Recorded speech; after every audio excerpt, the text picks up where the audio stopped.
Welcome, everyone, to the UK Football Signing Day Show. I'm Matt Jones, joined here by somebody everybody knows, Coach Mark Stoops. A very exciting day and a very exciting show we've got going for the next 4 hours here on UKathletics.com. We're going to take you through the UK Signing Day class as new commitments come in, new signees. We will let you know who they are, tell you about them. We've got a great setup of people. But let's start with the main man right here, Coach Mark Stoops. An exciting day for you. Very exciting, Matt. Good to be here with you. Pleasure to have us here in the office today. So you got a lot of talking to do for 4 hours. I know. I'm going to need some help. Even I can't talk for 4 straight hours. But we have actually a lot of stuff going on. Yeah. Tim Couch, former UK quarterback, is in the film room with some of your assistant coaches. He's going to break down film of the new recruits.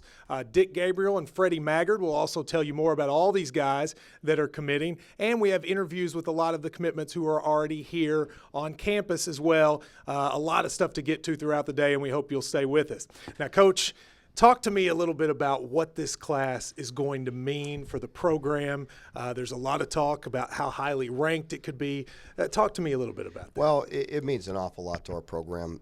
As you know, we've been recruiting these guys very hard for a year or over a year. And we've had a lot of these commitments early on in the summer. This group has been so solid all the way through. That's what jumps out at me.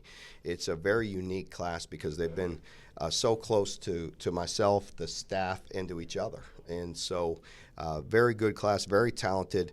But what jumps out at me is their leadership and how strong of people they are. You know, this group, if it ends up like we think it'll be, this group they're just tight-knit. I mean, and they have been from day one. They've followed each other. They became friends, a lot of them before they even committed here. Is that really important to how you do the process to make sure that happens? It was very important. Starting all the way back to last winter and bringing them in on junior days, they got a chance to spend time with each other, spend time with the staff. We brought them in at the summer. They came in in the summer at the same time and decided to have an unofficial visit and come in for a camp day. They spent a bunch of time around each other then, and they've just really bonded. I tell you, as I go through all these homes and visit with their parents, in just about every home I was in, the parents said they could not believe how they reacted when they saw each other on the visits or when they see each other in person, just how close this group is. You know, we're going to talk a little bit about all these players, but let's start with the guys. There are 7 that are already here. Yeah. They signed in the fall. They actually enrolled. And fans know one very well, but I wanted to get you to talk about all of them. But let's start with the quarterback, Drew Barker. What does he mean? What's he been like even since he's been here, and why did you bring him here? Well, Drew is very important. First of all, we know how important that position is. You got to have a great quarterback. You got to. We see it at every level. You got to have a great quarterback to win, and we feel like Drew is a great quarterback, very talented. But what jumps out at me is his leadership. That was evident with the way he helped recruit this class. He was kind of the main guy orchestrating the visits and just communicating with all these guys. So I think these players were drawn to Drew, and that's a great sign for your quarterback position. So very proud of Drew, just with the type of player he is, but also the type of person he is. Let me also tell you, you can get involved in this show if you use Twitter, hashtag UK2014 class. They're going to pick the best ones. They will play on this screen behind me. So if you want to say something about this and get up here, hashtag UK2014 class on Twitter. You know, we talked to Drew the other day, Tim Couch and I, and he just seems so excited to be here. And you can even tell that leadership, even in watching him interact with his fellow members of the class. They just sort of gravitate to him. They do, and he's just got a great charisma about him. He just handles himself so well, very mature. So just really like everything I see from Drew so far. A couple of receivers, TV Williams and Thaddeus Snodgrass have both committed. Talk about those guys, potentially some threats for you out on the receiving end. Well, just very good receivers. You know, Thaddeus has great size, very strong. He's here at midterm, as you just mentioned, working out with the team. And TV's just that electric guy in the slot, very good with the ball in his hands and creating plays and making guys miss. And it was good. It was funny. We were just in here gathering around the fax machine early on, and those two popped up this morning. You still use a fax machine? I mean, no, we don't. We call it a fax, but it comes through the computer. It does come through the computer now, because I picture you guys all sitting around and that sort of buzzing going on. So it's not a fax machine anymore. It's not, but I'm still old school. I call it a fax machine because we were sitting around it this morning, but it really goes through the computer, but it's through the same printer. So to me, it's all the same. Okay, so when that happens, take people through that. You guys, you have commitments from these guys, but it's not done until they sign, right? It's not done until they sign, and it's not done until they sign accurately. So everything's got to be all the T's. So is there still nerves like this morning? I mean, when they saw the video of you coming out of the house, are you still worried? I feel very comfortable this morning because this group has been so solid. There's always a chance for a curveball or two. But I feel like this class is so solid. I'm not going to let one little hiccup, if we had one, ruin the day. Yeah. And I feel very solid about these guys. They've been committed for so long. They're a great group, great leaders. So I don't anticipate anything crazy happening, but it does happen. It happens sometimes. It happens all the time. And it's happened at some of the great programs I've been at before. It's happened at Florida State. We had a guy committed for over a year. And he flipped on us on signing day when the night before he told us he was coming to Florida State. That morning he sent his fax somewhere else. Yes, well, I want to talk about a couple more of the guys. And then we have an announcement of there's a whole new group of people, of commitments we're going to put on the board. But I interviewed Monday C.J. Johnson, and that's a personality right there. I can go ahead and tell you, for the media folks watching, you guys are going to be interviewing him a lot. That kid is great. Yeah, he really is. Big, strong guy. We needed him, interior defensive lineman, and got a great personality, a great work ethic. So very happy to have C.J. here on campus working right now. And he's excited to be here. He was taking pictures of everything. He was really excited. I'll tell you what we're going to do. We're going to show you, since before the show started, Stoops and his staff were around the fax machine excited, and they got a lot of early commitments. So these are the recruits that are already committed and signed. So we're going to go ahead and have somebody put these on the board. Let's go over to the big board there. You can see the 7 names when they switch over. These are the 7 names that are already up. These are the guys that came early. Now we're going to talk about them as they come in. This is Coach Dorian Baker. Is that correct? A wide receiver? That's Tell us correct. A little bit about him. Yep, from Cleveland. Big, strong guy. I mean, he's going to be a monster. Just a very big wide receiver, very strong. He came to our camp, was very, very impressive at camp, and he was one of those guys drew through some balls to a camp and just really loved the way he played. Very excited about having Dorian. All right, then we have Jarrett LaRubio. Yeah, I like the name LaRubio, a guard from Ohio. That's right. He's from Cincinnati area, but he likes to claim he's from Youngstown because I played against Jarrett's father, Anthony LaRubio. We were the same class. We were actually rivals. He played at Youngstown Ursuline. I played at Cardinal Mooney. We played against each other. We were 9-0 going into our big rivalry game my senior year, and I'm sorry to say they beat us 35-0. I bet you didn't bring that up during the process a lot. It came up the whole weekend when they were here on their official visit. But great family. Jarrett's father, Anthony, was a very tough guy when he played in high school. I've known him for a long time. Jarrett is the same way. Got a very, very tough mentality about him. He plays very physical. All right, the next one we have is Jared Tucker from Stone Mountain, Georgia. That's a name both the town and that people know. What about Jared Tucker? He's a cornerback. Yeah, Jared. What stands out about Jared is he's extremely fast. A track guy. Runs quite a few events in track. Very, very quick. He's got good range, and very excited about having him in that top end speed. The next guy here, Kobe Walker, linebacker from Olney, Maryland. We're used to getting guys at Kentucky from Georgia, Alabama. You've brought in guys from Ohio, but talk about a new place really for Kentucky to get a kid from Maryland that's that talented. You know what? It's really a credit to Coach Tommy Maynard.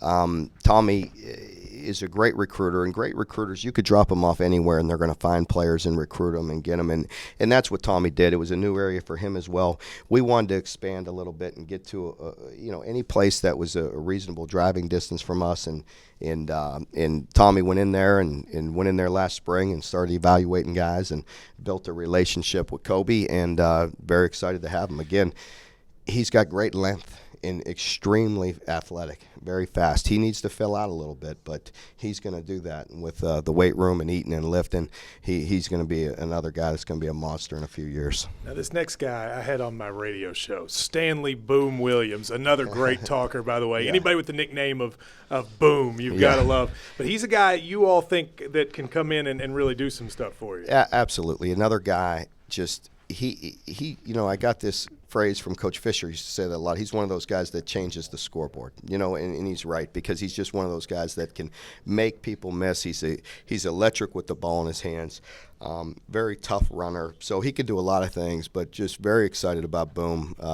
He comes by that talking honestly. His father's a remarkable man. Their family, just a wonderful family. We've got to know him so well. I was in their home last week, and Big Stanley made some incredible ribs last week. This group, here's one of the things I like about this group. This group, there is a lot of confidence from these guys, Yes. the young guys. They come in. Your all's phrase that you used in the Super Bowl commercial, why not? Yeah. I've heard them sort of repeat. Right. There's been a time, this is not a secret to folks, where UK football fans sort of think, it's tough in the SEC. And you all have taken the attitude, why not? And you see it with these young guys. They seem to have the same attitude. Absolutely. We got good things in place here. It's a very exciting time. But, you start getting a few classes with guys like this and with the attitude like this and the ability like that, put them in good position, and why not? Absolutely. This is a very confident group. But, you know what I love about this group, though? They are very confident in their ability, and they're going to go out and compete against anybody just like we coach. But, when you're around them day to day and when they're amongst themselves, they're actually a very humble group. Yes, I agree with that. So it's fun. All right, now we also have Blake Bone, a wide receiver from Woodruff, South Carolina. Blake Bone, another guy you want to get an explosive guy in space. Yeah, absolutely, and Blake is just he's that big, tall, rangy wide receiver. We needed some height at wide receiver. He's a guy that's 6'4 plus, maybe close to 6'5. Great ball skills, goes up and catches it in traffic. So very excited about Blake. And again, an area we don't traditionally get to. But again, Coach Maynard just goes out, branches off, goes to South Carolina and gets a big get there. You've told me before, you're not going to – I think you've said before, you're not going to back down from anybody, right, when it comes to recruiting. Tell the fans a little bit about that. That is an attitude I think the fans would like to hear. Well, you think you can get anybody? Well, just the guys we just talked about right there. I'm not going to name individual schools, but we beat a lot of good people on every one of these guys. And Blake, getting him out of South Carolina and the schools we had to compete with and sign Blake is a credit, again, to Coach Maynard and the work that he put in. But with every one of these guys, we had to beat quality people. We're not afraid of that. That wasn't a cliche. Maybe once in a while when you hear me up there at those news conferences, you think it's just a cliche, but it's true. We're not worried about any of that. We're going to go compete with everybody. I love that attitude. Now I'll tell you a guy, I won't say what school, but you had to beat somebody close to your heart to get Kendall Randolph. Kendall Randolph, a defensive back from an area Tallahassee, Florida. Talk about him. Well, I've had a relationship with Kendall for 3-4 years. I've watched him. He was at Tallahassee Lincoln, a great school, one of the great schools in Florida, certainly in North Florida. And having a chance to watch Kendall, he came to our camps when I was at Florida State and just had an opportunity to watch him practice. That was my school.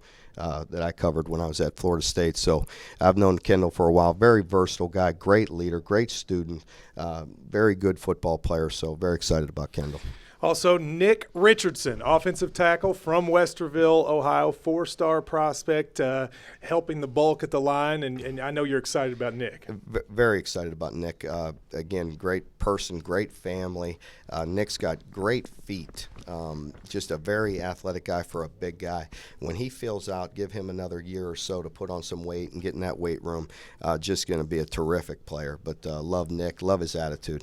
And then this is the final signee you have right now. We've got more coming, but this is the final one we have right now. It's good to go. Are we good to go? Yeah. I don't want to say it unless we're good to go. We're We're good to go. All right. right. Hey, don't Go get ahead, me put in it up. trouble. Denzel Ware, one I know you're excited about. I mean, Yeah. this is a kid, if you were going to be a little sort of shaky, Yeah. you might have been with him, but you got it. Now you got to be happy. You know, believe it or not, I felt very strong about Denzel because it bounced around a little bit early because we had him committed at Florida State. Coach Elliott has had a relationship with Denzel, and I've had a relationship with Denzel for a long time, maybe 3 years now. And he was a guy that when he came to our camp at Florida State 3 years ago, we had some of the best players in the country, and Denzel was one of the best players at his position then. I mean, he's going to be. He's got a potential to be really something special. He is special. I tell you, I had a chance to watch him play basketball a couple weeks ago, and surprisingly he's a very good basketball player too, by the way. But he's skilled. But what jumped out at me on the basketball court was his explosiveness. I mean, he has that ability. He's just very strong. He's explosive. He doesn't have great size for a defensive end right now, but great athletic ability, great burst. He's quick as a cat. He's very versatile. He could be a great defensive end that could rush the passer, and he can also be one of those guys like Bud that could stand up in our 3-4 and do some things. So very versatile, but explosive. Had to beat a lot of quality people for Denzel. But again, a testament to him in the type of person he is. Once he committed this last time, and he just stayed and he didn't waver. And there's people knocking down his door every week, and he said, "No thanks, I don't even care to talk to you." Well, if you guys follow Recruiting at Home, that was one that you wanted to see go up on the board. Absolutely. Now, Coach Stoops is going to be back with us at various times through the day. Again, you can hashtag UK 2014 class. You'll see some of them going on Twitter. Now we've got a treat for you. We're going to throw over, let me see, is this going to be Tim Couch and Neil Brown in the X&O room? Let's go send it to Tim and Neil. Thank you, Matt. An exciting start to the day. A lot of great names on the board already. I'm here in the film room with Kentucky offensive coordinator Neil Brown. And Neil, every great recruiting class obviously starts at the top with the quarterback position. You can't make the offense go unless you have a true signal caller back there. And let's start with Drew Barker here and get into some of the film on him. Yeah, no question. Excited about him, Tim. You know, kind of the leader of this class, unquestioned. So I think it's a huge get for us. You know, kid that's at the state of Kentucky. And priority for Coach Stoops and I as soon as we got on the job. You know, you talk about Drew, and obviously he's got the big arm and he can make the plays from the pocket, but this is what I love about Drew, the ability to extend plays. You know, obviously in the SEC, a lot of plays, it's not open. It's not easy all the time. You got to be able to extend and make plays outside the pocket, and Drew can obviously do that. Yeah, he can do it. And you can see it right here. Moving to his right, obviously the play breaks down. He's able to escape to his right and make a play. And if you look at the guys that are really good, that have been really good in this league, you know, Johnny Manziel over the last couple of years. Right. You know, guys that can extend, that can make plays with their feet and with their arm, are guys that are especially having success right now. And this is what you expect to see from Drew Barker, just the back foot. I like the timing and the rhythm of this throw. You know, you see the back foot hit. There's no indecision. The ball's up. It's to the outside. It's perfectly on the wide receiver. You know, the wide receiver drops it at the end of the play, but a great throw by Drew. No, a great throw. He's been really well coached. David Trosper, his high school coach at Connor, did a great job with him. Offense very similar to what we're doing here. He gets the ball out of his hand fast. I think that's probably his biggest strength, you know, as far as tangible. Intangible, he's got it all. As far as character, he's a leader, and his leadership, you know, people that have been following him on Twitter and all that kind of stuff, they understand that he's really helped this class stay together. But as far as tangible skills, getting the ball out of his hand fast is probably his strongest. No wasted motion in that throwing motion. I like agree. that. The ball's up and out to the outside. This play here, you know, you just talk about the strength, the size, and then the composure. You know, his back's turned to the defense. You lose sight of where all your receivers went. You know, you got to get this guy off of you, shed a defender, and then all of a sudden you got to find a receiver and make a play. And this is just speaks to his athleticism. Well, watch this. You know, the guys give him a hard time. You know, he really likes his stiff arm here. I don't know. We might have to calm him down a little bit when he starts going against some bigger defensive linemen and stuff. But he loves his stiff arm. That's every defense coach's nightmare. But almost all his runs and stuff, he uses his stiff arm to get guys off of him. This is an incredible play. Ad libs, falls back, finds his open guy. Yeah. just makes a huge play downfield. Yeah, we were at that game, right? No, I think we were at that one. The one that's really impressive that we were at is the last play on this highlight, I believe. Yeah. We talked about the mobility already. This is an aspect of your offense, Neil, the zone read, and Drew can obviously do some of that as well. Yeah, just to no mix it up. question. In last year we used kind of a 2 quarterback system and used Jalen to do this. Mm-hmm. With Drew we have the aspect to be able to throw and run with him, and this is actually a kind of a power read play that's kind of been the fad here lately that a lot of people are running, and he did it very successfully in high school. Makes the read here, cuts it up inside. He's not going to win any 100-yard dash, but he's a natural runner. The thing I like it, he got that stiff arm here coming. Stiff arm. Yeah, but he's a natural runner, and he always falls forward, and he sets up his blocks well. That's going to give us another dimension. Here's the play that Coach Stoops was talking about. This was really impressive. I kind of set this up for you. This was his game against Scott High here. And I think that's myself right here in the corner of this video, and Coach Stoops is right on the other side. And we came, and I really felt like this was the best game he played all season. And we happened to be there, and I think that's tough for a 17, 18-year-old kid. Is when you've got a SEC head coach and your position coach coordinator at the game, and to perform under those conditions in a game that he needed. They had to win this game to get a home playoff game. Right. And I thought this is an incredible play. This is an incredible play. Getting hit at the end of this play and still making an accurate throw, rolling to the left, the ability to flip your hips around and still be accurate. Just a tremendous play by Drew Barker here. He the thing I like about this is right here he knows he's going to get hit. And you Right. know this from playing the position. You've got to have tremendous courage. If you don't have courage in the pocket, That's it. Everything, you don't have a chance to be a passer. And he stands in there, makes the throw, knowing he's going to get hit, and delivers a great throw. Yeah, the location on the throw is perfect. Now, we're going to get this thing over to Dick Gabriel and Freddie Maggard. Freddie, I know you like seeing those highlights of Drew Barker making those type of plays. Tim, thanks very much. Freddie Maggard with me, the former UK quarterback, and we just go from quarterback to quarterback, and you must like what you just saw in Drew Barker. I like what I saw quite a bit. What you see in Coach Stoops, and Tim has alluded to it, is the toughness and leadership of Drew Barker, which is off the charts. He's a charismatic leader. You've heard of player coaches. Drew Barker is a player recruiting coordinator also. But on the field, he completed 65% of his passes, 6,000 yards, 62 touchdowns as a career.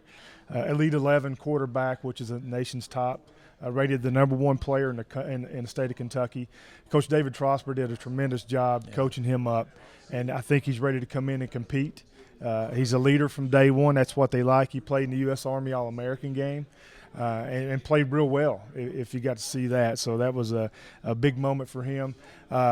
His choice to stay home and play for Kentucky, his in-state school, tells me this young man is mature, because that is a 40-year decision, not just a 4-year decision, because he sees life after football, such as Tim and myself, both back living in Kentucky. So these young men today are making a 40-year decision, and the first one we're talking about, Drew Barker, is a great pickup for Kentucky. Well, and like Tim, you know that as a quarterback, it doesn't matter if you're a senior or a freshman. You have to own the huddle from day one. Right. And I suspect he'll do that whenever he steps into the huddle. Well, your huddle is where you are now. So he has owned a huddle while he was still in high school, helping to recruit his class, his teammates. So that for him was owning the huddle. So that shows the maturity. Tim and Neil talked about the arm strength. Everyone knows about that, his athletic ability. That stiff arm, which I hope he kind of loses that when he gets in college, because at this level his arm might be taken off by somebody. So learn to fall. Learn to slide and fall. Tim can tell you that. But, yeah, they didn't ask me to slide because I wasn't good enough. But Tim, he had to slide a little bit. But, yes, he tremendous leadership and his arm strength, and, again, just very well coached. And that's something we're going to talk about throughout the day.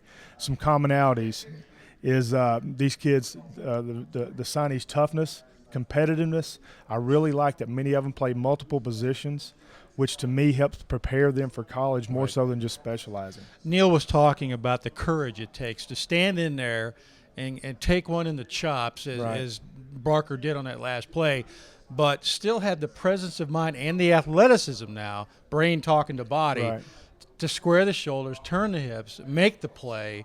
And I don't know that you teach that, do you? I mean, it's just there. I know a lot of it's coaching. A lot of it is coaching, but a lot of it's right here. That is just instinctive, natural athletic ability that Drew Barker possesses. And that separates the good quarterbacks from the potential great quarterbacks. And we're going to see come spring practice how that translates to the collegiate level. But if everything he's done to this point, as far as how he's worked, how he's been a leader off the field, the intangibles, I think he'll be just fine when spring practice starts. One of the things that I've noticed through all the years I've covered Kentucky football, going back to when he was a young man, which tells more about how old I am. But when we use carrier pigeons to carry to send our letters, recruiting day was a little bit different back then. But there were guys who maybe wanted to lead, but there were teammates who didn't necessarily want to be led or knew how to be led, if you know what I'm saying. Yeah. Clearly, these guys are willing to follow Drew Barker. A lot of them followed him right to Kentucky. Right. One of the aspects of leadership is followership. So to be a leader, you have to know how to follow. And I think Drew Barker has demonstrated that by following these coaches' leads, helping to recruit, and following. Now he's going to have to follow some of the guidance of the upperclassmen, but still project his leadership, which is unique to him, to make his mark on this team. Let's go back to the war room now and take another look at the big board.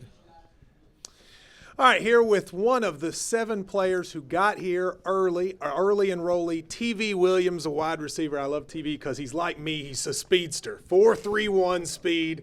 TV, you've been at UK. I know you don't like this ice so far, but how's it been for you so far? I mean, it's good. It's been a good process. I mean, I haven't really been homesick, and a lot of the guys that are here, all the other receivers, are pretty much taking care of me and Thaddeus, showing us the ropes and trying to get around and stuff. So it's been a pretty easy transition. Now, you come from Texas. When you made the decision to come to UK, what made you make that call? I mean, a lot of people would say, well, that's a strange decision for you from Texas. You had a lot of offers, but why did you end up coming to Kentucky? A lot of people did say it was a strange decision, but really what kind of sold it was just this recruiting class. I mean, we have a monster recruiting class.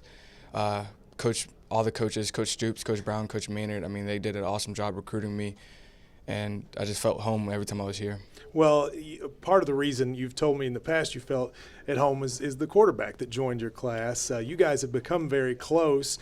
He's going to be the one throwing. Now, we're going to see some of your tape here, but you need a guy who can get you the ball, and you're confident I think Drew Barker can do that. Oh, yeah, most definitely. Before Drew committed, Kentucky was in my top 3. I was still a little shaky about it. I was like, I need a quarterback. Once Drew committed, I told my dad, I was like, okay, I'm pretty sure I know where I'm going now. I mean, Drew, he's been the sole leadership in this recruiting class. He's helped get all the guys together, keep all the guys together. We just gotten closer and closer throughout this whole recruiting process. Now, as I watch your tape here, if you were to describe to somebody what kind of player you are, what would you say? I mean, is there somebody that you reminds you of that fans might, relate to? I mean, a lot of people say a lot of different things about who they remind me of. Really, I'm just trying to make a name for myself and just I like that. Let people remind me of me. So well, we've got some breaking news. I want you to stay tight, but we got some breaking news. The 17th member of the UK class is in. Daryl Long, tight end from Westerville, Ohio. He's a 3-star tight end. ESPN.com rates him as the 19th best tight end in the nation. He's just joined the class as well. I don't know if you know Daryl. Oh, I know Daryl. Tell me a little bit about Daryl. You're going to do a better job than I will. Daryl's a good guy. He's fun to be around. He's really a good team player. Every time we're here, we always hang out. At the football camp, I got to see what he can do, and it's just amazing. His work ethic is really good. I mean, we all stayed after and caught balls, and Daryl was one of the guys that just stayed after the longest, and he was just catching balls with Coach Morrow and just really working on his craft. So I'm really excited to have Daryl be a part of this. See, look, class. I mean, you found that out right as we did. Oh, yeah. Now, before I let you go, we were talking about this helmet right here. A lot of guys, we're seeing a lot of new looks for UK, and I wanted to hear it from a player. What do you think? We saw the silver helmet out there that Dick and Freddie have. You got this one right here. What do you think of this sort of new UK football gear? I love it. I mean, it's flashy, but I mean, you like flashy? Yeah, I love flashy. I mean, everybody loves flashy now. I mean, you look at Oregon; they have all the new stuff. So I mean, to be great, we have to get all the new stuff to get all the nice recruits. Can you teach me how to do my hair like that? It's difficult. It's really difficult. How long does it take? About 30 seconds. Oh, well, we'll work on it. Let's go back to the film room. We've got Tim Couches with DJ Elliott to break down film of another commitment. Thanks, Matt. And now we switch gears. We started out with Drew Barker on the offensive side of the ball. Now we're here with DJ Elliott, the defensive coordinator here at Kentucky. And we got a linebacker here, Dorian Hendricks from Ohio. Let's take a look at a little bit of his film. Dorian is a very athletic player, and he's got great change of direction. As you can see here, he's a physical player. He can get off blocks. He can make plays. He's a sure tackler. Good awareness, explosive. Yep, he's got a nose for a football there. They tried to naked on him there. He was blitzing off the edge. Yeah. He didn't fall for it. Had a nose for the ball. I think one thing that stands out to me about Dorian is he was a track guy in high school. You don't see many linebackers that have the ability to run sideline to sideline like Dorian has, and I'm sure that's going to be a big plus for your defense. Exactly. You like to have linebackers that are extremely fast and athletic, and guys that run track, have that. So when you combine size and speed, really almost at every position on defense, then you got a good combination there. You take that play back one time, Coach, and this is a good example of Dorian's instincts and his awareness. They're trying to set up a screen on him here, and he has the ability to diagnose that. He feels the offensive line getting out and the quarterback taking a deeper drop than normal. He's able to read and react to that play. That's correct.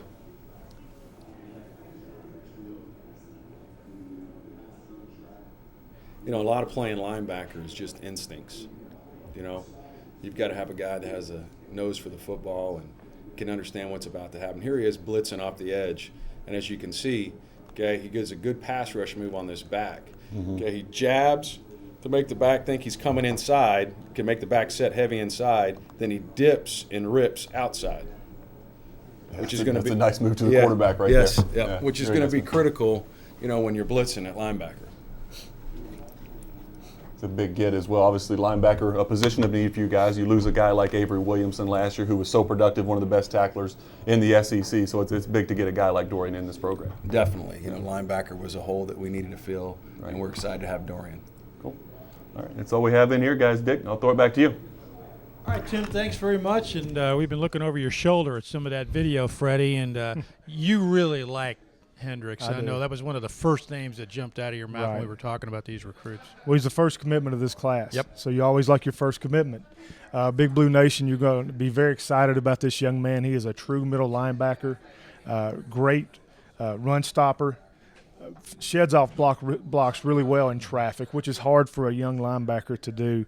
He had 126 tackles as a senior, so he's very active as a linebacker. Also blocked a couple of kicks, which is good news for special teams coaches. Three sacks, 2 fumble recoveries, and block kicks.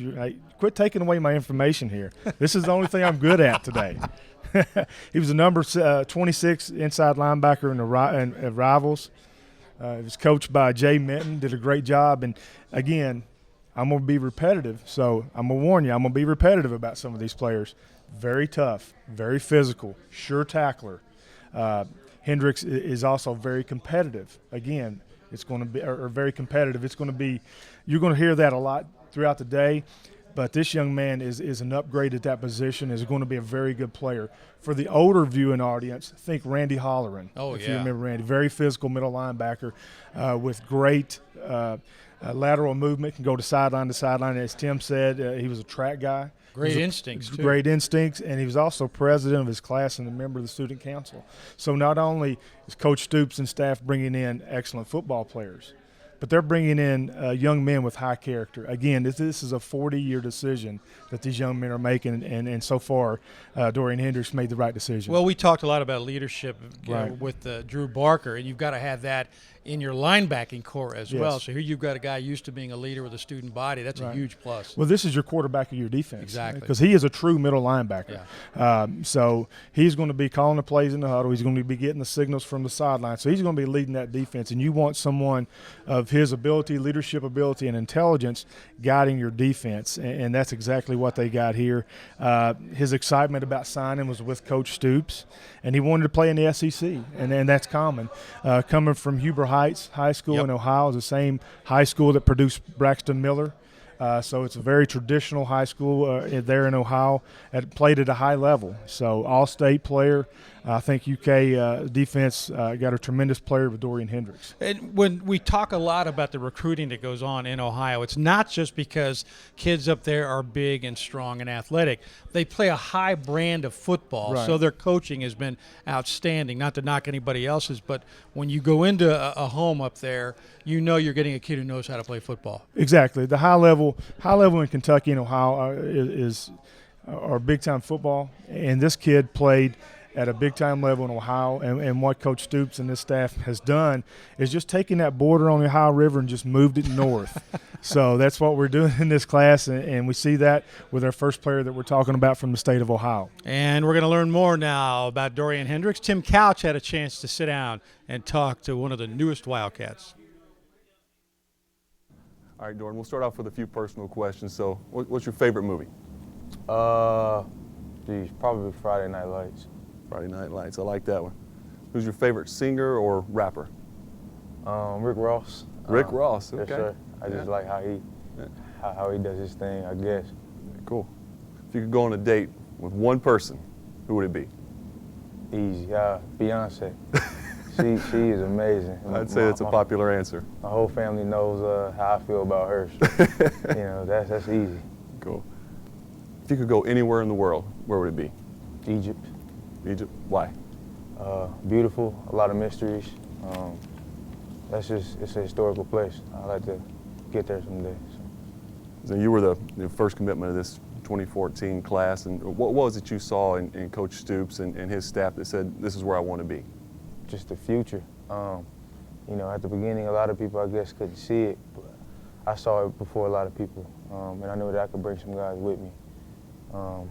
Just the direction the program was going, and the conference, it being close to home, and it was just the right fit for me. I felt comfortable with the staff. And linebacker's a big position of need here, especially with the loss of Avery Williamson last year, or coming into this year, one of the leading tacklers in the conference last year. Do you see yourself being able to play right away as a true freshman? I do, yes, sir. If everything works out the right way, I stay healthy, I feel like that could be something in my future. Avery's some big shoes to fill, but I feel like I'm up for the challenge. Just got to keep working each and every day, take every day, one step at a time. So. I know it's a big jump from high school to the SEC, no matter what position you're playing, but especially at your position. What do you think is going to be the biggest challenge of, going against high school guys to going against the very physical guys of the SEC? Just the speed of the game. Everybody knows the SEC is all about speed, so that's going to be the biggest adjustment. The strength will come, the speed will come, but just getting used to how everything moves. This freshman class is something else. Just sitting back and watching you guys and just kind of seeing the bond that you guys have developed, and just watching one guy commit after the next guy commit, it just seemed like it was everyone was kind of on board and kind of selling this program to the next recruit. And how do you see that bond developing? And do you guys talk about what you want to accomplish in your time here at Kentucky? Yes, sir. It's unique. It's special. It's all the coaching staff has told us that they haven't seen a bond like this anywhere they've coached. And I kind of feel the same way. When, I guess I kind of met some of these guys the first time and, felt like my brothers after a while. And, I see them, we hang out, and it's kind of like we're already teammates, and they're not even here yet. So it's pretty special. One thing I found pretty interesting about your background is you don't see many linebackers with a track background. I assume that speed is a big part of your game. Yes, sir. I've always kept it consistent, 4.5, and I'm working on getting that even lower to a 4.4. That was something that the staff really liked about me. Probably not one of your biggest out there, but, I'm not afraid to hit anybody, and I use my speed as my advantage. So, just going off Coach Stoops' background as a defensive guy and the way he's been able to develop NFL talent at every school that he's been to, how big of a role did that play in your decision to come here and want to play for Coach Stoops and be in this system? It was big. The Stoops name is big by itself. I know that he was an Ohio guy, and I knew he was going to recruit Ohio hard, even before they offered me. I got a chance to meet him, came down here a couple times, and I liked his character. I liked the staff he brought with him, Coach Elliott and Coach Merrill. Those were the top three that I was dealing with for the most part. And I felt comfortable with all of them, and I knew that this is where I wanted to be. So you're sitting there last night watching the Super Bowl, and the commercial comes on. Everyone in town is talking about it. What did you think about the commercial? I thought it was amazing. We put a lot of work in it. We didn't know how it was going to end up turning out when they combined, all of it together, but I guess they did it the right way, and there's a lot of fans that were excited about it, and they got a lot of excitement buzzing throughout Kentucky. So I thought it was a pretty good thing.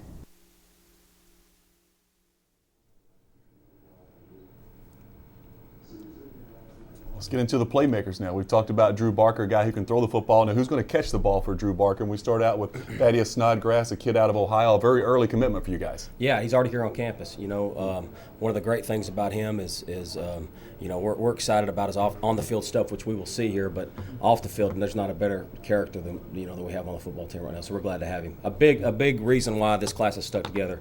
Drew gets a lot of credit for that. Right. Thaddeus deserves some as well. Great. Well, let's take a look at the film and see what Thaddeus brings to the offense. Yeah.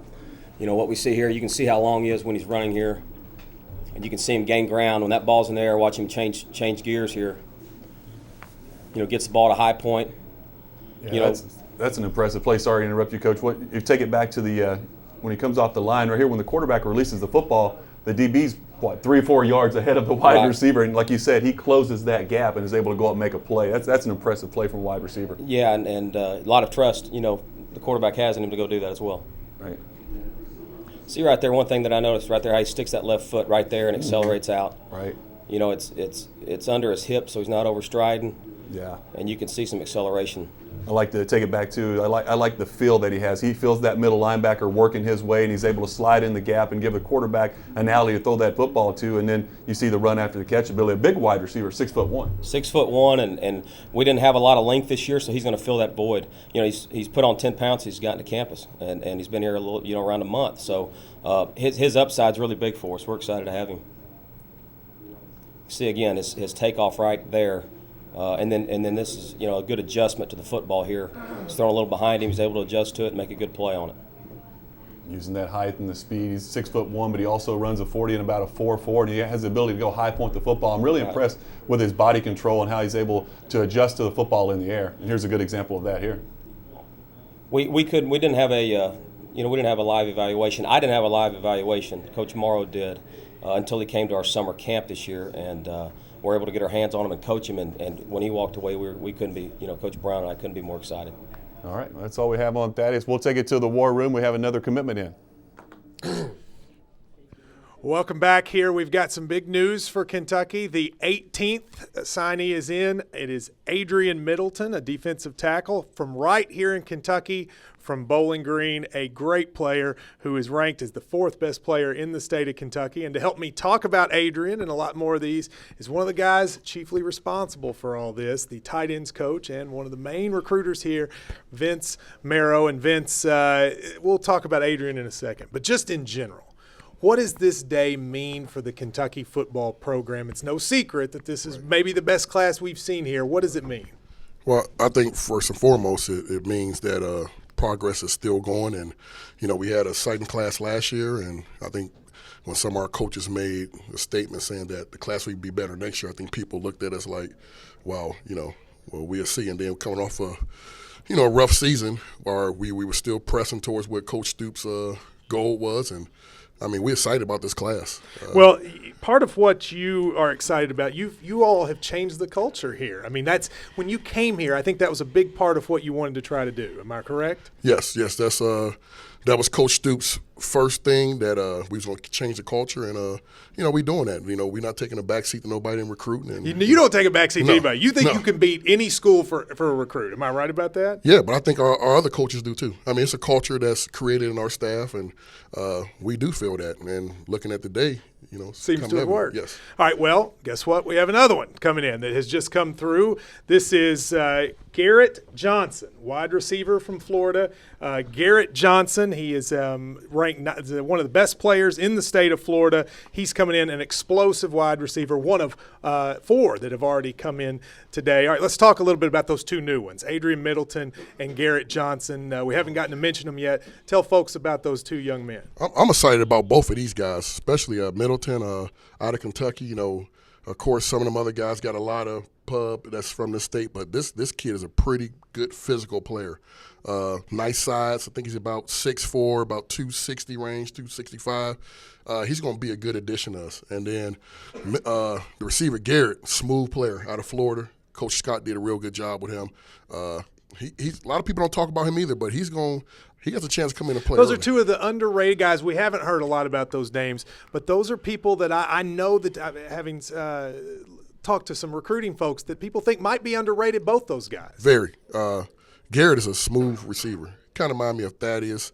Had a big senior season. So, with this receiving core, it's going to be pretty good. Well, now we have another one. We have our 20th signee in. You're going to have to – the pronunciation, I've heard it both ways. Is it Josh Kroc? Is it? Oh, okay, that's in. That's in. Yeah, you broke the news to you. That one makes you excited too. Am I right? Big. I mean, he came here on his official visit. He was 6'9", the 325 range, and Coach Pivotal had been to LSU for a couple of years. Said he never seen a guy coming to LSU. He just knocked that guy on his. I mean, this guy's 6'9", 320. Come on now. And has attitude. And loved everything about this place. I think the main people that's really making this thing work is the fans and the people. We went to the basketball game and he's seen all the energy. And so he liked what he's seen down here with our support staff and said this is where he wanted to be. That one makes you happy. See, you found out at the exact same time everybody else does. I was nervous about that. Not nervous. Just wait, I mean, it's okay to say that now that it's in. Or is it occasionally that you say, okay, just get in. I mean, does that happen on signing day a little bit? With these young men, until they sign, you just never know. But I felt good about our class. People thought we were going to lose kids because of the season we had, and they were very, very committed. So, I was surprised but not surprised. Now, you spend a lot of time in Ohio, and part of what your all's recruiting efforts have been is to make Ohio Kentucky. Am I right about that? I mean, yes. Kentucky has not recruited Ohio substantially in a decade, probably, but that's a big part of what you wanted to do. Yes. Just me and Coach Stoops' background.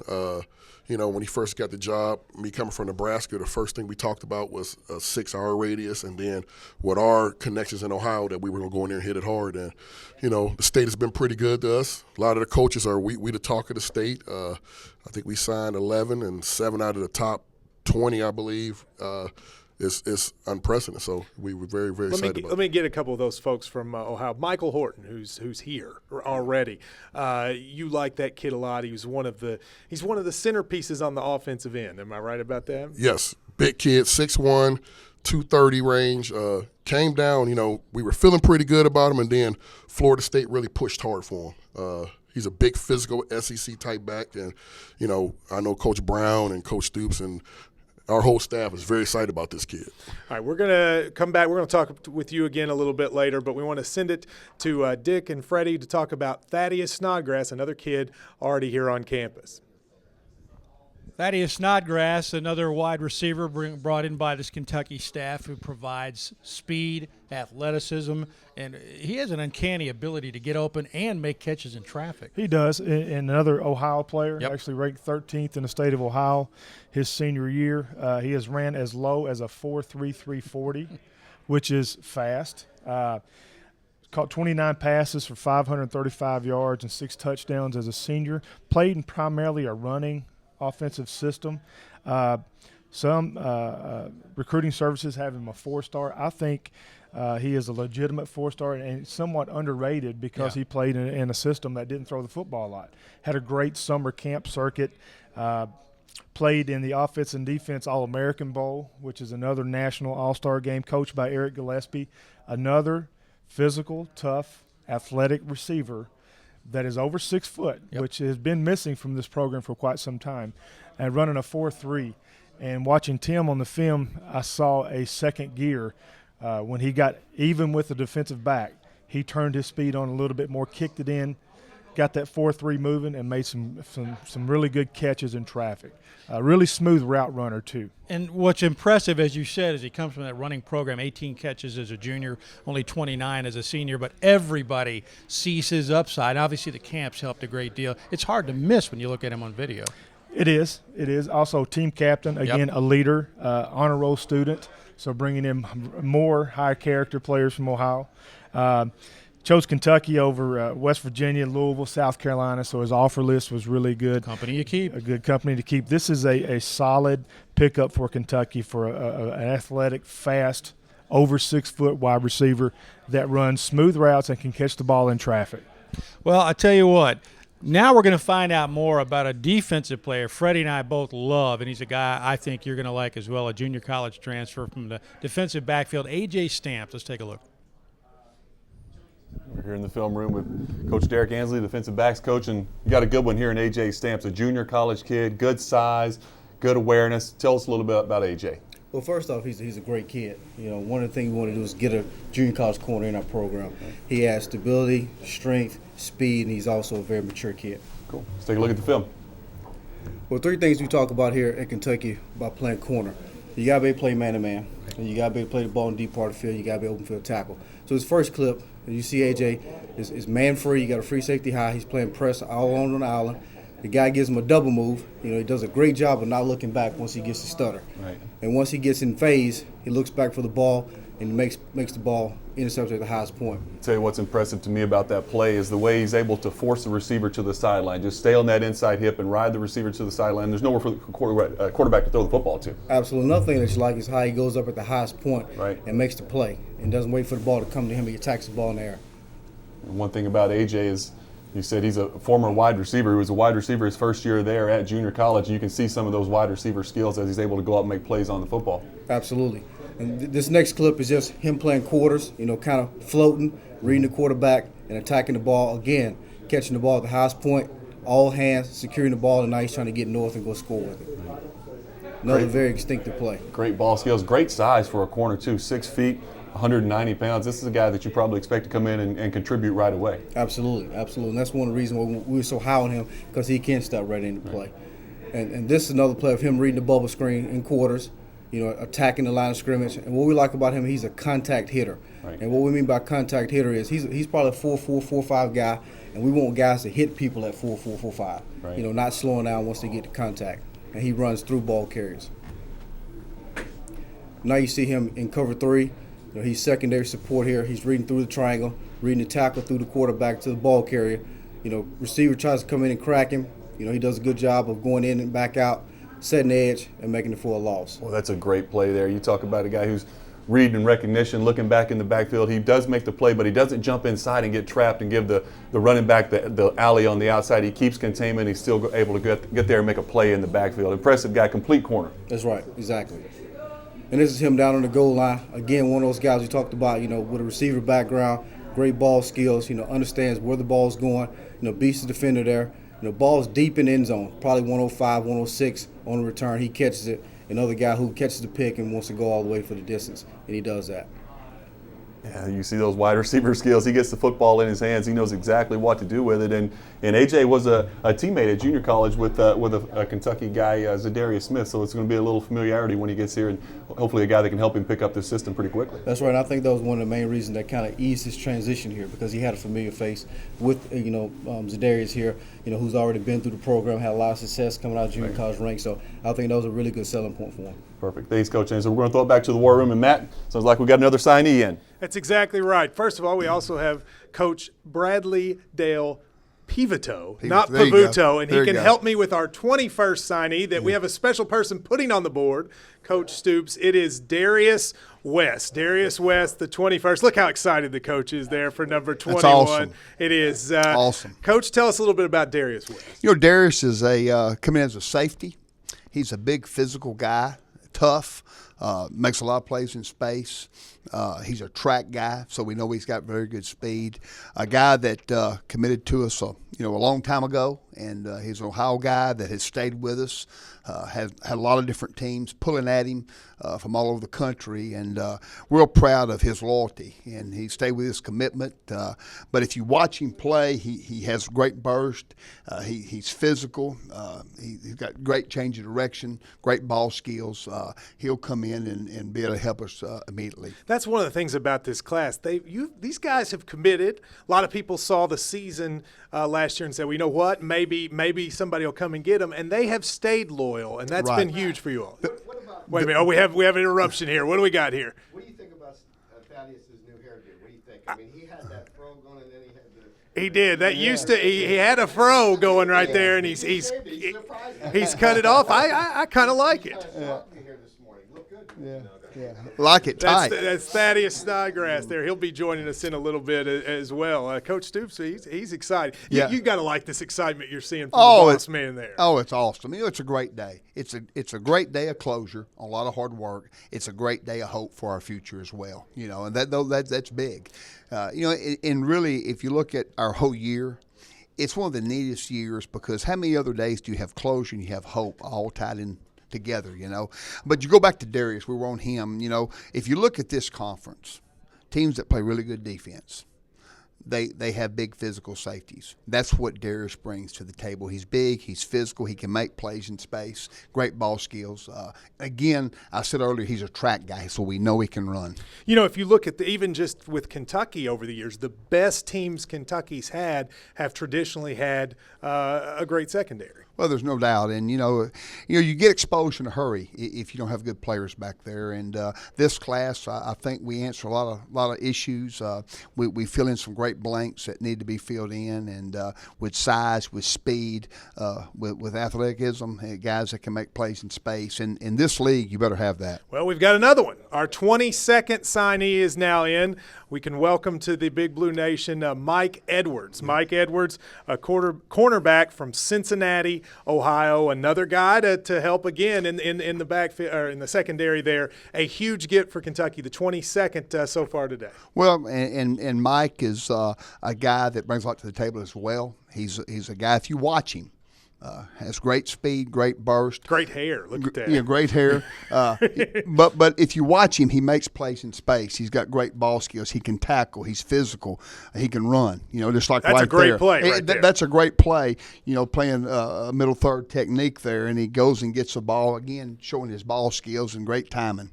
You know, with all these guys, secondary was a position of need without question. You got to be excited just to get all these guys on campus, start working with them. Well, there's no doubt about it. And the great thing about it, you know, we have size, we have speed, we have guys that can play multiple positions. And, you know, in the secondary, you've got to be able to do that. You know, you want guys that can play safety, can play nickel. And sometimes we have 4 DBs, 5 DBs, 6 DBs on the field. So, you know, you have to have a stable of guys that can get in there and play on even given Saturday. Coach, thank you very much. We'll be talking with you again. Let's go out to Dick and Freddie to talk about another player. And of course, if Bradley Dale Pivotal tells you it's Easter, you dye your eggs. That's right.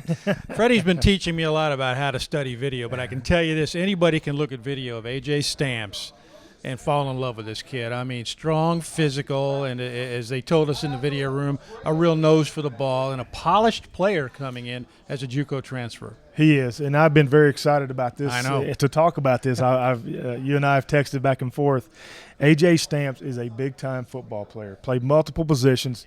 Here we go again, multiple positions, very competitive, very solid tackler in space, which is good when Kentucky goes against spread offenses. Has played multiple positions, safety, both safeties, cornerback, won a national championship at East Mississippi last year in junior college.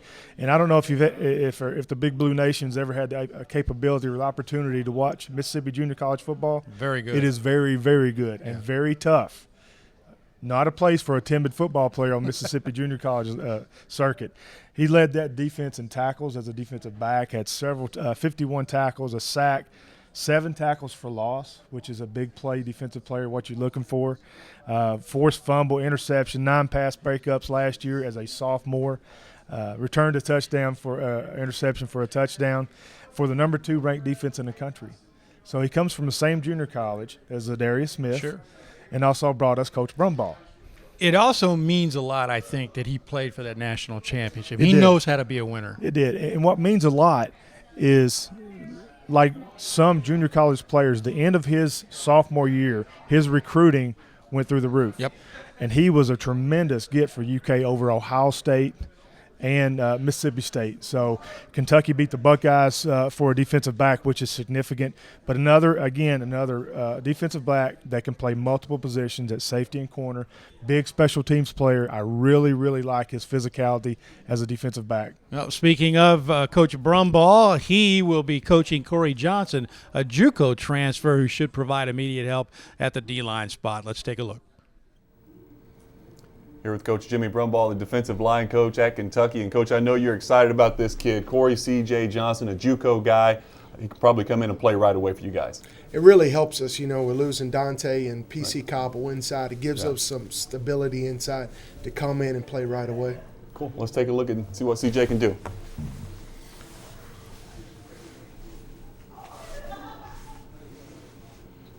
Here's CJ right now at the right three technique. He has good initial explosion off the ball. He's a guy, when he hits you, he's physical at the point of attack. He's physical when he makes tackles. He gives us that ability as a pass rusher to push the pocket as an inside guy. Great first step, huh? Great first step. Initial quickness off the ball. He's a disruptive guy, so that gives us, like I say, that twitch inside with the change of direction, and then also a guy who's physical at the point. One thing that stands out to me when I watch him, just first thing you see is his hands. He's got quick hands. He's able to shed the hands of the offensive lineman very quickly and get separation and kind of diagnose what's going on in the backfield. Yeah, his change of direction. Defensive linemen, we hold the point. We play a lot of technique and fundamental things, but then it's also an equalizer to be able to stunt and move guys. It changes the point, the hitting point of the running back, but he's athletic enough to be able to change the direction and do those kinds of things. And then he's explosive. He comes off the block here, and he's explosive when he goes to make the tackle.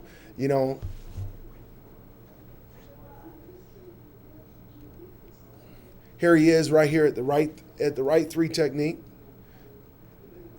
Here he is stunting. He stunts inside to the A gap. Now he gets back down, change of direction. The COD gets back down the heel line, is able to redirect and then go make the play on the running back. And big-time production, too. You're talking about a defensive lineman that led his team in tackles. Normally you don't see that. Those guys are just there a lot of times to eat up space and allow those linebackers to run and make plays. But this guy, he's a productive player. I tell you, up front, it's not just holding point. It's doing a lot of different things. You got to be able to make plays. We want playmakers, especially with our defensive line and playing in the SEC. You got to be productive, and you got to be able to, like I say, rush the passer, change the direction, and hold the point of attack. Right. Here he is on a pass rush here. Guard slides down, and he's able to swat and swim him, and then get in the backfield and be able to make the play on the quarterback on the pass set. Obviously a big-time talent in C.J. Johnson, one I know you're excited to get your hands on when he gets on campus here. Let's throw it back out to Dick and Freddie. All right, Tim, thanks very much. C.J. Johnson is a guy who can help right away, and you talk about filling a need because, as Jimmy said, they lost some talented veteran D linemen, and now he can step right in perhaps, although he says he knows he has to fight for a job. Exactly, but C.J. Johnson is an immediate upgrade at defensive tackle. 6'3", 285, 290, most likely now. First team All-Northeast Conference as a junior college player. Coach Brumbaugh was talking about productivity and playmakers at the defensive tackle position. C.J. Johnson led his team in tackles as a defensive tackle. Wow. That is extremely rare because normally defensive tackles are occupying blocks, so the linebackers, forcing the double team, so linebackers make the tackle. He led the team in tackles. That is a playmaking player, and this is very exciting. Led his junior college to an 18-2 record, lost to eventual runner-up nationally, Georgia Military College. So he had a very successful career. He's a winner. He's a winner. The team defense held their opponents to 9 points a game, which is very impressive. Chose Kentucky over Miami of Florida, Texas Tech, you name it. You could just fill in chose Kentucky over college football. Company you keep. Yeah, that's right. I thought it was interesting during his interview with the Wildcat TV. Corey CJ talked about the fact that he knows that sometimes there's a stigma attached to junior college players. A question. He even used the word character, maybe a question. But he said he believes that his success there and what he believes will be successful at Kentucky will prove to younger guys that the junior college ranks are a viable way to a big-time college football program and education. Right. Another charismatic leader. Yep. Has all the intangibles off the field. I cannot wait to watch him play in spring practice. I think he is going to be a very solid contributor next year. I don't know about starting. That's going to be decided in spring football. He doesn't either. Yeah, but he is going to have the opportunity to compete for a playing time early, which is exciting. Well, we've heard a lot about Drew Barker. Now let's go back to the war room and hear from Kentucky's new quarterback. Welcome back. I'm now here with Drew Barker. By the way, before we get to Drew, you can use on Twitter hashtag UK, let me get it right, UK 2014 class, UK 2014 class. And one of the things they're doing is they're sending welcomes to all the players. So you can welcome any player you want at hashtag UK 2014 class, and they're having a running tally. And Drew Barker, you're behind, so people may need to welcome Drew Barker so you can get the leader. Hashtag UK 2014 class. Drew, great to have you. An exciting day around here. Yeah, appreciate it. Glad to be here. It's kind of weird. Everybody signing on signing day, and we've already been here, for 3 weeks or so. So, but it's pretty cool to see all these guys. That no one wavered on their decision, and because we had a lot of skeptics saying that they got all these commitments in the summer over big time schools where they're not going to be able to hold them, and just being able to hold them and winning other major recruiting battles over the course of the season, it's just been a great experience to be a part of. Mark Stoops and Vince Marrow and Neil Brown, although this is a big day for all those folks. But it's a big day for you, too. I mean, you were a big part of this. I mean, you spent a lot of time talking to these guys. It has to be gratifying when you see these names come in, guys you've been talking with, et cetera, and see them joining you here in school. Yeah, it's definitely awesome, to see all these guys that we've become so close with, over the last year or so. And, just to know that, like I said, no one wavered on their decision when there were so many people trying to get in, into their heads and stuff. It's just really awesome. And, I'm just glad that no one did, and now I can't wait to play with these guys. You're going to come in. You've got spring practice coming. That was part of why you enrolled early. How excited are you to get on the field and start competing for the job? Yeah, I'm really looking forward to it. It's gonna be a great experience. I got a little taste of what the speed is going to be like, at the Army All-American game. I had a blast playing in that, so I just can't wait to get back out there to see the speed again and just being able to play with these guys that are already here and the new guys that came in with me. So just trying to get better every day. Let me tell you all something, folks. Later on in this show, you're going to see Tim Couch sit down with Drew. One of the coolest things I've seen. They talked for about 10 minutes. Former quarterback, current. They're making me get out, but talk to me real quick. What was that like, getting to talk to Tim? It was awesome. He's a great person, and I only hope that I could live up to what he has done. So it's just great seeing him and talking to him. You two know pressure that other people really don't. Yeah. Now, I actually did an interview the other day with another of the early enrollees, Thaddeus Snodgrass, one of the receivers you're going to be throwing to. We're going to kick it to that right now.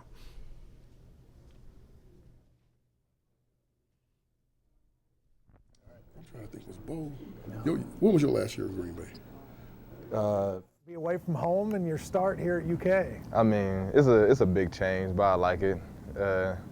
All the I don't know, it's just really different. Just to be away from home and have all these classes and all this stuff like that. You were one of the very first people to commit to Kentucky under this regime. What is it that made you decide this was going to be the right place for you?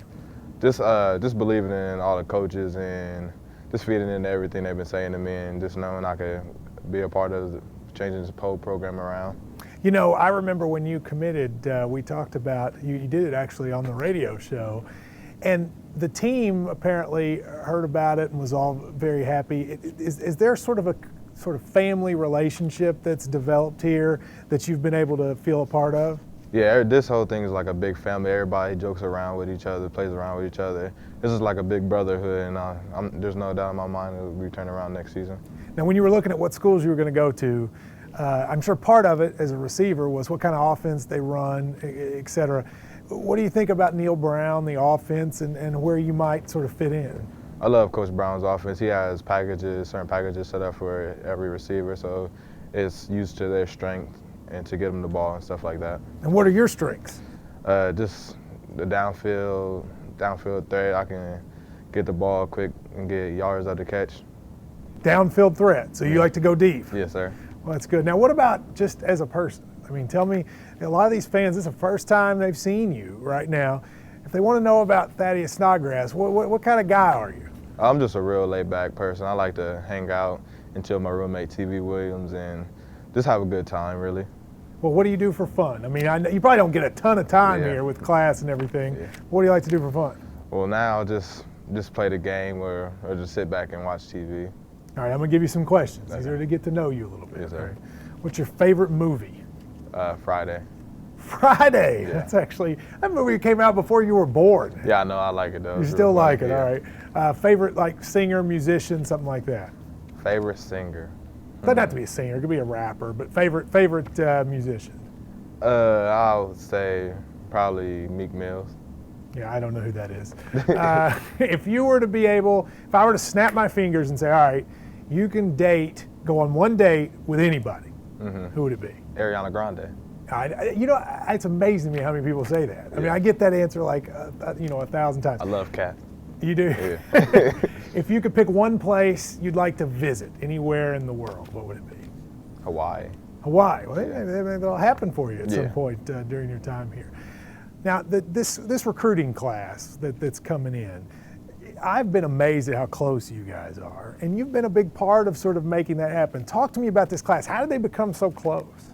Just when we were trying to get everybody together, we just like hit people up on Twitter, just get to know each other, and then when we all went to camps with each other, we all just hung out and just got to know each other real well. And when you committed, you watched the team struggle. Yeah. What was that like? I mean, did you want to be out there to make a difference? Yeah, it was hard to watch some of the games just because I really didn't watch most of the games, so it would make me want to play so bad.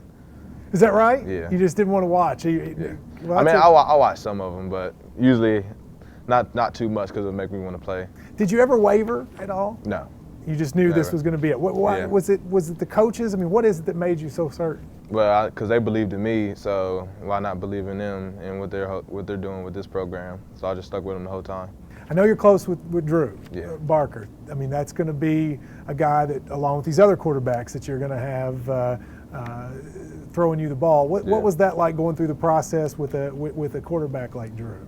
It was a great thing because me and him, we threw out a couple camps together, like the Nike NFTC, and me and him just had an instant connection from day one. Now, from Ohio, I feel like Kentucky has become Ohio in terms of its recruiting class. You got to love that. You got all these guys from your state coming in. Is Ohio going to be essentially a home state for Kentucky football? Yeah, it will be. And I'm sure you like that. They're just going to make it home for all the Ohio guys, and it's going to make it easy for other Ohio guys to come here with all of the other Ohio guys going to be here. Last thing before I let you go, the Super Bowl commercial that ran. What did you think of that? I liked it. It was real sweet. I like the why not. You do? Is that this team's sort of slogan? Why not? Yeah. Why not us? Why not now?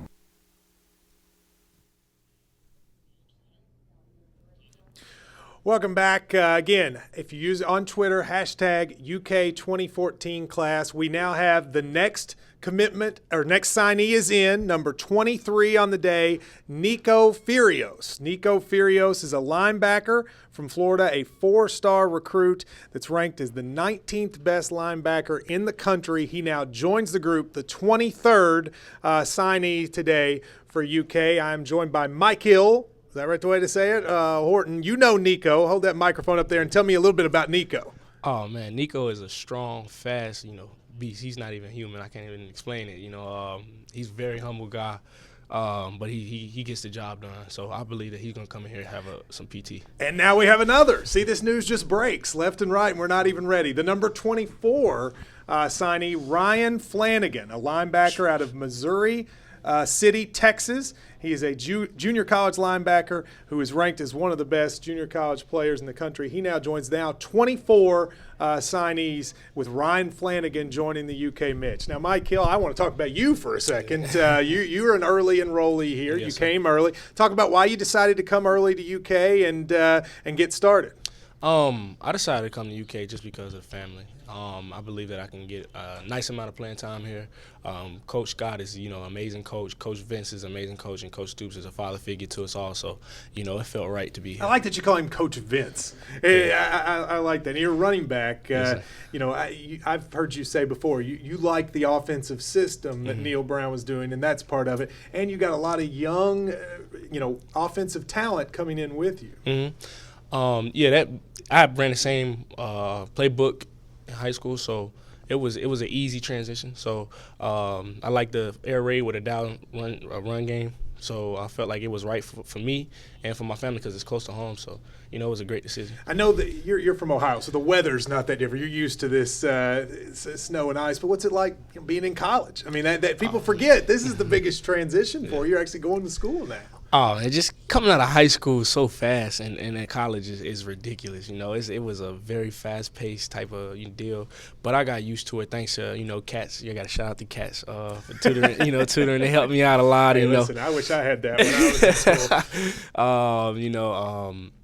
Miss Heather for helping me out, and it's been an easy going thing for me since I got everything down packed as far as workout times and wake myself up. It's you guys got to get up early. I don't know how you do that. Yeah. Let me ask you before you got to get out of here.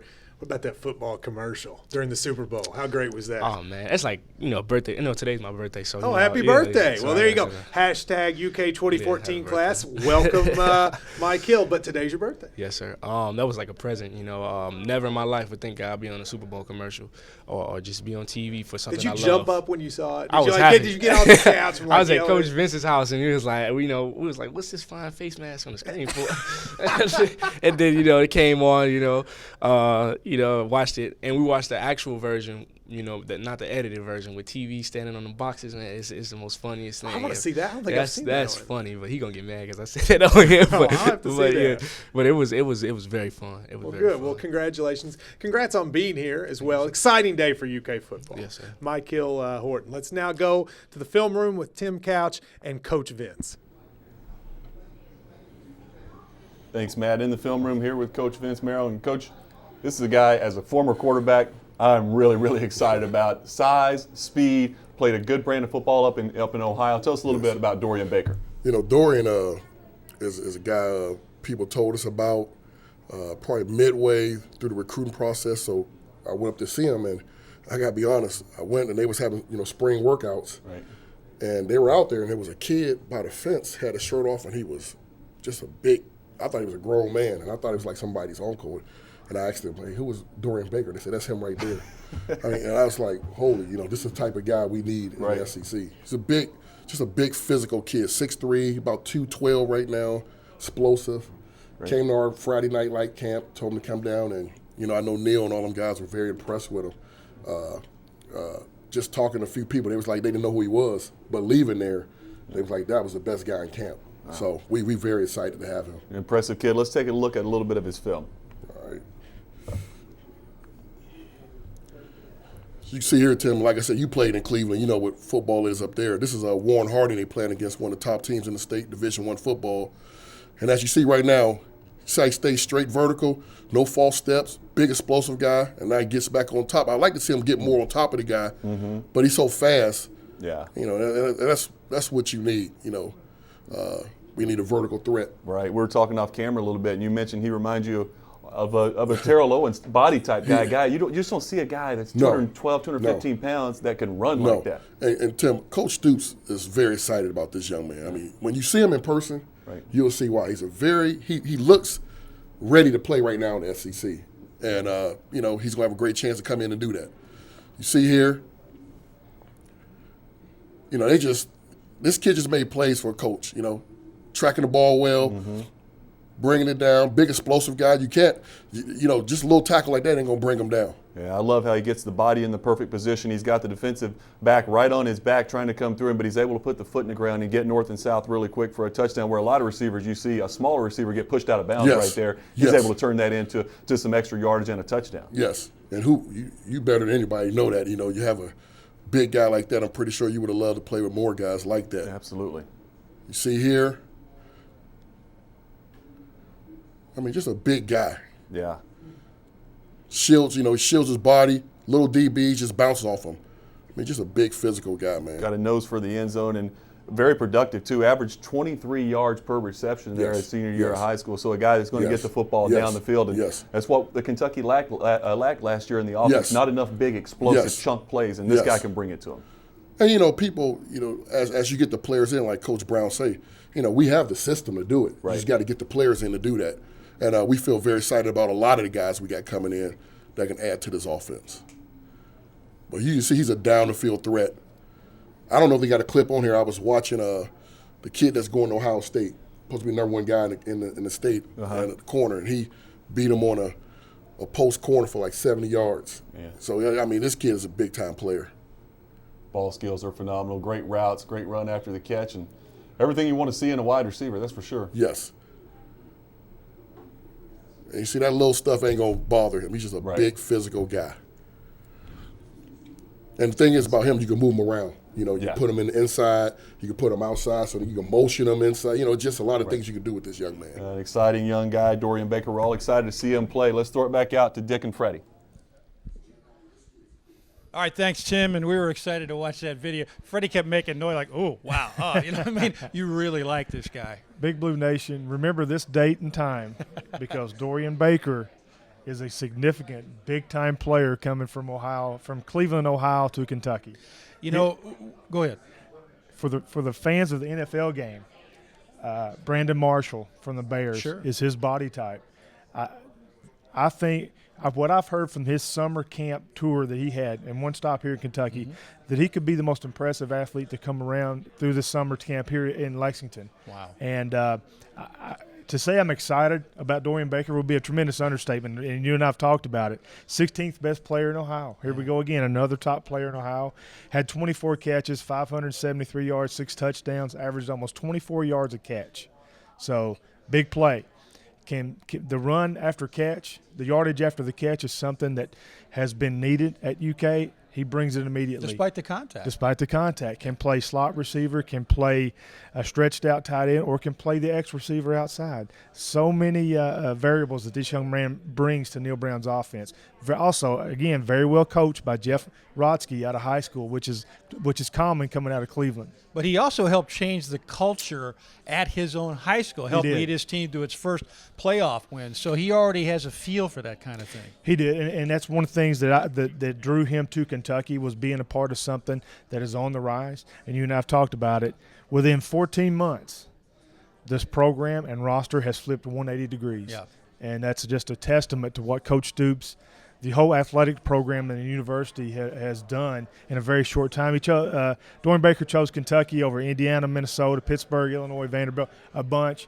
But again, Big Blue Nation, remember this day, remember this name, Dorian Baker, because he is going to be a special player in this class for the next 3 to 4 years. And it's going to be fun to see him develop relationships on the field with the Kentucky quarterback, especially Drew Barker. All right, there's things doing back in the war room. Let's check them out. Here with Coach Tommy Maynard, an exciting day. I mean, this is just an exciting day around here. I got to tell you, I've never been backstage for him. Everybody, there's just a smile on the face. Players walk around. This is a big day. Yeah, when it goes well and goes according to plan, it's just there's a lot of energy in here and a lot going on. A lot of people around here are celebrating so far. So, yeah, it's been a lot of fun. When you came to Kentucky, did you know that this could happen? I mean, did you feel like – I know you thought maybe long-term, but did you think this quickly you could get a class like this put together? Yeah, absolutely. I think that's one of the things that Coach Stoops down. That's why we came here. You know, we saw the big picture, and really, you know, this is what Mark Stoops' vision was, is to come in here and utilize the area that we're located in, utilize the conference that we're in, hire a great staff that could recruit well to it, and it's paying off so far. We have breaking news. The 25th signee is in. It's an offensive lineman. You're going to have to help me with pronunciation. I think it's Gervontius Stallings. Is that how we say it? I think he goes by Bunchy. Bunchy. I'm going to call him – I can go ahead and tell you, I'm going to call him Bunchy because I don't know if I can say Gervontius all the time. Bunchy Stallings, the 25th signee. You all are very excited about that young man. Yeah, very excited. He's going to play center for us and can play inside overall and just a big physical kid that moves great. And I know Coach Schlarman and Neil and Coach Stoops they're all fired up about having him, no doubt. When, you know, after a struggling season of 2-10, do you have worries? Okay, are we going to keep these guys together or not? You were able to, but was that a concern at all? Absolutely, it's always in the back of your mind. But when you meet these guys, you know, Thaddeus, you know, was just in here, and you hear about Drew and Mikkel and all these guys that really started this thing, Dorian, that all started this thing early. And you got around them, and you knew there wasn't a blink in their eye. They were in it for real, and it was important to them, and they took it upon themselves to build the relationship relationships, and that's a main reason this class has stuck together. Is they really are. That you hear the word family, but they really have acted like a family from the start. And once someone else has come into it, they brought them in and made them feel at home. So they deserve as much credit as anybody from the beginning. Fans, one of the things I think you'll like, I've gotten to know some of the guys that are here that you all have recruited, and it's not just that they're family. They're like great kids. They're excited. Yeah. They seem happy to be here. There's an energy around this place. I'm not going to say it's not been there in the past, but there is an energy here that is just exciting to be around. I mean, I know that's part of what you're trying to sell. Well, and it's been contagious. And we're going out and we're trying to recruit great athletes and all that stuff, but we're looking at character as well. And we've been fortunate that I think we hit on every guy up to 25 so far of good kids and good character. So they've molded well together. A few more, and then you can take a nap. That's or something right. Like that. A few more. We're not done yet. Not done yet. Let's send it to the film room with Tim Couch. What's going on, man? Not much. How you doing, man? Good, man. Good to see you. Excited, man. You too. So, SEC running back right there now. Yeah. We up? Yeah. All right, here we go with running back coach Chad Scott. I know you're excited about this kid, Mikael Horton, a big-time running back out of Ohio, good size and speed. Absolutely. From a physical standpoint, he gives himself the chance to come in and be able to compete right now physically. Cool. Let's take a look at some of his video.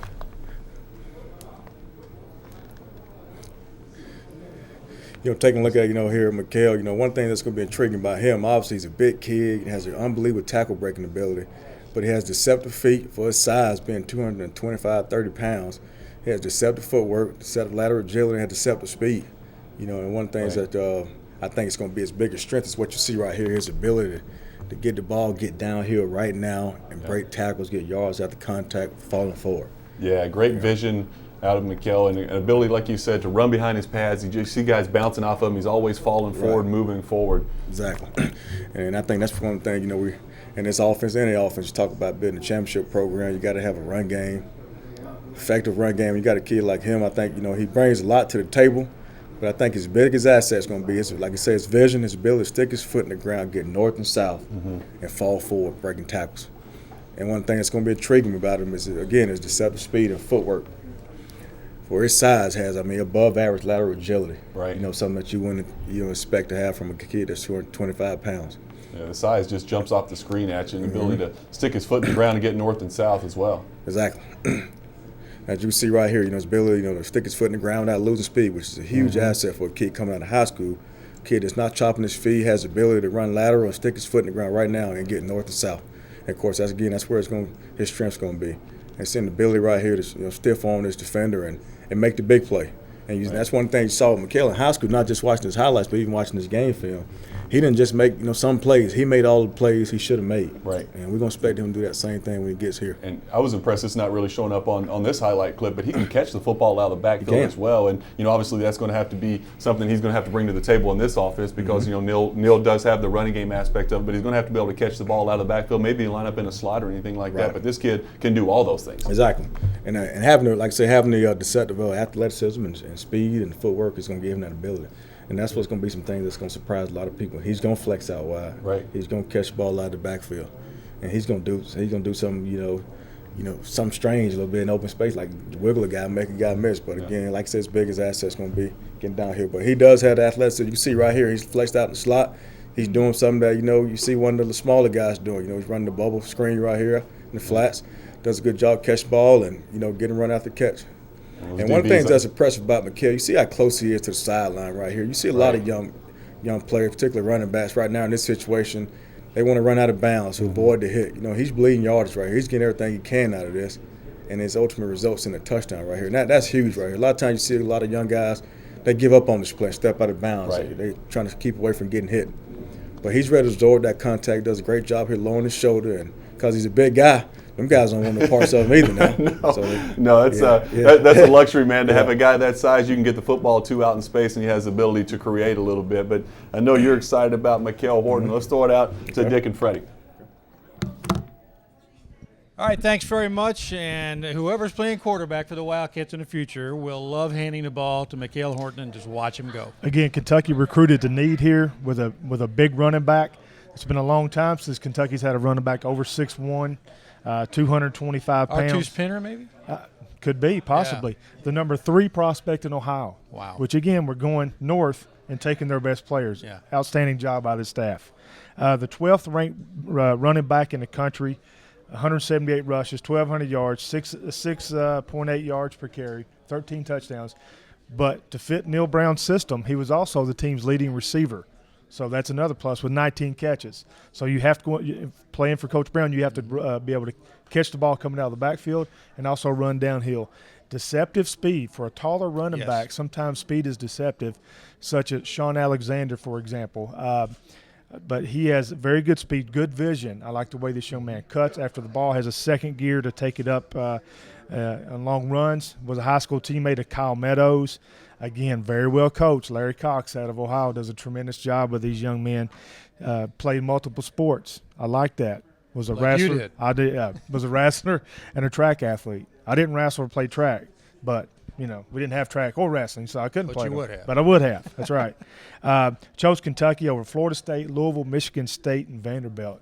The family atmosphere is what he liked, and as a former captain, I like to welcome this young man to our family.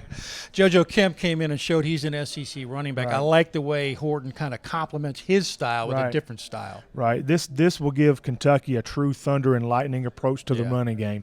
Short yardage, goal line situations. Now Kentucky has a big physical running back to say, here's the football, cross the goal line. And this young man has proven that he can do that in high school. Now that has to translate to the college level. And it is the air raid, but as Neil Brown said the day he got here, he said we have to be able to run the football to win in the SEC. They're going to run the ball at Commonwealth Stadium. Let's take a look at the upgrade that's on the way for the home of the Wildcats.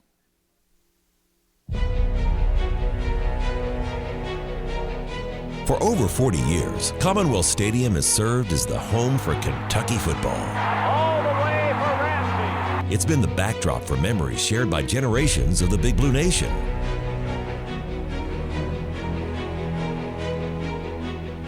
Couch drops back. Caught! Yeast at the 5!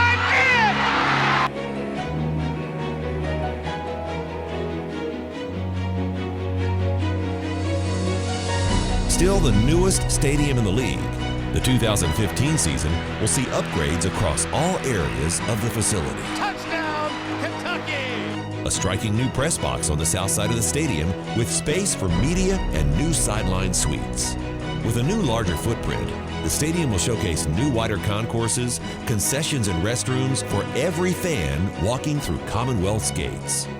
3 new club spaces straddle the 50-yard line on the south side of the seating bowl, offering exclusive fan amenities and unique ways to experience Kentucky football.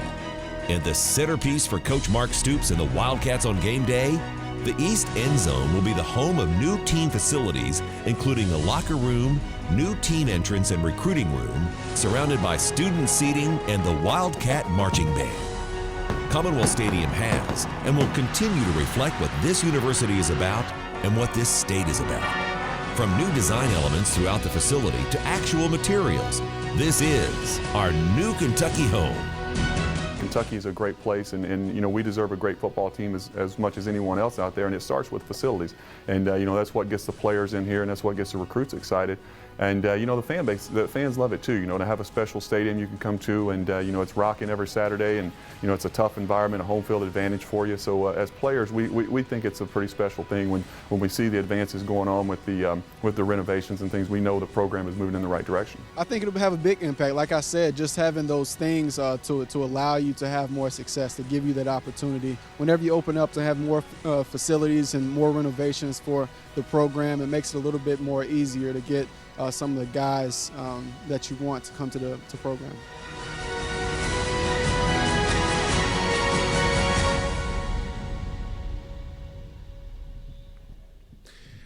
Some very exciting stuff. And now joining us to help talk about it, the Executive Associate Athletic Director, Mark Hill. And that's some exciting renovations going. Fans have been waiting for this for a long time, and there are now 2 major construction projects. Let's talk about both of them. First of all, Commonwealth Stadium. What can fans expect to see when this gets going in 2015? So when we get to the fall of 2015, fans are going to see a lot of new pieces of Commonwealth Stadium. From the exterior skin of the building, it's going to be completely different. If you vision what the elevator towers look like now, the entire north and south sides of the complex are going to look like that same structure. Then you put that with all the new amenities of concession stands, restrooms, club seating, club spaces, Recruiting new suites. room. The recruiting room obviously benefits the athletic department greatly, but the fan experience is something we're very into as well. You know, a lot of Commonwealth Stadium, there are good views everywhere, but fans have kind of wanted it to feel sort of more modern. Is that going to happen with this? Yeah, and it's, Commonwealth Stadium was built in the 70s, and so it was top of the line back then, but it's been a while since we've done much to it. In 1999 they finished the renovation on the end zones, which was my first year here. They finished that piece of the puzzle, but now it's time to do more. We've come a long ways in football since then. We've had some ups and downs, but we're on the way back up, and there's not a better time to capitalize on that than now.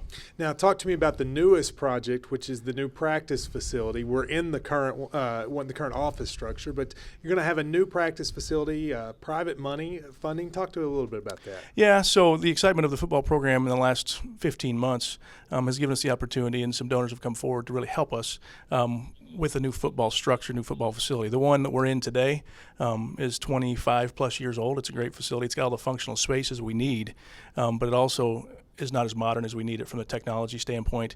And so instead of putting money back into this one, our other 380 some athletes need more space as well. So they're going to be able to take over this portion of the building, and that allows us to connect football right to the football indoor stadium structure, and then 50 yards from the stadium itself. So it's amazing, all of this going on at the same time. It is an exciting time for UK football fans. It's an unbelievable time for UK football fans. There's not been a better time in the last 15 years that I can recall that I've been around Lexington, and there's no question that Mitch Barnhart has finally come up and said, we're going to make football great here. And it's not just he's decided overnight to do this.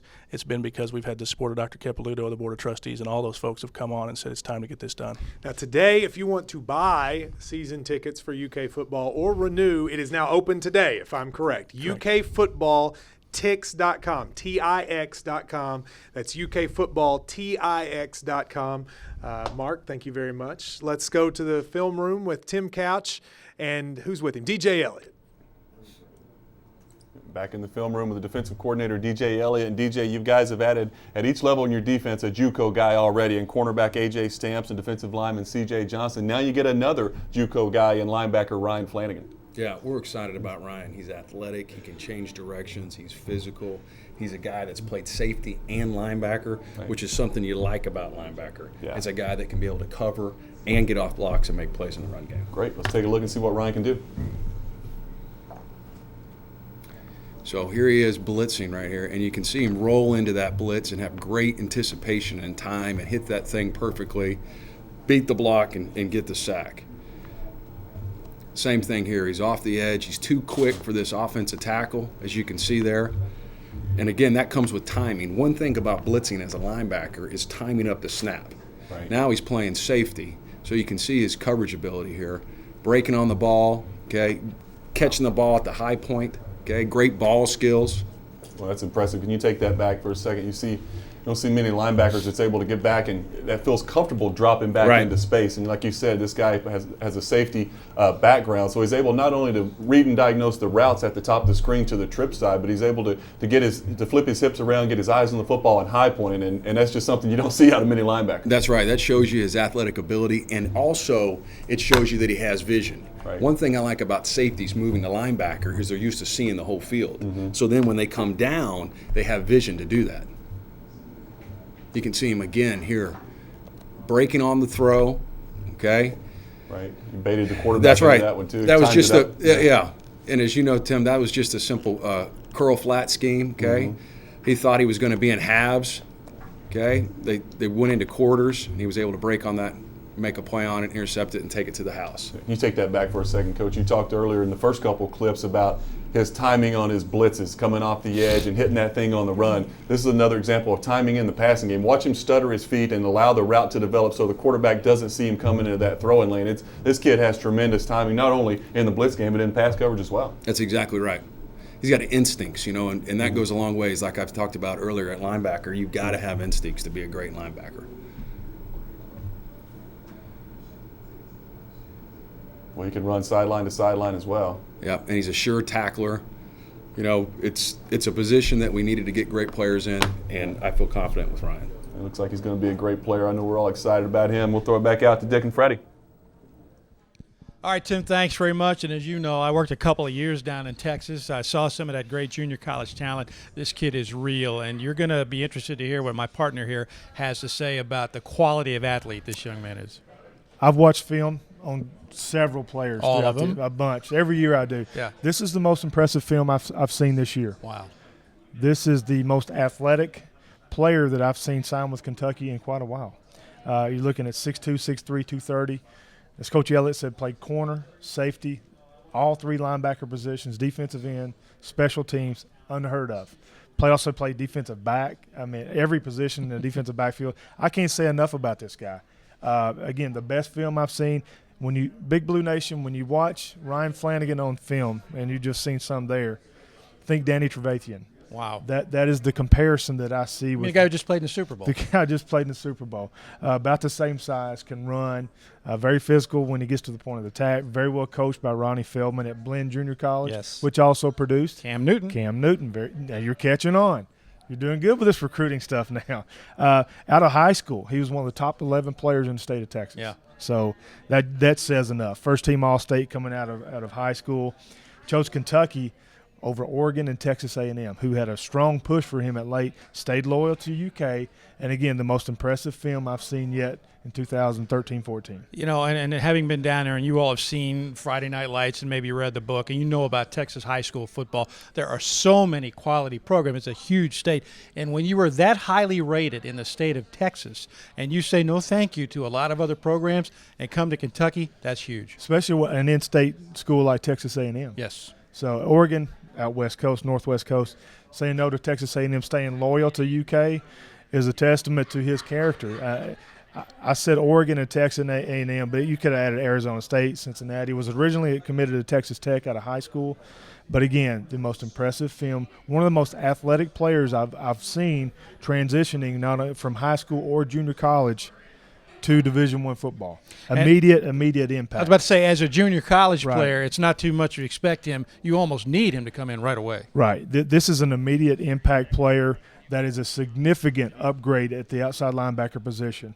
And I think Kentucky has found not only an impact player, but one that I think could play at even the next level once he gets here and develops, gets in the weight room, conditioning, gets on the nutrition program. The sky is the limit for Ryan Flanagan. He likes him a lot. A lot. Let's find out more now about another junior college transfer on the defensive side of the football, C.J. Johnson. All right, here with C.J. Johnson. Now, I've been told, C.J., you're a talker. Am I right about that? Oh, yes, sir. You can see it. I'm ready to talk. I'm ready. Let's do it. Now, you ended up coming here after 2 years of junior college. What made you decide to come to Kentucky? It's just the first time I came down here, the fans. Like, I never felt so much love and support from people I'd never seen before in my life. That had to be weird, right? I mean, you you don't think anybody knows who you are. Yeah. And Kentucky fans, were they just everywhere hounding you? Everywhere. Like, I'll be chilling on the fan. I said on the fan. I'll be chilling on the field, and then a fan will come up to me and tell me my whole history.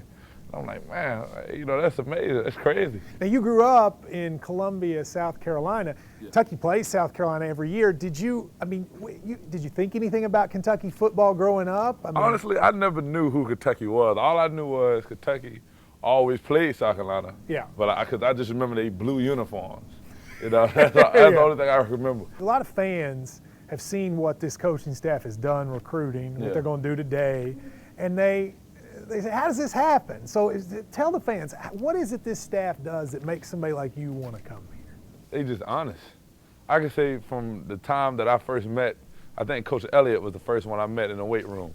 And from everything he told me from there to now has been the truth. They don't sugarcoat anything. If they tell you something, they mean it. So if they tell you, I don't know no examples, but they just truthful, honest, and they're great guys. The way that you see the coaches interact with each other is great. It's like you could tell they're like a small knit family compared to other schools I've seen. You can be talking to two coaches that don't like this coach here, but here it's just like all of them is close. Now that you've gotten here, have you had that same sort of family atmosphere with the players? I mean, have you gotten grown close with the guys? I mean, I felt like me walking in here. It didn't feel like I didn't fit, like I wasn't out of place. I felt like I was already here before. I just left for a time period and came back. It just felt like I was already at home. You were highly rated as a junior college player. When you when you watched, Division I college football, I mean, I'm sure you thought, I can be right there. Yeah. And now how excited are you to actually get on the field and do it? Well, to be honest, I didn't really watch football too much. I guess you're playing a lot. Yeah, but it's just amazing. People say they do it for the money and stuff. I do it to play in the front of the crowd, the fans. That's the most important part to me. Is like to come out and you got 1,000 or something people in the crowd just screaming for you to play and to do good. That's the best part about it, just to have the fans there. Now, this recruiting class that's assembling today, a lot of people think this could be the recruiting class that turns it around here. You agree with that? I mean, I agree. But, I hope people don't think like, all right, since we got a real good recruiting class, we can come out and go, undefeated, blow Alabama out in the bowl game or something like that. But, I just feel like for me, when I first met these guys at the Tennessee game, I just felt like everybody felt like they was on the same page. And I feel that, we're going to have a good season this year. That's hands down. But the future here, what, the coach is going to do here for the future and in recruiting, it's going to be amazing. And wouldn't you, I would think it would be pretty good to feel like you helped start that if that ends up happening, right? Yeah, that's the main thing I want, to be one of the guys that came in and helped Kentucky turn around. That'll always be remembered. I got some questions for you. This is just to get to know you. This will be the first time a lot of these fans really have ever seen you. Yeah. So let's get to know you a little bit. What's your favorite movie? Menace to Society. Menace to Society. Yeah. Another movie from before you were born. You guys are all picking. Why do you like Menace to Society? Oh, man, because it's, for one, it's a gangster movie, but at the same time, it's just like, I don't know, me coming from a rough area, it's just one of the movies you can relate to. It's gotcha. I love like you guys are all picking movies that are like, from my childhood, much less yours. The best of the movies they make now is cheesy. Exactly. Who wants to see it? I watch those CSI movies and stuff like that. Now, what about your favorite singer, rapper, musician? What do you think? Oh, man, that's hard. Well, I don't know. I don't have a favorite rapper. I would have to say Gucci Mane is my favorite rapper. Gucci, I don't know. He's not the best rapper. I say that. But I grew up listening to Gucci Mane, so it's just like Gucci Mane. Yeah, Gucci Mane. So you're gonna have to teach me Gucci Mane. I don't know a lot of Gucci man. You have to teach me at least a little bit of Gucci Mane. I got you. I feel like I would like Gucci Mane if somebody would teach it to me. But. He's a very popular. He's been around since I've been around. Gucci Mane been rapping since I was a kid, and that's the only guy. There's a lot of rappers, but Gucci Mane, he was hot down south. So I got you. All right. I'm gonna if I could snap my fingers, and right here would be any girl, any woman in the world for you to go on a date with, who would it be? Alicia Keys, hands down. Alicia Keys. Alicia Keys. What'd you think of the Super Bowl commercial that aired? Oh man, I loved it. But me being the type of person I am, I'm big, so they had me in the back. But I felt like I should have been the one in the front with the ball throwing it up. At least catching it. You know what I'm saying? I'm supposed to be throwing the ball up, but catching it at has the same to be. time. You've watched the Super Bowl. That has to be kind of cool to sit there and watch it. And there you are. That had to be great. Most definitely. And knowing that thousands of people done seen it, that's great. That's a great feeling. Now, the slogan that was on during that commercial, why not? Why not here? Is that sort of a slogan you guys are kind of adopting at all? Oh, yeah. I remember telling my friends that at JUCO, because they all like, why you want to go to Kentucky? And I'm like, why not? It's the best place to be right now. With the people here is just like praying for a good season. And you come in here and turn around the season here, why? Basically, why not? Why wouldn't you come here and be a part of something that's blowing up? All right, well, there you go. I can already tell you're going to be a go-to for people for interviews. So I hope so, because I'm a talker. All right, nice to meet you, man.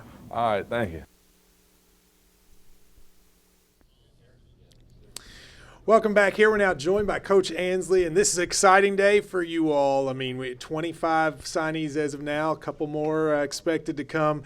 This is a culmination of a lot of work for you. Absolutely. The process is to go out in spring training and evaluate kids and go through the fall camp, and then go through their fall seasons and, then get back out in the periods when we can get back and contact them and go evaluate them and then lock them down for the day.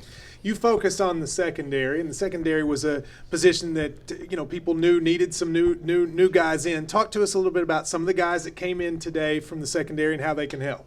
Well, last year we were young in some spots and got hit with some injury bugs, and this year we wanted to go out and get faster, more explosive, guys, and I think we did that.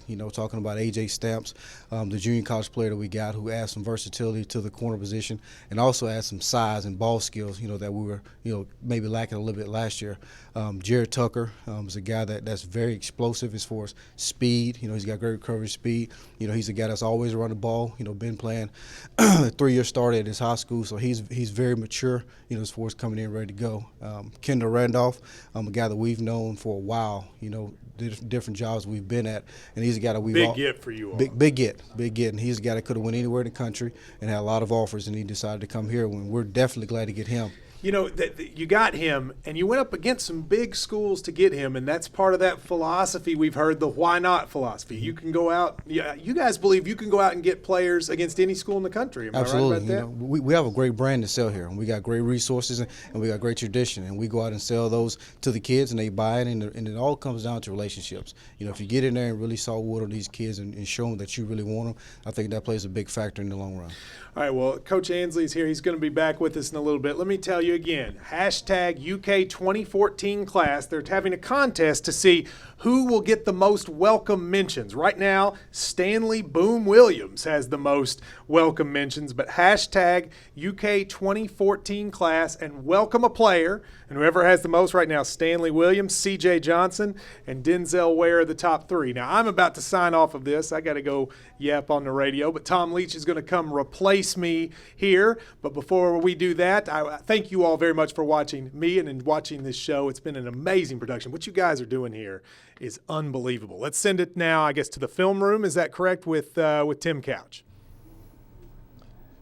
In the film room now with a guy I'm very familiar with, a former teammate of mine, a guy who protected my back when I was playing quarterback here, Coach Schlarman, the offensive line coach at Kentucky. And we'll get right to it. A big offensive lineman from Ohio, Jarrett LaRubio. Tell us a little bit about Jarrett. Well, Jarrett, he comes from a big family. I think he's got 4 other brothers and him, and just a bunch of neat people. Great folks to spend time with. He's a phenomenal player. He's very physical. He's aggressive. That's one thing we really wanted to hit home with this class, is getting linemen that like to finish blocks, and this guy, he does that to the T. Great. Let's take a look at him. All right. In his style of offense that they've played, it's more of an option style of offense. So he does a lot of down blocking and things like that. But you can see, like right here he is right here at right guard, coming down and finishing, right. Putting guys on the ground. And that's one thing, when you turn his film on, it jumps off the screen at you.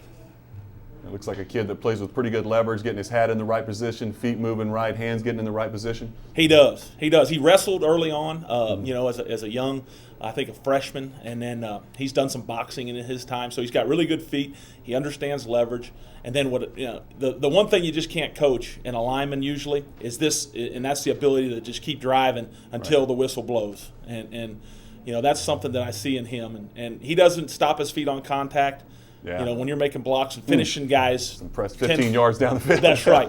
That's what you're hunting. Do a little pass pro. Hadn't done a lot of pass pro with the offense that they've run. So that's something that he's going to have to transition to us and do a lot, more of. Great. Okay, well, I think we're going to send it to Matt back in the war room. We had a new recruit come in. So who we have, Matt? Well, I thought I was gone, but then big news came in, and the entire staff wanted to be here for this. So let's take a show. We have the newest commitment, and it's a guy that you guys are going to be ready for. Matt Elam has joined the show. The entire staff wanted to be here for that. Coach Stoops is going to sit down with me real quick to talk about Matt. Listen, fans have heard this name for a long time. It was a big day last week when he committed. It's now in. Talk about Matt Elam. Just so excited. Matt is big personality, great player, very important to us and very important to this state. So we could not be more thrilled to have Matt. And you guys, now that you have this whole staff here, let me ask you, there's a couple more things still to come, but you got this whole staff. This has been a team effort. This has been a huge day. Talk about what this means to you and to this fan base that's watching. Well, it's meant an awful lot. I'd like to get Neil up here. Neil was the point man on Matt and did a fantastic job. And I'll let Neil say a few words. Well, I really think with Matt is, and I told him last week, I think Coach Stoops was really his lead recruiter. But really as a group, we did a great job from Coach Stoops all the way down. Dan Breswitz hadn't been on here yet, but does a great job coordinate our in-house recruiting. And then DJ and Jimmy, really the last month, been really active, and getting Matt on board too. We're excited about When it. he made his commitment, I mean, I was there, but you guys were here. Was it nervous? I mean, were you nervous? I was. Did you know? I mean, I was you at know? an FBO in South Carolina. Yes. And I told the pilots to make sure they got me there in time. So you made the pilot land. Yes. As soon as we landed, we went in the FBO, pulled it up on the computer, and saw it live. And of course, Matt told you all that he told me before that. But still, until they go public, until we get it just now officially signed, you never really know. Stranger things have happened, but it was a complete group effort to recruit Matt and really to recruit this whole class. So our staff has done a tremendous job. Before I throw it back to Tim, I want to read this with the whole staff here. This is from a fan who I know has been watching football for a long time. It says, I want you to tell Coach Stoops and the rest of the staff that I've been watching Kentucky football for 40 years. I've waited for a day to be this excited about the future. Kentucky football is one of my favorite things, and what they've done today means more than they ever know. I wanted to let you guys know that. There's fans that think that. We appreciate that. And you know what? These fans make a big difference. The support that they have given myself, this staff, and all these recruits feel it. So they feel the passion of the Big Blue Nation. We are just glad to deliver. This staff has worked tirelessly for a complete year, around the clock. They did a great job and very, very appreciative of everybody that's helped. Well, thank you all very much. Let's send it out to Dick and Freddie. All right, thank you very much. And I can tell you, we're right across the hall from the war room, and the noise that came out of there tells you something special just happened. That noise wasn't just the coaches screaming. That was fence posts being nailed around the state of Kentucky to put a fence around the Commonwealth and keep the best players here. That was a statement that said, we're keeping Matt Elam in Kentucky. And as you said, big time announcement. Now we get into Jarrett That's LaRubio. Right. They're pushing that border north again. Here we go. Ohio River, take it north. Yep. You know, we've welcomed Ohio people to our lakes for years on 75. Good point. Now we're returning the favor and going back into Ohio to get offensive linemen. There we go. Matt LaRubio, 6'6", 280 pounds. I can describe him in one word: nasty. Absolutely, brutally physical offensive lineman that finishes blocks. Got a great first punch with his come out of his stance. 27th best player in the state of Ohio. Here we go again. 20th best offensive guard in the country. Wow. If you consider how many offensive guards play football, that's quite an accomplishment. Very physical, athletic lineman. First team All-State Ohio. So here we go again with the best players out of Ohio. Does great with space blocking. Very physical, finishes blocks. Very well coached coming out of Ohio, like most of them are.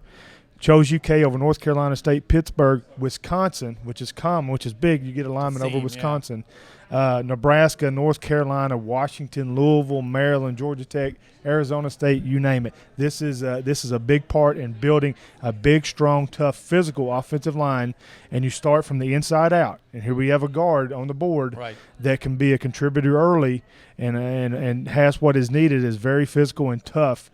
And plays a nasty brand of football, which I like in the trenches. Two things I noticed in studying his video: the way he holds his blocks, and these poor kids trying to fight off a man his size, but he never gave up on it. He didn't take plays off. His film is almost blindside-like when he picks the kid up and throws him over the fence, and he actually did that about 30 yards downfield. Again, he is just nasty. The other thing, too, is being that size and that agile at a guard gives you options, doesn't it? Right, because he has the size to play right tackle or left tackle, actually. At 6'6", 280. He'll be 310 before you know it. So he has the size to play every position on the offensive line, but he is a true guard. He was evaluated and projected as a true guard, and he fits in well. And Coach Schlarman has a very nice player to work with and one that could go against young Matt Elam in practice, and that would be a heck of a matchup. And so fun vital to watch. in building this air raid offense. We talk a lot about receivers and quarterbacks. You got to have the big boys up front. Especially in the Southeastern Conference, you have to build from the line of scrimmage out. And now from the offensive line specifically, you go inside out. Here's a large piece of this pie, and pun intended with large, is Jarrett LaRubio, a big-time guard prospect out of the state of Ohio. You're going to like what you see. Yes, we already do like what we see, whether he Very plays much. right away or sits out a year. But these kids are all signed to play right away. Right. Let's learn more about offensive linemen now. Let's go back to Tim Couch. And Coach Schlarman, we talked about one offensive lineman from the state of Ohio, the inside guy playing that guard position. Now we get to another offensive lineman from the state of Ohio, and Nick Richardson, a guy that you're projecting to play possibly left tackle here. Yeah, we think Nick really fits the bill for what we're looking for in a tackle. He's athletic, he's long, he finishes blocks. He has all those intangibles. He's smart on top of that. So we're really excited about Nick. Great. Let's take a look at Nick. All right. He plays, Nick, unlike Jarrett, plays in an offense that's very similar to ours. This first play, you can see he gets out on screens, which is something that is a big part of our offense.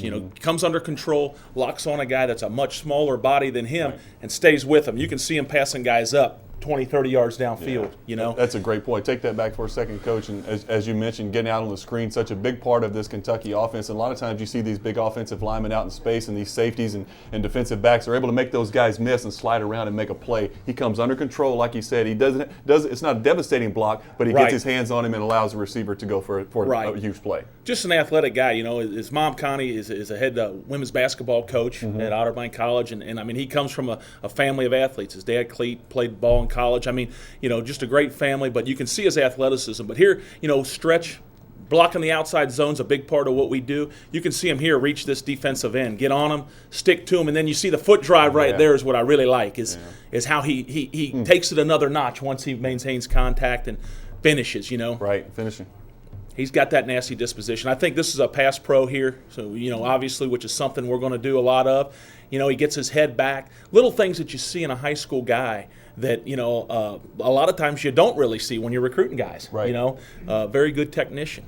I think one thing that stands out to me a lot of times when you look at these big offensive linemen in high school, you see they're kind of heavy-footed, kind of slow-footed. This kid has really good feet, very athletic at 275 pounds. He has the ability to move and get his body in the right positions to make these blocks. It's very impressive for a young football player. Oh, yeah, most definitely. This is one of my favorite clips of him right here. You can see how spontaneous he is when the play kind of breaks down. He peels back and knocks that guy and you see the helmet fly into next week, and a lot of guys might sit there and watch the play develop and kind of get passed by, but not Nick. He gears it up and cleans one up. You see him here pulling around on a little tackle trap play. You just see his footwork. I mean, again, little things that you don't see a lot in high school guys. Getting up in the hole, getting on that guy, and then 10 yards down the field, the guy's, heels overhead right there, and he finishes. So a lot to like about Nick. A lot to like about Nick Richardson. Somebody I'm sure you're going to have you're going to love getting your hands on here and getting him even better at these techniques and these things that you want to teach here at Kentucky. Let's throw it back out to Dick and Freddie. All right, Tim, thanks. Quarterbacks, for obvious reasons, love offensive linemen. Stop me if you've heard this one. Kentucky goes into Ohio and pulls a 4-star athlete out and a kid who can really play. I warned them that I was going to repeat myself several times when the show started. So, yes, everything I said about Jarrett Rubio, add that to Nick Richardson. 8th best player in the state of Ohio, which is strong.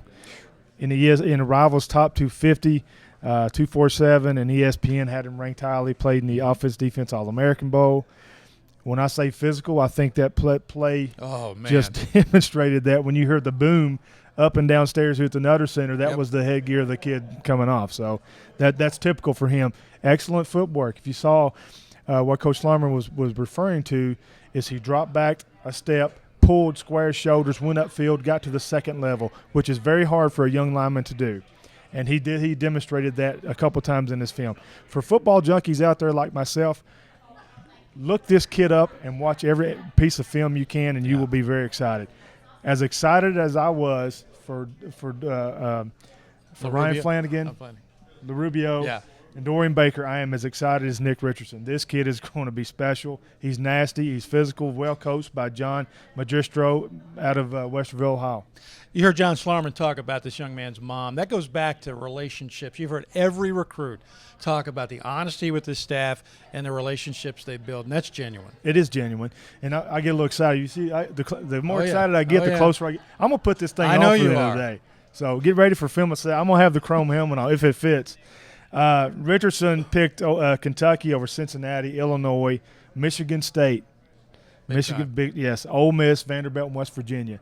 He is a typical, outstanding Big Ten offensive lineman coming to the SEC country, and again, taking those borders around the Ohio River, moving them north, and bringing a big-time offensive tackle to Lexington. And he'll be blocking for the air raid, and now one guy who made a living at the air raid is going to talk about the future trigger man for the air raid. Here's Tim Couch with Drew Barker. Get started with just a few personal questions to get it going. What's your favorite movie? I'll probably have to say my favorite movie. I'm kind of into like the superhero movies, so I'd probably have to go with The Dark Knight, the Batman movie. I love that movie. And The Dark Knight Rises is kind of a close call between those two, but definitely those two would be my favorite. If you could go on a date with one person, who would it be? That's a tough question. Right now, I kind of like Kate Upton for a while, but now I'm kind of on Adriana Lima, so I'd have to go with her, yep. Can't go wrong with either one of those. Who's your favorite singer, rapper? I'll probably have to go with Drake. Drake right now is my favorite, yep. Cool. If you could go visit one place in the world, where would it be? Ooh, that's a tough question. I would probably have to choose Cabo. I've always wanted to go down there. Beach, nice somewhere area. Warm, huh? Exactly, yep. Anywhere warm, really, but just to go on kind of an adventure like that would be cool. Cool. Well, first things first, man. The question everybody wants to know is, you were recruited by a lot of other SEC schools. You had an opportunity to go to a lot of different places. Why Kentucky and why now? Just, the atmosphere here, like when Coach Stoops and the staff came in, it was just a complete 180. It just felt like a complete rejuvenation. I mean, they weren't scared. They wouldn't back down to any other schools. They came in and they said, forget those other schools. We're going to come in and this is how we're going to do it. And they did it that way. And they really just won me over. And just how I felt here as well. Just something about staying home and playing for the in-state and following guys like you was just something that really appealed to me. I get a lot of questions, everybody I see around town is, what do you think of Drew Barker? What do you think of Drew Barker? And I said, I don't know how he's going to be as a player yet, but I know he's got the intangibles to be a great football player and be the kind of leader that we need at Kentucky. And, the biggest thing that impressed me was the way, once you committed, how you went out and recruited for this program. And you got guys on board and you got, these receivers in here, the playmakers around you that you're going to need to make plays. Where'd you get that leadership quality from? Well, I really just thought, Kentucky, they kind of had been going through a little rough patch lately, and I thought, if I was going to come here, then I might as well bring other top players to come with me. And I knew when I committed to Kentucky that I was going to be able to do that, and just because that's how I felt when I committed here. And now 2 days from signing day or on signing day, you can see how good this class is and the wins that we have over all these big time schools. So we're really taking a big step in the right direction, and I'm really glad I could just be a part of it. Let's talk about the air raid system a little bit. Obviously a system that I played in as well, and I know all about it, and it was a great fit for me as a quarterback, and I loved it because it was so quarterback friendly. It gives you an opportunity to do things at the line of scrimmage, obviously to drop back and throw the football. What is it that sold you the most about the air raid system? Just like Coach Brown would, when he was at Texas Tech and Troy, really just seeing the production they had there, and coming here and showing the cut-ups, and also just knowing that it's worked in the past, with guys like you, and a little bit with Jared Lorenzen as well. So that was really appealing to me. A really fast up-tempo offense, getting off a ton of plays a game, and being able to throw it that many times a game. Just really appealing for any quarterback. So I just wanted to come in here, and I just felt like a pass-first offense really would fit me. One thing that, when I see you play and watch your film, one thing that really jumps off the screen at me is how mobile you are. And, I was just a pocket passer. Obviously, I wasn't running anywhere, but you can really move around, and you ran the football a lot in high school. And, this offense, watching it last year, Neil Brown has quite a bit of the zone read qualities to this offense. And is that something that you feel comfortable with doing? Yeah, probably not as much as I did in high school. I carried it almost like 20 times a game in high school, so it wouldn't be as much in high school. But, I'm definitely wouldn't mind, tucking it down, having a few, quarterback design run read plays. So, I think that would be really cool. And just to keep the defense honest, I think, it would really fit well with how we're going to be able to play. I think one big advantage you have of having an opportunity to come in and play right away is the experiences that you've had as far as going through the Elite 11 process, the experience you had playing in the Army All-American game, those type of things. How much do you think that has helped you, and how much will it help prepare you for going out and playing possibly as a true freshman? I think it's helped me tremendously. Going through the camps, like you said, the Elite 11, really a lot of people would just say, well, that's just 7-on-7. You can only do so much of that. It only emulates so much of a real game. You don't have a pass rush or anything. And, I think that helped me in the fact that, just the one-on-ones with the DBs, you got the best DBs in the country you're throwing against. So, that really helped me with the speed and everything. But at the Army All-American game, that was my first true, challenge, with a real defensive line, rushing at me. And, I thought I did just fine. At first it was a little different just because you have to get used to the speed and, everything just develops that much quicker. But, I really thought over the week and then into the game, I really translated well and, just got more comfortable as it went on. So it actually got me really excited to come to college and, start playing with that speed all the time. Absolutely. Obviously, the speed of the game is a big jump from high school to college. What do you think is the biggest thing that you're going to have to pick up to be able to play as a true freshman, whether it be getting stronger, working on some mechanical things that you're trying to work on? What's the biggest thing you have to fix to go in and play right away? I'll probably just say, just working on quickening up my footwork. Sometimes, in high school and stuff, you can get away with just, slow footwork and not as fast as you should be, not being on time. But in college, everything's got to be on time. Everything's got to be in sync. And if your footwork is off by, just that much, then, it's going to mess up the whole play. So, just getting back in my drop quicker and, making sure the ball gets out fast. There's so much talk around town about this recruiting class. And, it's the best recruiting class in the history of Kentucky football. A lot of pressure comes with that as well. A lot of expectations that really haven't been placed on another recruiting class quite like you guys are going to have. How do you deal with those pressures, and do you think this class can handle that? I think we can definitely handle it. We got a lot of guys that, I guess one word I guess you could say is swag. We got a lot of guys coming in.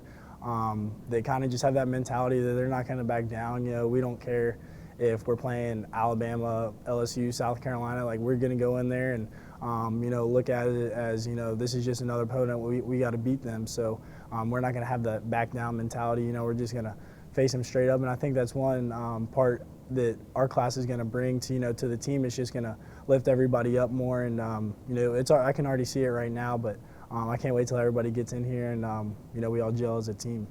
So last night, I assume you're sitting home watching the Super Bowl, and the commercial that everyone's talking about popped up on the screen of this recruiting class. What did you think about the commercial? I thought it was awesome. They didn't show it to us before the game, so they kind of told us when it was going to be on. And when it came on, everybody got real silent. We were watching it, and then, after it went off, everybody just got real excited. We watched it on the internet like 15 more times. So, just everybody back home and in the city, talking about it. I think it got everybody really excited, and I thought it was a great commercial.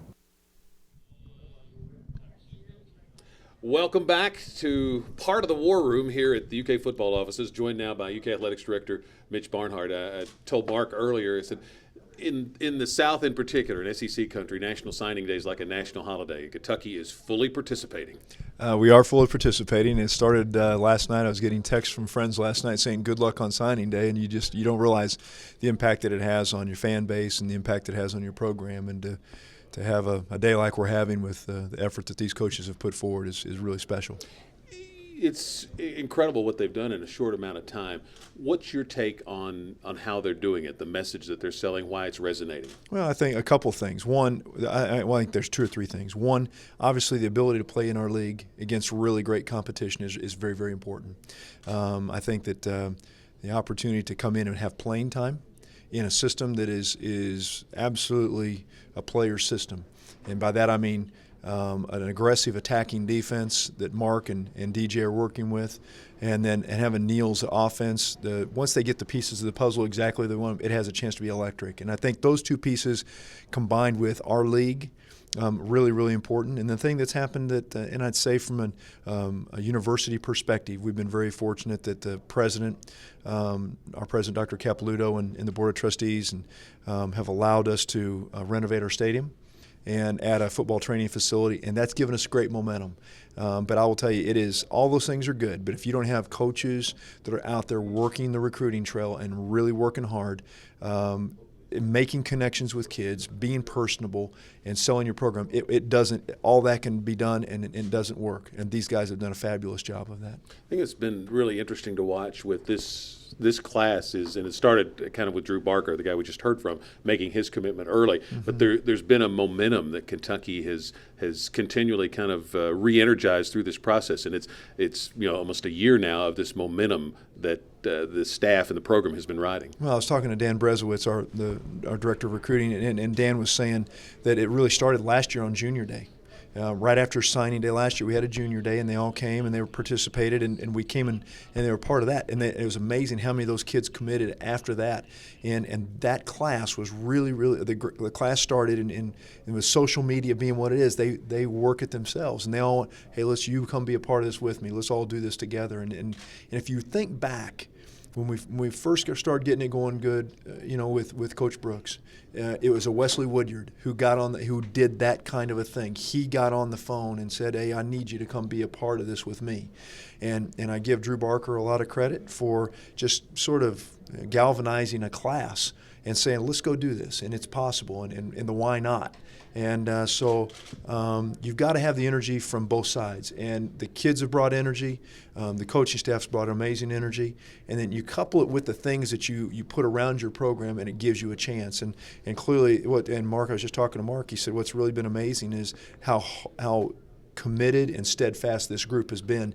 This is a good group. Obviously, you can look at the ratings and all that stuff. This is a good group, and none of these kids have wavered in their commitment to Kentucky from the get-go, and I appreciate that. Yeah, I told Mark that I think there were probably a lot of people out there saying, well, Kentucky's getting all these commitments, but a lot of these guys are going to go other places, and Kentucky's just taking the commitment early to get some momentum going. Mark, all the way through the season, on all the shows, he would say, we're going to hang on to these guys. We're not going to lose anybody. They lost one commitment, and I think that's pretty incredible. Well, they've been steadfast, and that's a testament to the kind of kids that we're recruiting and their commitment to our program and their commitment to what they say they're going to do. And I really respect some of the way these guys have done their business. They've made commitments, and when they weren't ready to make commitments, they didn't say it. And Mark has been really strong about saying, if you're not ready to be committed, don't say it.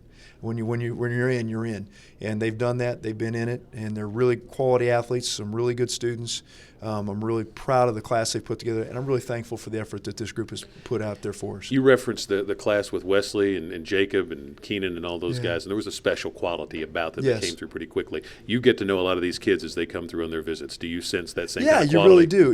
You can see that they're wanting this to be different, and they want, it's putting their signature on. They remind me a lot of that group, and a lot of those guys have played some pretty significant time in the NFL, and we saw 3 of them on Sunday in the Super Bowl. But that's the kind of young person that we need in this program if we're going to compete in this league. This is a tough league, and we all know that. If you're going to play in this league, you got to be at least equal to the other athletes on the other side, or better. It's really tough to make progress in this league from the bottom up. Exciting times for Kentucky football. It really is. And I'm really thanks to those coaches and our fan base for their support, and really appreciate our administration allowing us to do the things that have helped us propel this day. So thanks to everyone. University of Kentucky Athletics Director Mitch Barnhart joining us here on the Signing Day show. We are live at the UK football offices here until noon Eastern time. Still a couple of more names to come in before we wrap up this 2014 recruiting class for Coach Stoops and the staff. Now we'll send it over to the X's and O's room and the Deuce, Tim Couch. Back with Coach Brumbaugh, the defensive line coach here at Kentucky. And, Coach, you already have Zadarius Smith, Bud Dupree, Jason Hatcher, those guys that can get after the quarterback on campus. And now you add a guy like Denzel Ware to add to that rotation at defensive end. You're adding an explosive guy that can play in a 4-3 package, 3-4 package, play on the outside edge, and add some explosive twitch off the edge. Let's take a look at Denzel. Here's Denzel at the right defensive end coming off the edge. Has the ability, like I say, to be able to strip.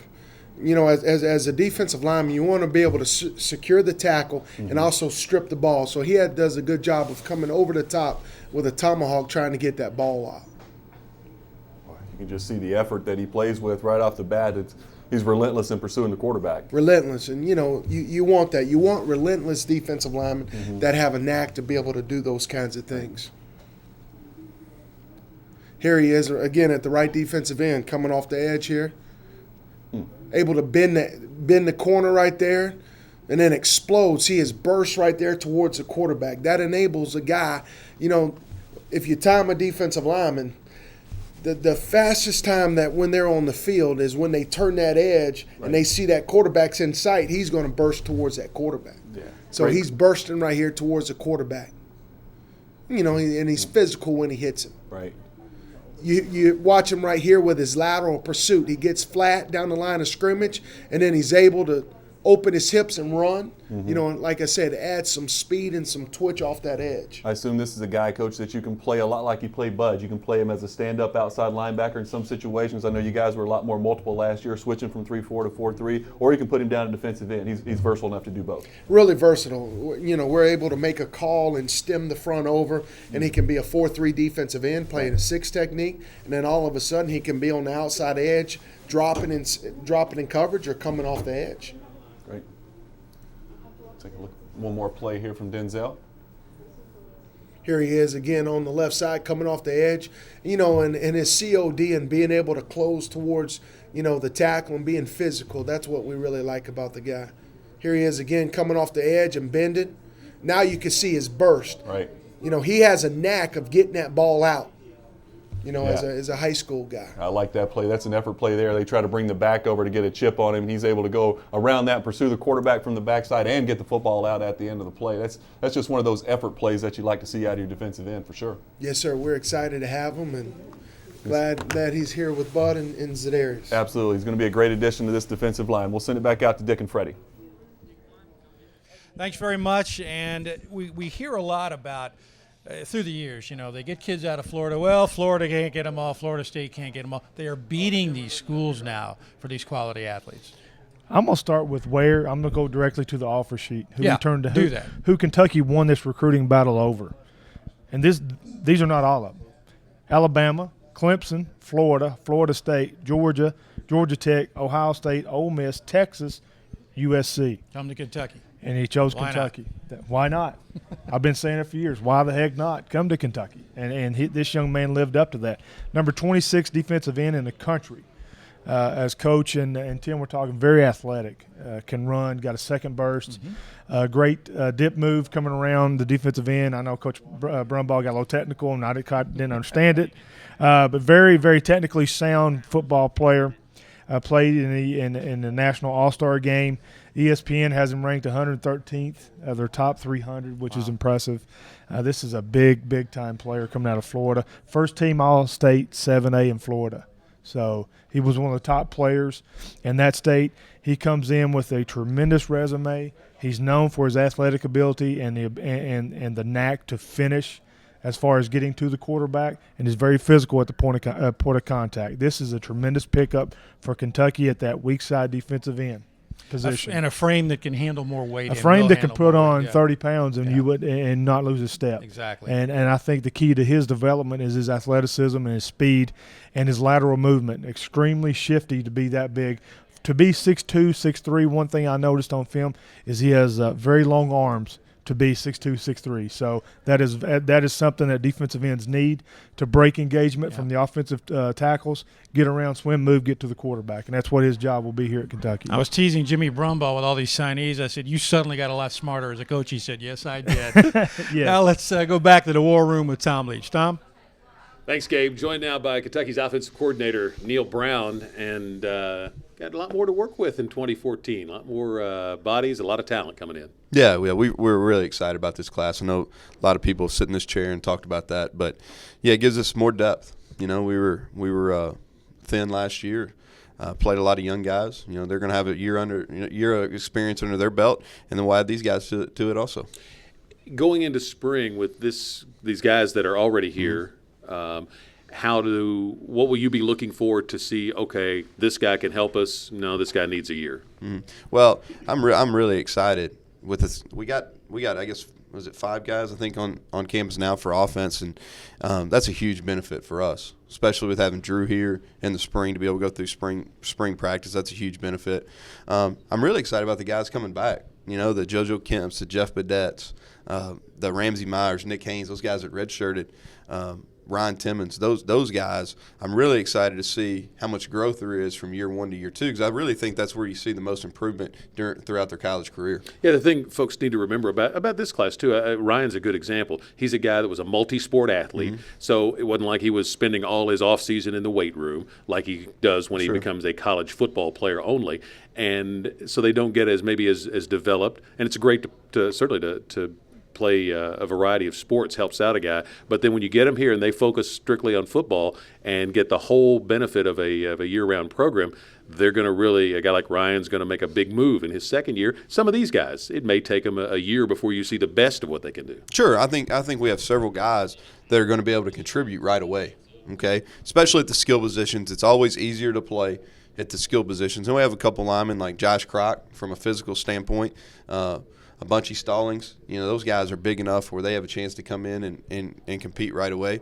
And but at the skill the Blake Moans, the Dorian Bakers, Thaddeus Snodgrasses, those type of guys have the opportunity.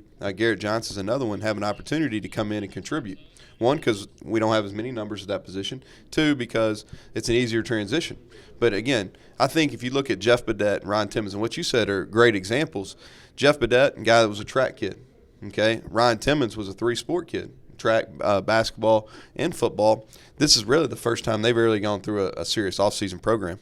So it could make a big difference for those returning guys as well as these new guys that Kentucky is bringing in today.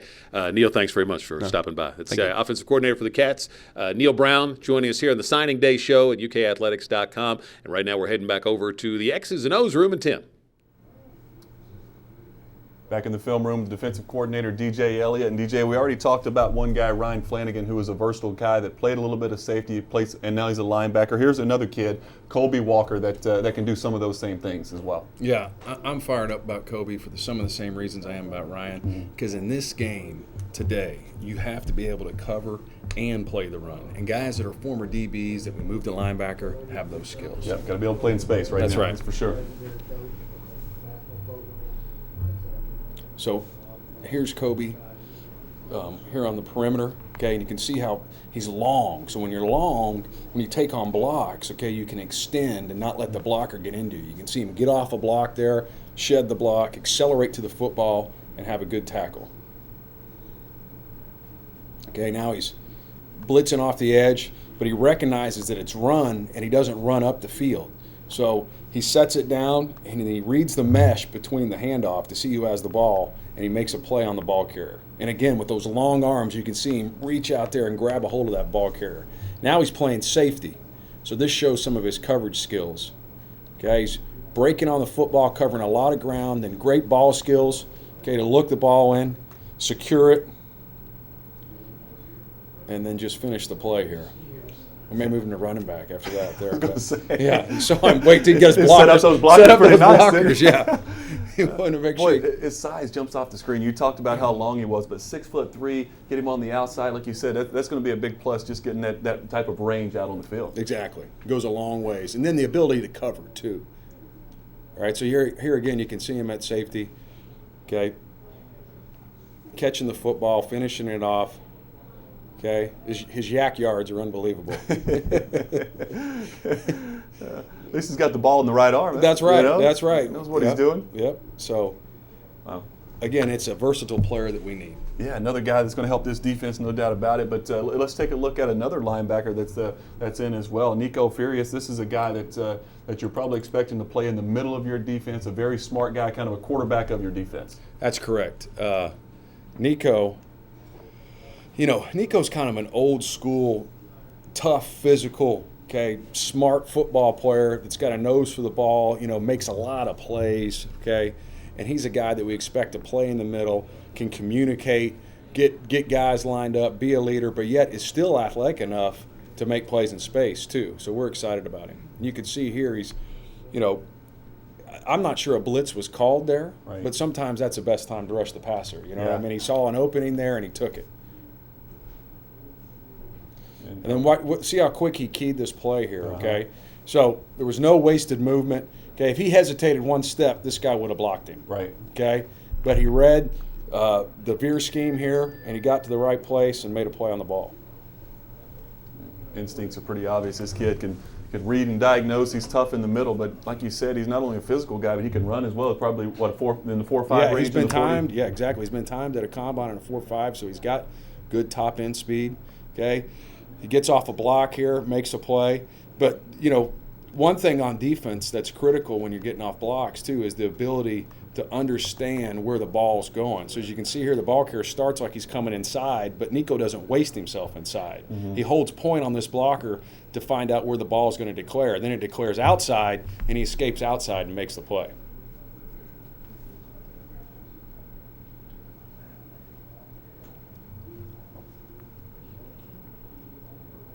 Same thing here. See how he diagnoses the play here? This is the old Statue of Liberty. Remember this one? Oh, yeah. Tim, but look, it didn't fool him a bit. You know what I mean? Yep. You know, they're faking the bubble out here, okay? And then they're handing the Statue of Liberty off. And look how quick he diagnosed that play. Yeah, that's an impressive play right there. And just no hesitation, no wasted motion. Like you said, his eyes are always in the right place and no false steps.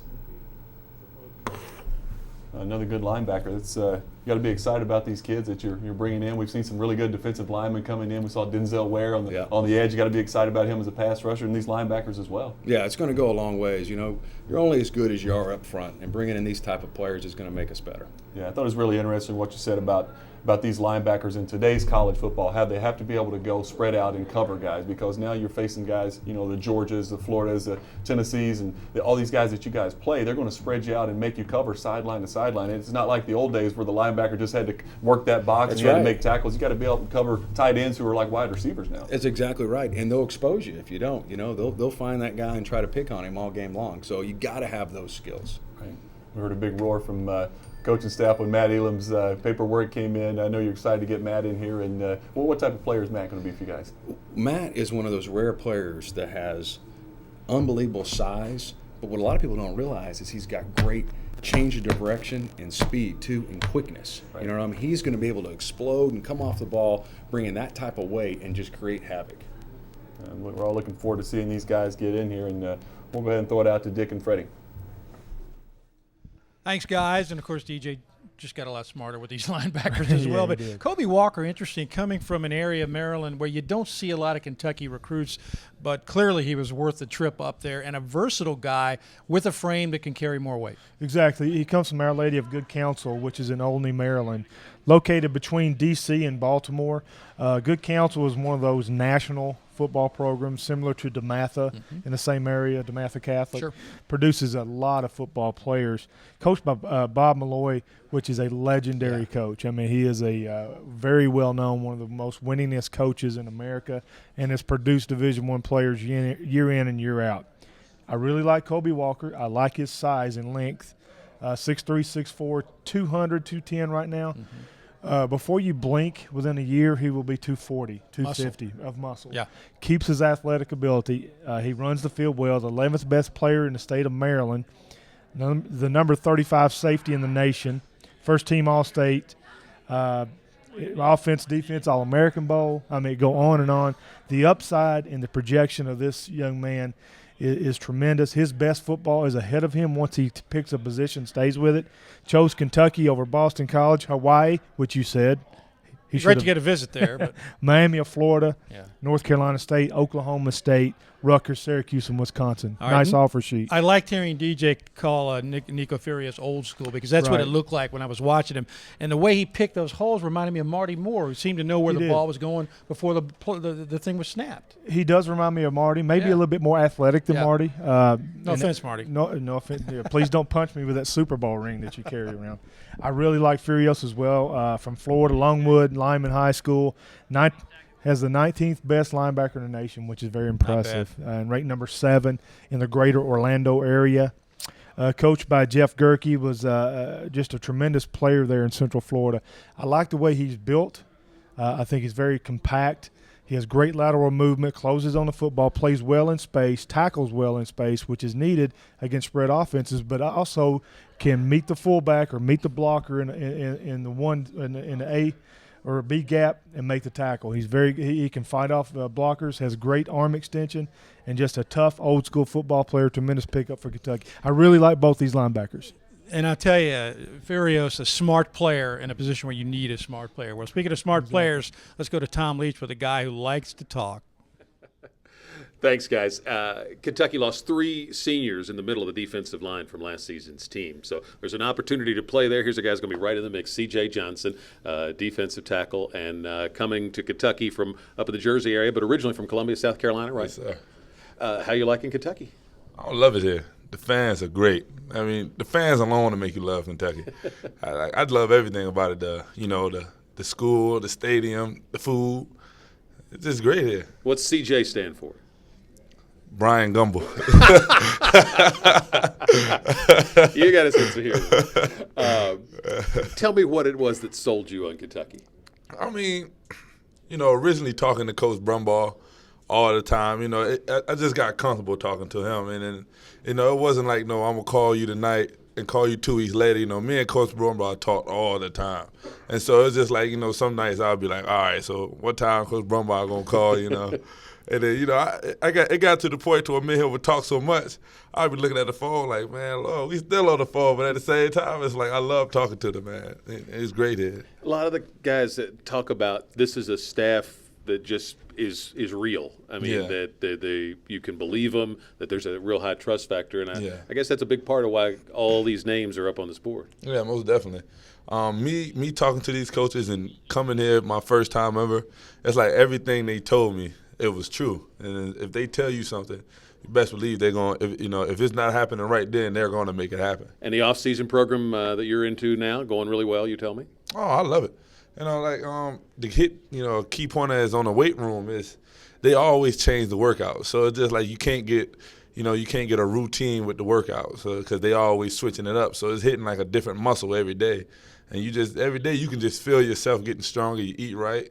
And it's like they're doing great things here. That's C.J. Johnson. Yes, sir. Thanks for coming by. Thank you. C.J., talking about that high-performance training program that has Kentucky on the cutting edge of some of those things in terms of the training program. One other note before we send it over to the X's and O's room, you need to be ordering your season tickets today at ukfootballtix.com, and we have the name on the board from the first fan to purchase season tickets today on National Signing Day. It's Todd Cheney from Catlettsburg, Kentucky, the first new season ticket purchase on National Signing Day, the holiday that Kentucky is celebrating today for football. Over to the X's and O's room and Tim.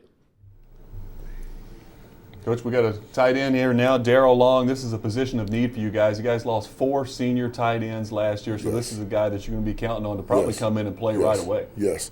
When we as we went in the process to see him down the line, he was about 230 when he came to camp. Mm-hmm. He's about almost 240 now. He looks good. So, yeah. And he's one of them big guys that you need. You can't account for a guy who can stretch the field as a 6'5", 240-pound tight end. Absolutely. Let's take a look at it. You see here, this is kind of similar to what we do in Neil's offense. Mm-hmm. Big guy getting vertical, not running an undisciplined route. You see how he leans and get up on the guy. Right. Bam. And what I like about this kid, and I think you've seen it too, Tim, is he can run after the catch.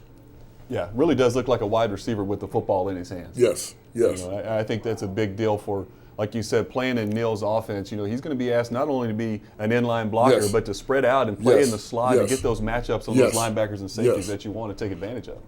You see here, being an athlete, just sinking his hips. And this is good. And here's another program. This program is D1. This is the largest D1 program in Ohio. This conference, they got like 32 teams in this conference. Oh, wow. They signed, I think I want to say about 70, 80 guys today, D1, signed scholarships today. But as you see, again, like you said, Tim, and like I said, you know more than anybody, it's great to have a tight end that can, get down that middle, be an athlete, and get that yak after the catch. Right. Nothing like having a tight end to work the middle of the defense. For a quarterback, it's the easiest throw. The tight end is just it's kind of a that safety blanket for a quarterback. You always can find him over the ball, usually work in the middle of the field, especially you get a guy with that type of size and that type of ability to run after the catch. I mean, as a quarterback, that's exactly what you want to see. And he just scratching the surface. It's his body, he already looks good. Can you imagine when he get here, though, in June? He's going to be about a 250-pound guy. Mm-hmm.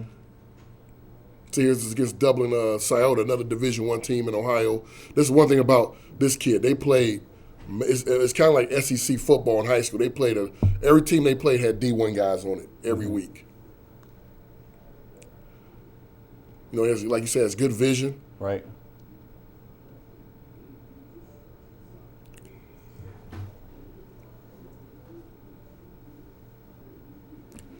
It's a good catch right here. Yeah, That's the mismatch you want. You get him Yes. on the safety, and he takes advantage with the height and size and ability to go up and get the football. I tell you, it's funny, when we did the home visit, this lady jumping up right here, that's his mother. Oh, that right? With the finger up? Yeah, that's his mom. There's a great family. I think if you hit on, we recruited a lot of kids with great families, man. Right. That's why they stayed committed. Families were very committed to us. And this is something that we do in our office right here. I like to see him bend a little bit more, but once he get here with us, explode and just explode through that guy.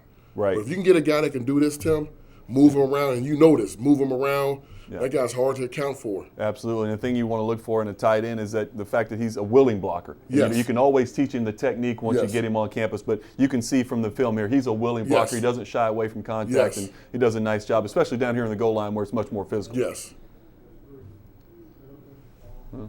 We're real excited about this young man. Yeah, I think so. Daryl's going to be a great player. Obviously, like we said, a big-time Yep. position of need, so he's Yep. going to fit in nicely here at Kentucky. So we'll throw it back out to Dick and Freddie.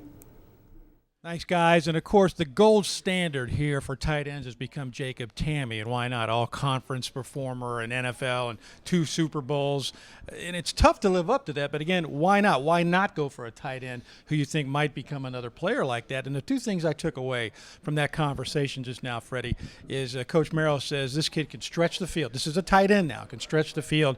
And we watched him run away from cornerbacks. That's pretty amazing. One word, wow. Yeah. This is a wow player. I think the most underrated player in this class is Darrell Long, the tight end that we're talking about right here.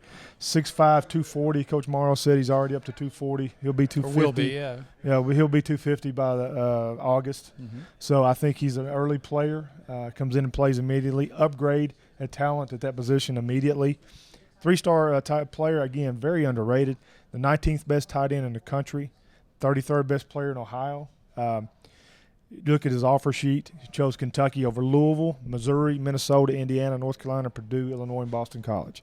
The best football is in his career is ahead of him. When I watched film on Darrell Long, the thing that really stuck with me is how he works the middle of the field. He gets in the seam route and the vertical routes. He gets great release from the line of scrimmage, knows how to throttle down before the safety comes up. And when he catches the football, burst. He's gone. Yeah. A long, athletic tight end with big play capabilities. Again, the steal of this class is Darrell Long, and the most underrated player that I watched on film coming in here. I'll say it, wow. Yes. And as Tim Couch said, he is willing to block. Willing to block. That's vital. For young tight ends, just to be willing to block is worth it. Yeah. Okay, you can work with them from that. You can get them to block, but if they're not willing to block, you've lost. They're done. Yeah. They're done. So willing to block is great, but he can already catch, and he already is an efficient, smooth route runner. Tremendous pickup. Again, the most underrated player in this class, in my opinion. Well, one of the guys he'll be blocking for is Mikhail Horton, who recently chatted with Tim Couch. All right, we're going to start with a few personal questions first. What's your favorite movie? I think I have to go with Django with that one. I like that. If you could go on a date with one person, who would it be? Megan Good. Megan Good. All right. If you could travel the world, you can go anywhere you want, where would you go and why? I would go to probably Europe just because it's so far away from the United States. You know, I've never been. You know, that's probably one place I'd go. Who's your favorite singer, rapper? That's a hard one. Either Lil Wayne or Drake. You're one of the first commits in this 2014 class, and it offers to go to a lot of different places, but why'd you choose Kentucky? You know, like Stu said in the commercial, why not? You know, it was a good thing for my family because it's close. My brothers would get the opportunity to see me play. You know, I'm trying to take over as far as my class and the classes here now, as far as the 12 and 13 class, take over, you know, the tradition of Kentucky and change it. And you know, that's what we came in to do. So it was a very easy decision from choosing over Florida State and bigger schools that I had because there's so much love here and everybody's, you know, together. It's a loaded backfield, man, with JoJo and Williams and Hurd and yourself. Enough footballs to go around for you guys? Yeah, it's enough football. You know, we won't know who's the starter by by the season. We should know then as far as, you know, who's putting work off season, stuff like that. So. Now you're obviously a big back, 235, 40 pounds, but you're more than a big back. You're more than a guy who can go in and get you the tough yards. You can catch the football out of the backfield as well. Talk a little bit about your strengths as a running back. My strength was that as far as catching out of the backfield and, you know, in open field making people miss. I came here and lost some weight, so I'm like 230, 225, 230, 20 that range. I'm trying to stay at that range. You know, but having this size in the SEC is very helpful, and be able to move as far as my speed and you know, make people miss, like I said. So just having this size is great. So, you know, I'm trying to be, you know, even better than Ty Gurley or any big back in the SEC. You know, when people think air raid offense, they obviously think this is a, you know, pass first offense. But, you know, watching Neil Brown run this system last year, it's very much, the run game is very much involved in this system. Did that play a big role in your decision to come here as well, just playing that type of system? Yeah, you know, just you know, I played the same offense in my high school, you know, in the backfield. So I think it's better to be in a backfield like that instead of an eye, just because of you get to see what's going to happen before it happens. Field spread out a little bit for you. You know, just the play develops while you're in the backfield. So, you know, I feel like it's easier to run that type of offense. This recruiting class, just watching you guys have such a special bond. You know, as you come in here as freshmen, do you guys sit around and talk about what you want to accomplish in your time here at Kentucky, and you have an opportunity to accomplish things that maybe has never been done here before? Yeah, you know, we all close to Drew, to Dorian, to TV, you know, from him being from Texas. He's still part of our class, and we're all close. You know, we're all best friends. We all look out for each other. You know, if we got something to do, no one knows. We'll make sure they know what it, you know, as far as that. So we're all together. So we all have made goals as far as what we want to do, as far as our class, and as far as the whole team winning and going to a championship. We talk about it every day. I was just, before this interview, I was just playing the game with them. You know, we're all in the game room chilling and everything. So it's a great experience with they're my brothers, so it's cool. It's obviously a big jump from high school to the SEC. Well, what's the biggest thing that you feel like you have to work on in your game to come in and play right away as a true freshman? Wisdom and mental, you know, mental and wisdom. My body can do it, my legs can do it, but my mind is what's going to, you know, as far as getting the playbooks, you know, other kids. You see other kids. I come in here, I thought I was you know, the top athlete, and I was rankly, but when I came here, I was like, wow, these kids are fast, these kids are strong, they can jump high, they can do everything I can do, so I'm not the best anymore. So, you know, that just opened my eyes to, well, if I can't beat them out with the speed, or if I can't beat them out with the strength, I can beat them out mentally. So that's my one thing I'm working on the hardest. So I'm sitting around watching the Super Bowl last night. Commercial pops on, and you made it look pretty easy. You made it look pretty smooth catching that football, not even looking at the ball coming in the air. How many takes did it take you to catch it? Oh man, it took us about three takes. Just not because I couldn't catch. Just when you know, because you're not looking, right? Yeah, not looking. Make sure you're looking at the camera. Make sure you put your arms down rightly. You know, but we all were joking all about it. The main hardest thing was keeping a straight face. Oh, I bet. You know, I'm a laughing kid. Drew's a laughing kid. You know, TV and Thad, especially Thad. Thaddeus Snodgrass is one of the jokiest type people ever. So, you know, keeping a straight face was the hardest thing. I bet. What'd you think about the commercial? You know, it was very humbling. You know, it's something that I never thought I would be a part of. Just coming in here in the past of Kentucky, would never think that we're changing it this fast. You know, we're bringing everything together this fast. Everybody's bond and strength is together. Like it's happening so quick.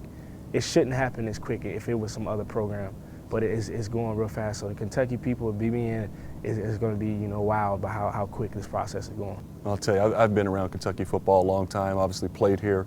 I've never seen this much excitement around this program, from, you know, the stadium upgrades to the new football facility upgrades to the recruiting class that you guys have brought in. Now with that comes a lot of expectations that probably weren't placed on other freshman classes that were coming into Kentucky. Are you guys ready to handle that, and how do you handle that? We just take a day at a time, to be honest. You know, like I said, we came in here, we're not the strongest, we're not the fastest, we're not the greatest in the SEC, but our attitude and our work ethic is, and I'm proud of every single one of them out there. The expectation that are thrown on us, we're going to fulfill those expectations. You know, if they believe that we can win the SEC championship, we believe it, and we believe it, they believe it. So we just got to keep this strong bond. You know, the games needs to be packed loud and just excitement. You know, because once you're excited, you win. Once you win, you're excited. So it's going to carry over. It's going to roll over by, you know, if all of the BBN and the teammates and just the whole state of Kentucky just bond together, this will happen. So when you look at the NFL, when you're watching games on Sunday, is there a back that's playing right now that you kind of see a little bit of yourself in? Yeah, it's a couple I try to imitate. And that's one thing I've done since I was a little kid, go on YouTube and sit on the floor for hours and hours. You ask my father to sit on that and watch highlights and watch just certain things, keep replaying it for step by step. And it would be Le'Veon Bell and Arian Foster. I'm trying to, my cuts being smooth and being able to, at a big size, Le'Veon Bell is like 230, 233 around there, and he's trying to keep it, but he's only like 6% body fat, and he's making it work, so I believe I can do that, and just it's watching him, he cares about the game, his passion for the game, and that's one person that I think I want to either be better than or try, or very close to, because he's a very successful young man.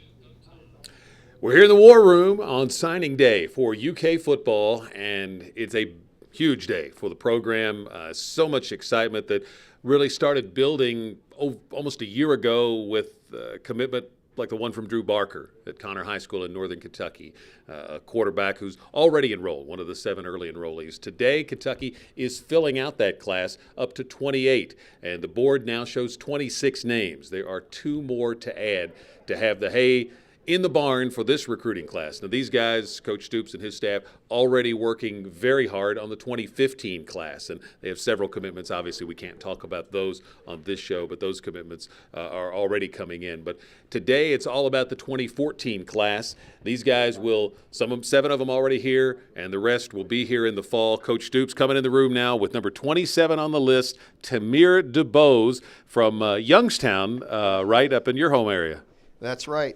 He's Niles, but we'll call him Youngstown. He's right next door. So yeah. But, Suburban Youngstown. I'm sorry. I was thinking of Josh. No, DeBose he's straight Youngstown. Straight Youngstown. Yeah, that's right. Yeah. That'd be a good hashtag. Straight Youngstown. I like that. That's right. Tell me about him.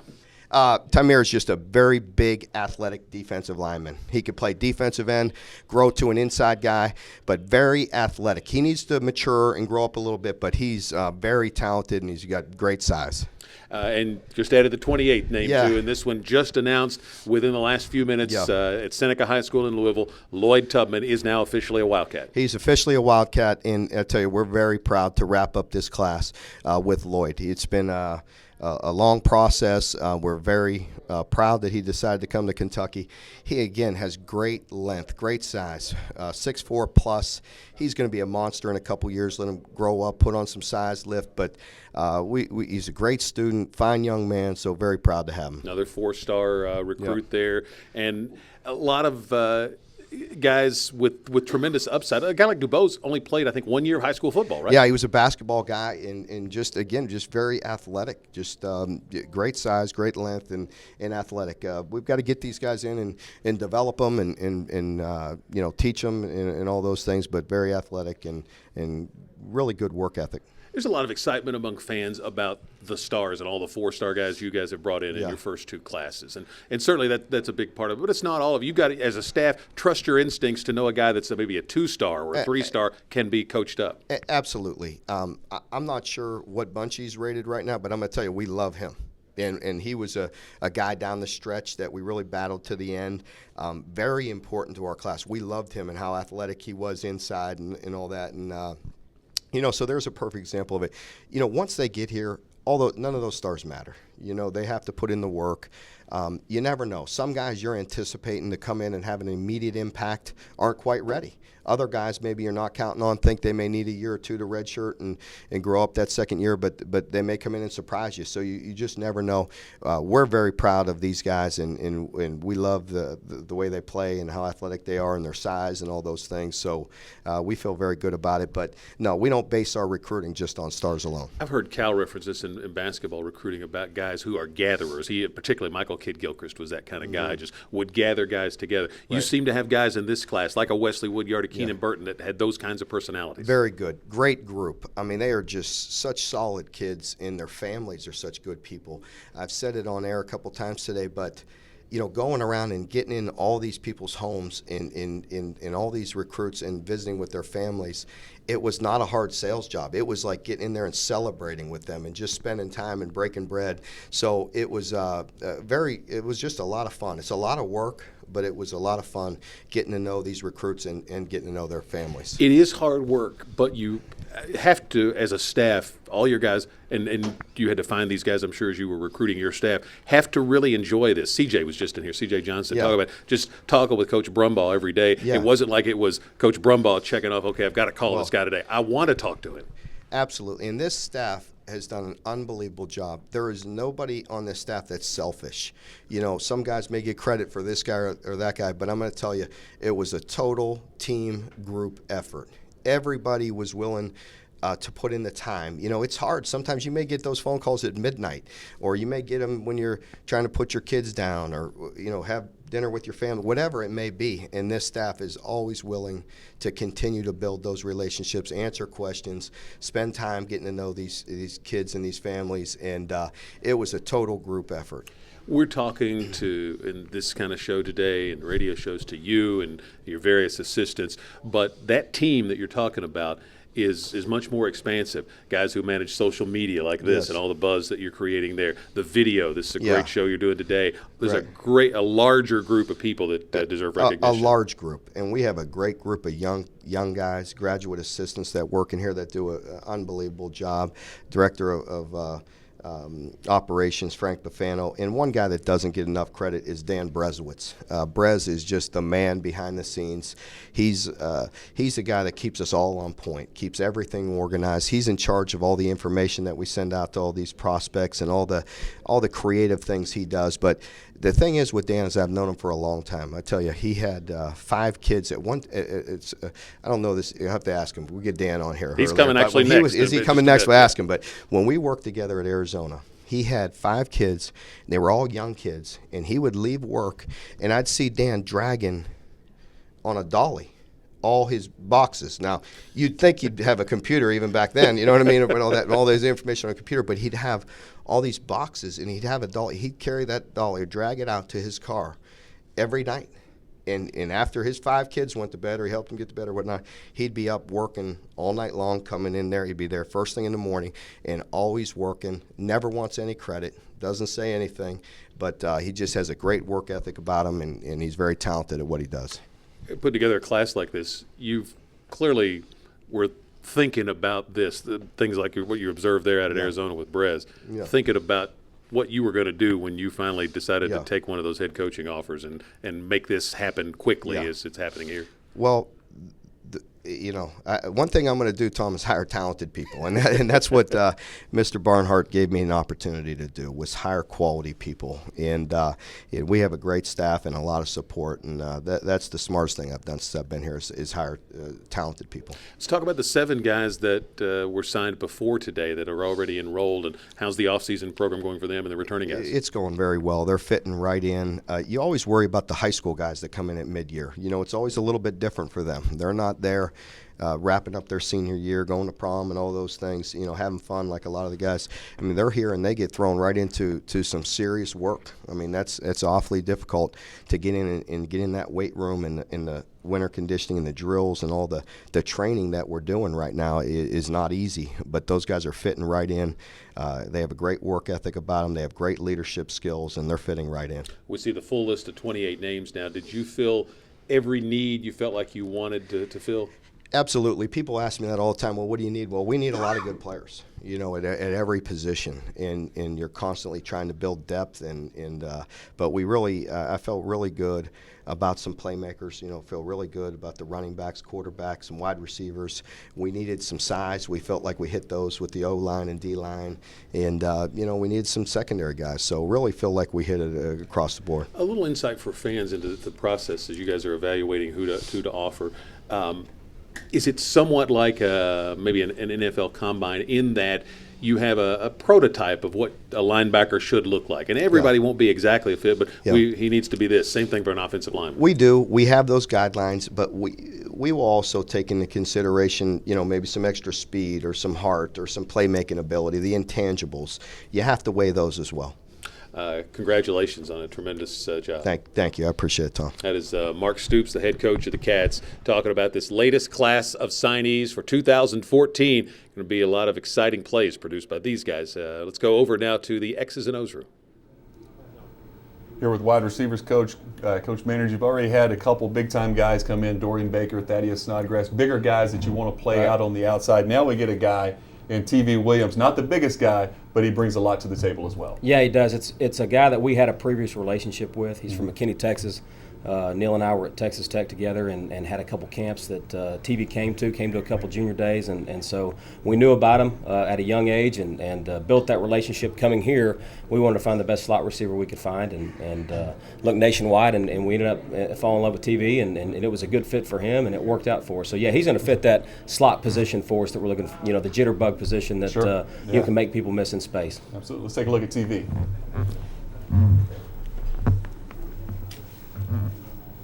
TV's up top. This was actually the game that I got to go see him play, and he's just running a jailbreak screen here from the outside. They moved him around a good bit, like I said a minute ago, getting him the ball in space, which is what they're trying to do here, and being able to make people miss and then being able to outrun them, are what you're looking for in that position. Right. Big part of your guys' offense is the screen game, and there's no better guy to get the football to out in space. He just basically becomes a punt returner out there. You get it to him, get the blockers in front, and let him do his thing. Yeah, and the undersized guy that he is, he's got a huge upside. He's not very strong, he's not very heavy yet, and he's got room to grow. And so that's what's going to happen when he gets here. But he's not, as you see on this cut up right here, he's not scared of it. He's scrappy and finishes his run well there. And that's one of the things that you really look at when you're looking at your slot receiver and undersized guys. Can they be tough? Can they be physical mentally? And he is. He fits the bill. So we're excited to have him. He brings another element to us. And again, find a way to get in a different formation, get him the ball in space, natural with his hands. He came to our camp this summer.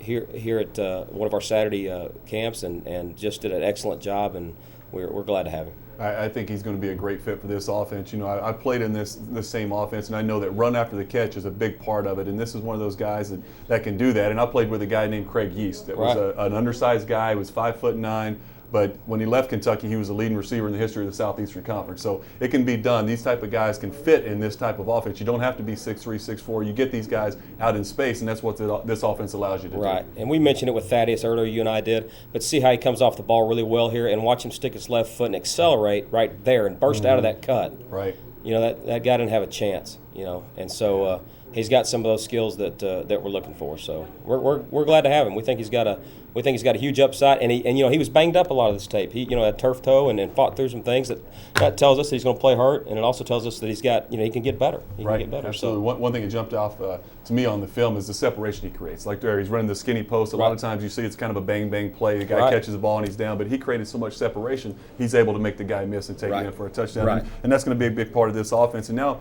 we're going to get to another wide receiver, a big guy now that 6'5", Blake Bone out of South Carolina. I know you're excited about this kid. We are. He's a long kid. He's going to be the biggest guy we have, playing receiver for us this year. He's right at 6'5". He's 200 pounds and really has a lot of room to grow. He when he gets here and really gets in the weight room with Coach Corm and Coach Edmond, eats with Monica and those things. And he's going to really blow up and be a big guy. So his upside's going to be big as well. But the way he attacks the ball is special. And when you have a guy doing it this size, as when you have a guy that's covered and you can still throw it to and have confidence, and that helps you out. Helps our quarterback out a lot too. Here he is down here. You can see his frame, just a really long guy. Had an 81-inch wingspan when he came to our visit. So 6'5" with that wingspan is really good with soft hands. Right.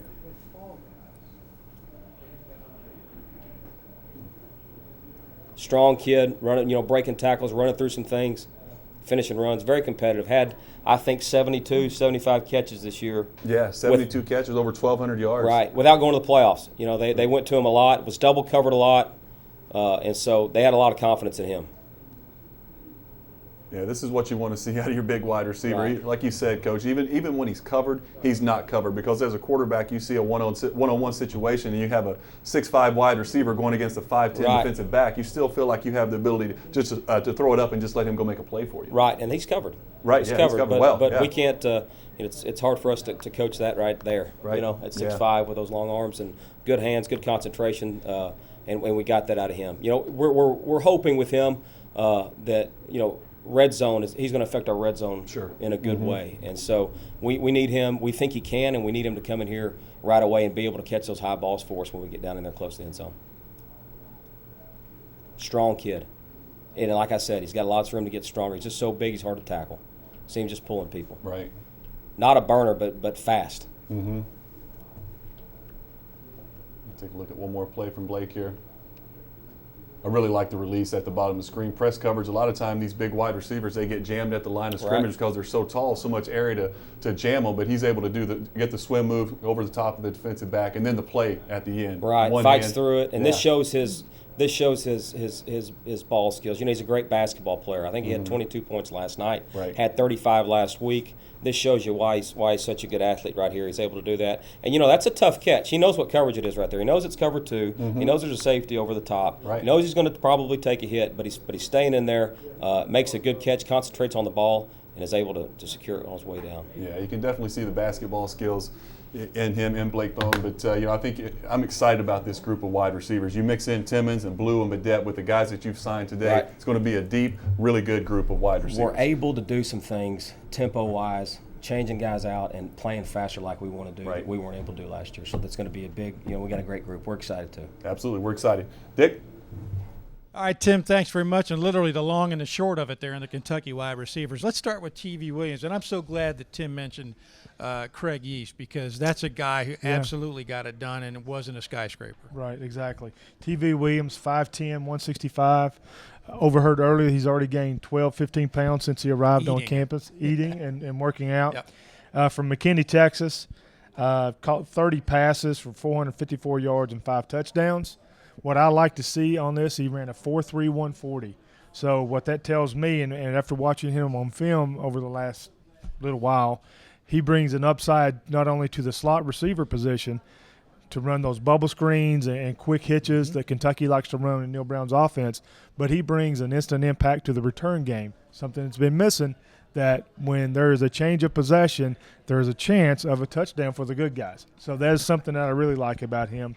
Very intelligent, 1,600 on the SAT. Parents did a great job. Parents did a great job. Honor roll student, a tremendous student there in high school. Chose Kentucky over Houston, Oregon State, Nebraska, Iowa, several others. Coached by Jeff Smith, coming from McKinney, Texas. Football IQ is high. He's played a lot of football, which they do year-round in Texas with his 7-on-7s. He played multiple positions. Here we go with my repetitive word, That's multiple all right. positions. He also played quarterback, some running back, inside, outside receiver, and special teams. This is the diversity that UK needs to get better at the receiving corps. And again, football in Texas is basketball in Kentucky. Right. And at that size, he still excelled down there. Right. Blake Bone, the coach was talking about his basketball ability. Last year, all-state in basketball. That tells me that obviously versatile athlete, but he can make a play and get banged around. You know he's doing that in basketball. 9th best player in the state of South Carolina. 49th best receiver in the nation. Wow. At 6'5", 200 pounds. Upside. Put on some weight. He's already fast enough, got good enough hands, runs himself open in routes. That's a hard skill to do. Instead of going to a spot, he runs himself open, makes the catch with his hands instead of his body. Played in the Shrine Bowl in the Carolinas, was an all-state performer, coached by Brian Lane, and all-state basketball players you mentioned. From the state of South Carolina, chose Kentucky over Clemson and South Carolina, Arkansas, Louisville, Ole Miss, and more. Tremendous, tremendous football ahead of this young man. Darrell Long, Blake Bone are confidence builder for whoever plays quarterback, because when you get the taller receivers and taller tight ends, an inexperienced quarterback can throw the football up, and players that are 6'5", 6'6" can go get it and make plays where others can't. So the jump ball situation comes into effect. Blake Bone will also help Kentucky's goal line offense.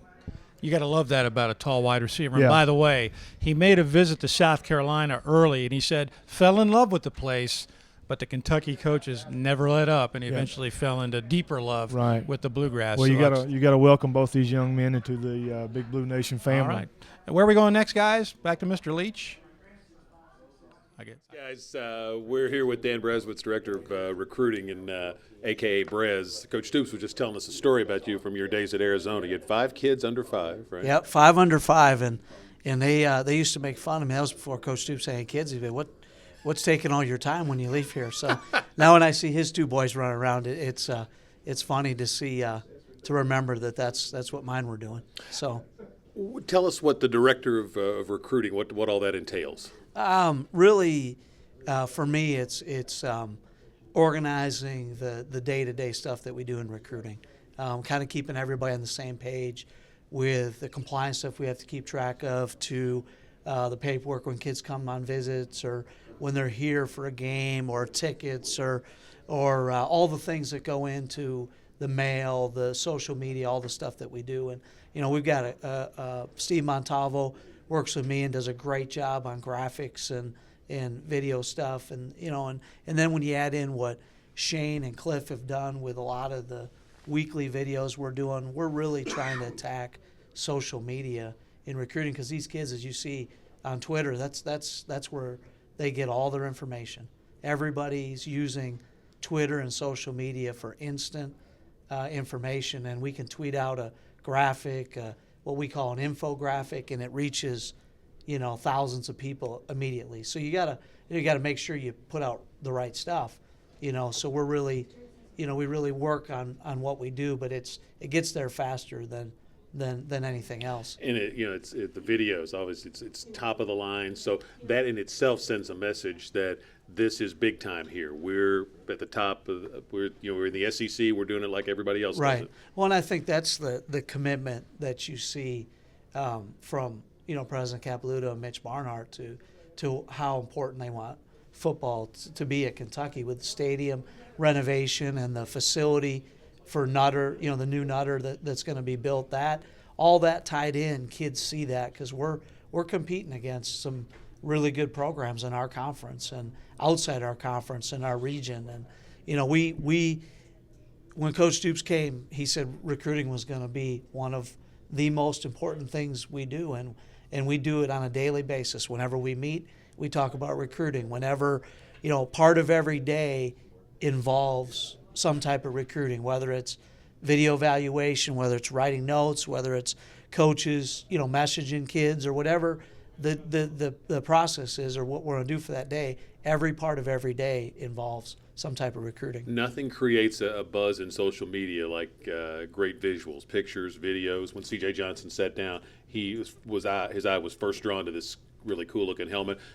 Now we've got some other new looks that you guys are going to be working with in the coming, I assume, the coming season, and the things that kids talk about. Right. Well, and Coach Stoops, he's an outside the box thinker when it comes to a lot of the things we're doing. You got the gray uniforms that, basically he was kind of holding back for this signing class.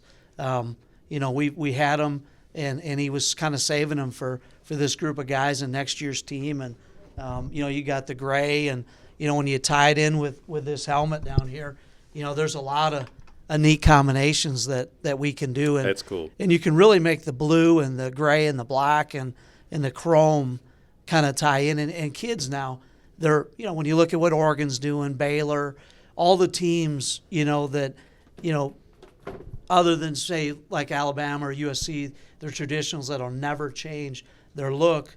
Ours is going to stay classy, but it's going to tie in a little bit of chrome with the black uniforms. And, if you hold this time, you can see the chrome with the black will really be sharp. And, that's what recruits, they want.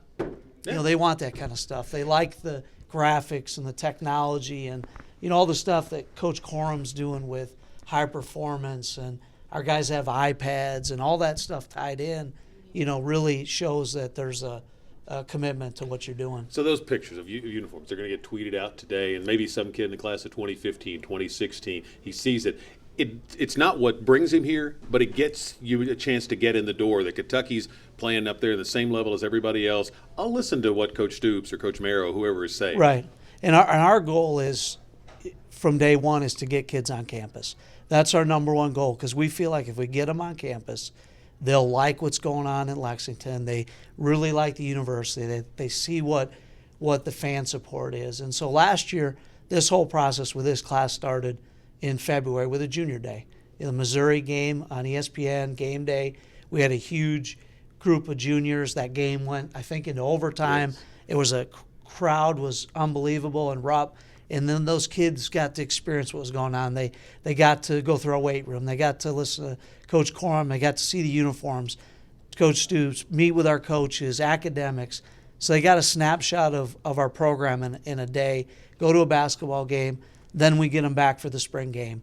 Then we get them back for summer camp. Then we get them back for games in the fall. And then you get them, most importantly, get them back for their official visit in December, and by that time a lot of these kids were committed, and that kind of puts the bow around it. And with all the coaches' families involved in recruiting and just all the people in our program that touch these kids, from nutritionists to Jason Cummings with leadership to our academics to people on campus, the families then at the end they see, boy, all these same people I met all the way along are the same people here in December when it's an official visit. So you just keep building it, getting them here, and that's why I think we had the success holding on to kids, is because they were here multiple times and really got to bond with our staff and the other recruits. The coaches that are making the initial contact, there's I think a sincerity that comes through to these recruits, but it takes a lot of work to get the follow through for the recruits and their families to decide to invest with Kentucky football. No question, and that's where each one of our coaches, they did an unbelievable job getting guys on campus.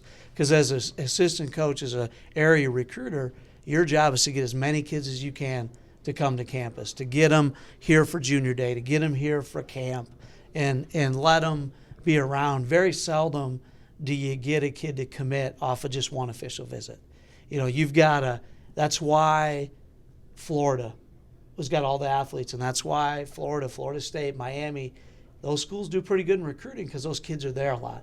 I was at the University of Texas, and we had kids come from their sophomore year to their senior year to every game, so in those pockets in LA where you've got a lot of kids, now we've got a 6-hour radius where there's a lot of kids, so we got to really work to get those kids to come here, and by getting them here on campus, then we got a chance to convince them that things are going in the right direction. Probably the majority of fans, maybe they're on Facebook or Twitter, and the younger they are, they're into more things, but there's always something new, and there's Instagram, and there's Vines, and all these things. Right. How do you keep in touch with the changing landscape of technology? Well, I think what we do is we follow what the kids are doing. We follow what the recruits are doing. We watch what other schools are doing, because we're in this competitive business where every school, especially in our conference, is competing against each other and trying to take that next step. Just like what we're doing today with this 4 hours of coverage of signing day, that's being streamed where anybody can watch it.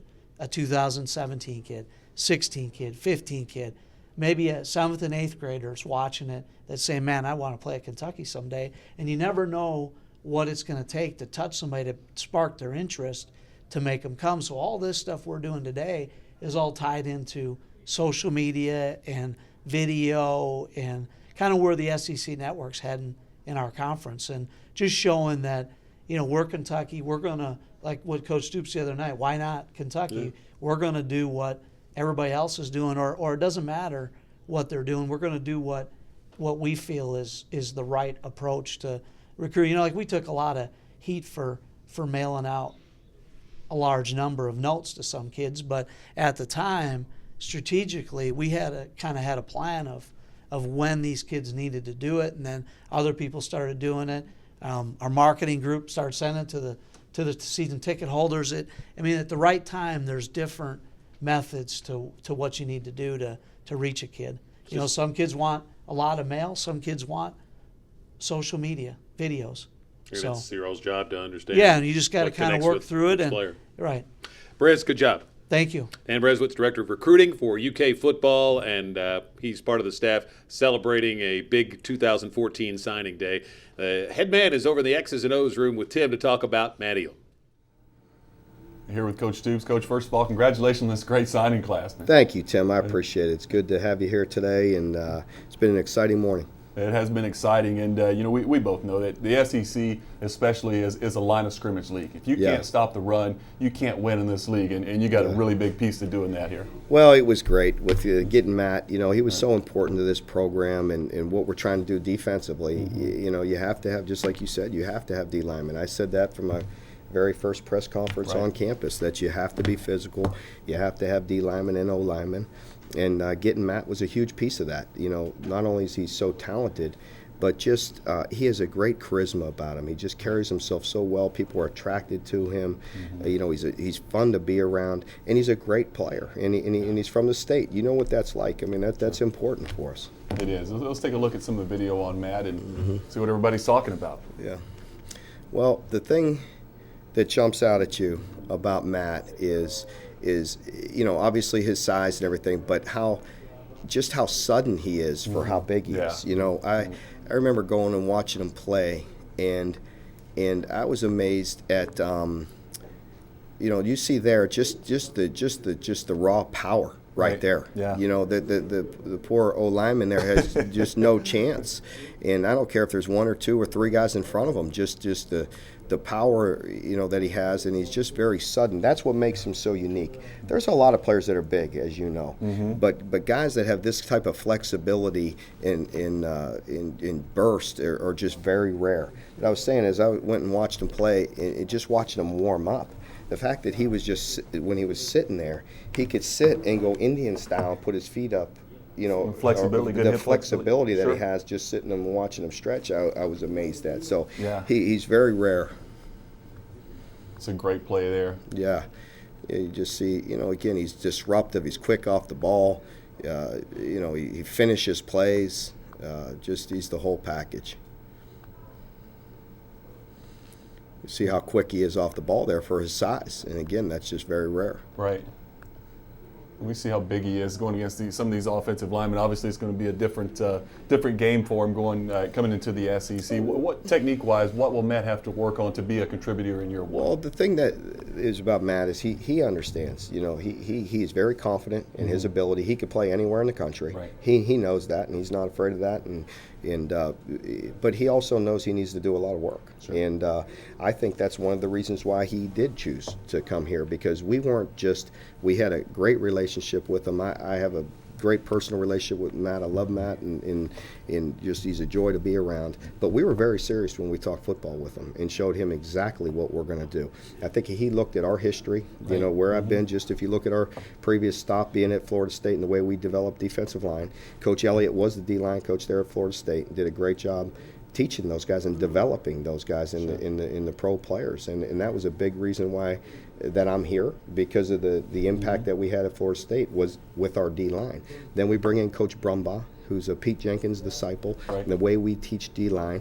Now you have the defensive line coach, the defense coordinator, and the head coach all speaking the same language on technique and the importance of it. So I think that was a big factor with landing Matt, is that we weren't just counting on building those relationships and just being buddy-buddy. We wanted to have him fully understand that we're going to help him reach all of his goals. And he's going to have a big impact. In the meantime, he's going to help build our program. So Matt needs to get himself in shape. He knows that, and he started already, and he's willing to go to work, get himself in great shape so he can play at a high level in this league. Right. He needs to continue to develop his techniques, but we do that every day, all day. I mean, that's just who we are on D-line play. We're not just out there just giving them the free will and range to go run around and freelance things. We're very disciplined in how we play in our D-line and what we do with our techniques. So I think Matt was excited about that, and I think Coach Brumbaugh is excellent, and I think Matt really saw that over the course of this year recruiting him, of just how we coach. And Matt was at practices, he watched a lot of film with us, and just he saw with his own eyes what we plan on doing with him.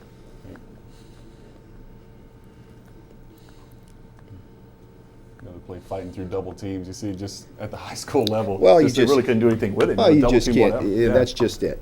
So the sky's the limit for Matt. It's us as a coaching staff to put him in a position to be successful, continue to develop him technique-wise. Our strength and conditioning people are going to do a great job with him, getting in shape that he can play at a high level for a full game. And Matt's ready to come in and go to work. I remember back at your first press conference, you talked about we're going to keep all the best in-state talent here at Kentucky, and you're doing that. You get a kid like Drew Barker, now you get Matt. How big is that for you, this program, to keep these kids here? It's really important. People, that's one of the things that people want to say is that, you can't win there because we don't have enough talent around us. That's not true. You're a prime example of that. You chose to stay here and had some big wins for this program. And I think, going all the way back, and I don't mean to pat you, I know you don't need it, Tim. You already made your money. But going all the way back to when you decided to come play here, that makes a decision on these guys. And that makes that's one of the reasons why Drew Barker's here. I'm quite certain. He never told me that point blank, but I mean, the fact that you came here, did it, we're the number 1 pick in the draft. I mean, that's every kid's dream, you know. So I think that has an impact on Drew Barker. It has an impact on Matt Elam. You know, we get Lloyd Tumbin down the stretch. You know, that was a big get. And Adrian Middleton. You know, we got the 4 top players in the state. That's very important to me, to keep those guys here, and hopefully that'll help in the future with the great prospects that we have here in state. Absolutely. We'll talk about Matt a little bit. We mentioned his weight a little bit. He's about 375 or so right now. What ideally, what for you would you like to see in that? Would you want to see him at 350 or so? I'd like to see him in that 340 to 350 range. I mean, he's big and explosive, and you know, that's why you have to have depth. And we were like that at Florida State too. We had a lot of depth because guys were big. Yeah. When you're big, you can't play 70 snaps at that level. Right. You know, you got to rotate some guys in. But we'll work on that. We'll get him in shape. But right now, it's just a process of letting him go to work, get in shape, you know, start losing some weight. And again, Matt's excited. He's already gone to work on that, and he's ready to go. Matt is he's obviously going to be a great player here on the inside of the defensive line, but some other good pieces on the defensive line today as well. Denzel Ware is a guy that, watching the film, boy, he really jumps off the screen at you. He's amazing. He's just so explosive. I don't know, DJ was in here. I didn't hear what he was saying to you, but we saw him in camp maybe I think it was 3 years ago at Florida State, and he was one of our best players at camp then. Right. And we loved him. And we offered him on the spot there, and just had a relationship with Denzel for some time now. But I had an opportunity to watch him play basketball. He's so explosive, so quick. Yeah. You know, he's very talented on the basketball court, which surprised me. He actually knows the game a little bit, so it's not just athletic ability. He really did a nice job. So very excited about Denzel. Also, talk about some of your JUCO guys that you were able to add, AJ and some of the guys. You added a JUCO guy at each level, in the secondary, linebacker, and the defensive line. How important it is to add those guys? Very important, because we needed some immediate help. There's always that balance, you know, of getting guys that can help you right now or building this program for the future. And so we know we had some holes to fill. And we went out and addressed those at each level of the defense. And I think we anticipate those guys to come in and help us and contribute next year and be impact players for us. But then getting the high school guys and building that over time is equally as important. Coach, we appreciate your time. I'll throw it over to you, Dick. Thank you, Tim. All right, guys, thanks a lot. A lot of fun hearing Tim Couch talking with Mark Stoops, and we saw them build that relationship right when Mark Stoops arrived here. Looking at Matt Elam's video, it takes me back like 12, 13 years when Dwayne Robertson was here. And different body type, I know. But Dwayne Robertson forced other teams to deal with him. Double teams, change your play, go in the other direction, that sort of stuff. That's what kind of impact he had on that Kentucky front line. I don't know if that's fair with Elam, but I'm wondering, you know, how in the world are teams going to be able to run through his gap? It's just not going to be possible. I'll take it further back than that and compare him somewhat to Oliver Barnett. Oh, yeah.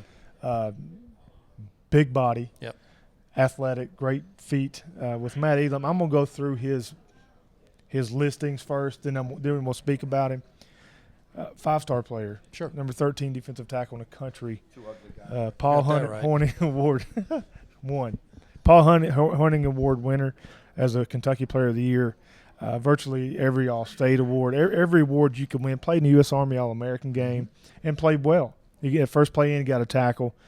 Coached by Chad Lewis, who's done a tremendous job mentoring and coaching this young man. Just on and on about all the accolades we all know about Matt Elam. He picked Kentucky over Alabama, and it was head-to-head to the last minute. Right. Matt Elam made a 40-year decision to come to Kentucky over going to Tuscaloosa. And he will be very proud of that decision. I know he already is. He's a great representative for the university. But he picked Kentucky over Alabama, Notre Dame, Ohio State, you name it.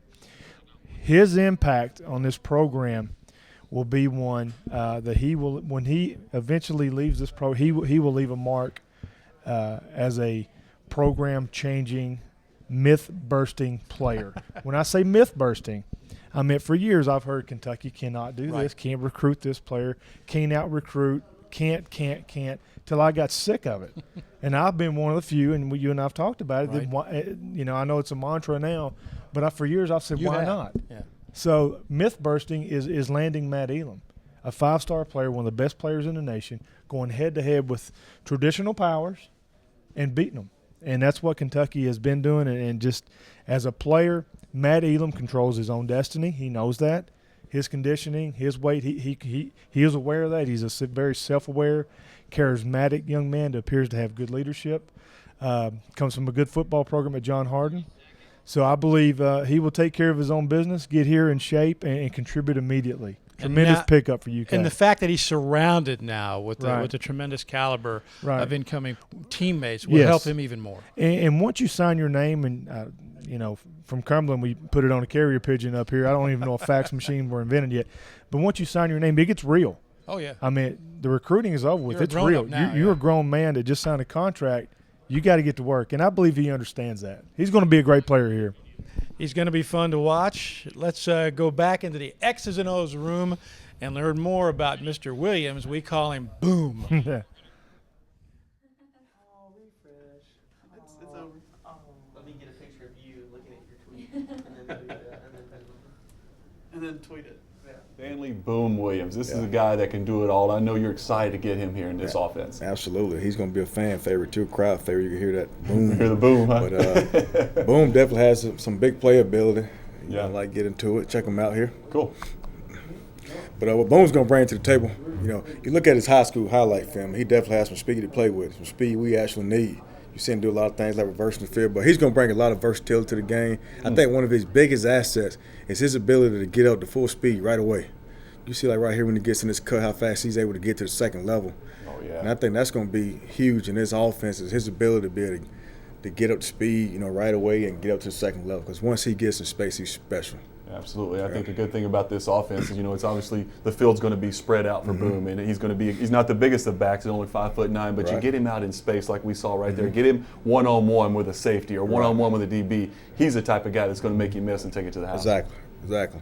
And he's going to be what you like to call an eraser. It's going to be times where some guys may miss an assignment, miss a block, but he can make somebody know. You see right here, you got two unblocked defenders right here. In most situations, you see a guy, you can't do anything with it. He may stretch to the sideline, get run out of bounds. But somehow he finds a way to elude both of them and turns that play, which should have been probably a 2-yard loss to a touchdown. Yeah, that's a big-time play. Absolutely. And that's the kind of ability he's going to bring to us. And I think what also excite him is he fits his offense sense where we can find different ways of getting the ball in space with screens like you see here on this highlight. Also flex him out wide, just finding ways to create mismatches of one-on-one linebackers. But again, just having the ability right here. Again, you see him again in space right now with two defenders. And he's able to, again, elude both of these defenders right here for a big play. That's what really excites us about this kid right here. Wow. It's big playability. He has that it. He's got it. So Boom is a guy, Chad, that you guys will use all over the field. You'll spread him out. He has some route running ability as well. Absolutely, he does. He catches the ball really well. Has a really good feel, for lining up outside at receiver. And we'll also use him in the return game also. Sure. I mean, I think the best thing we can do for this kid is just find ways to put him in position to get the ball in his hands. So, kickoff return, punt return if he can catch those. Use him as a slot receiver. Give him some running back screens, and then also, like I say, mixing up the package. He's got speed to go, doesn't he? But you can see the speed right here to burn. You can see how fast he gets up to speed. Yeah. Yeah. First step quickness. Exactly. Yeah. But again, very excited about what he brings to the table because he's a kid that you get the ball in his hands. He's a threat to score from anywhere in the football field. Absolutely. I love the vision. Right. And the patience also. Right. A lot of times you see a guy, that type of speed. They hit the hole too quick. They don't let things develop. You see with Boom here, when it's not there, he's patient. He lets blocks develop in front of him. Then obviously he has the speed to go out and create as well. And that's a huge plus for him, particularly being so fast. Typically you see guys with that kind of speed want to get the ball and just outrun everybody to the sideline. But in his particular case, like I say, has great vision, great patience, understand what's going on in front of him. But this kind of stuff excites you. Now you got about it's like 4 or 5 defenders right here. Now I had no idea how he gets out of this, but I'd like to be saying the same thing here next season. I didn't know how he got out of that also, but. Again, it's exciting to have Boom on the football team. He's going to bring a lot to the table, just that speed, that long speed, that home run ability. It's the kind of speed that you actually have to pay attention to as a defense coordinator. It'll be a great group of running backs with JoJo and all these guys that you have here on campus already. He's going to be a nice addition to that. And we'll send it over to Dick and Freddie. Guys, I know you're excited about this guy. I'll tell you what, Tim, Chad Scott could hit the hole and accelerate, but this guy is something else. And, you can talk about the Drew Barkers and the Matt Elams and all these highly touted players, but in terms of rankings and ratings, this guy might be the best. He is, as far as nationally ranked. At one time, he was the #1 all-purpose running back in America. Right. The #1 running back in Georgia, committed to Georgia, wised up, flipped that to Kentucky, and he is just a tremendous athlete at 5'9", 5'10", 190 pounds. Bench press is 225 pounds 18 times. 4.3 foot and 40. Incredible athlete, off the chart, powerful athlete. Ranked 100 in the Rivals top 250. 8th best player in the state of Georgia, which is saying something. That's saying something. Yeah. As many players as Georgia turns out.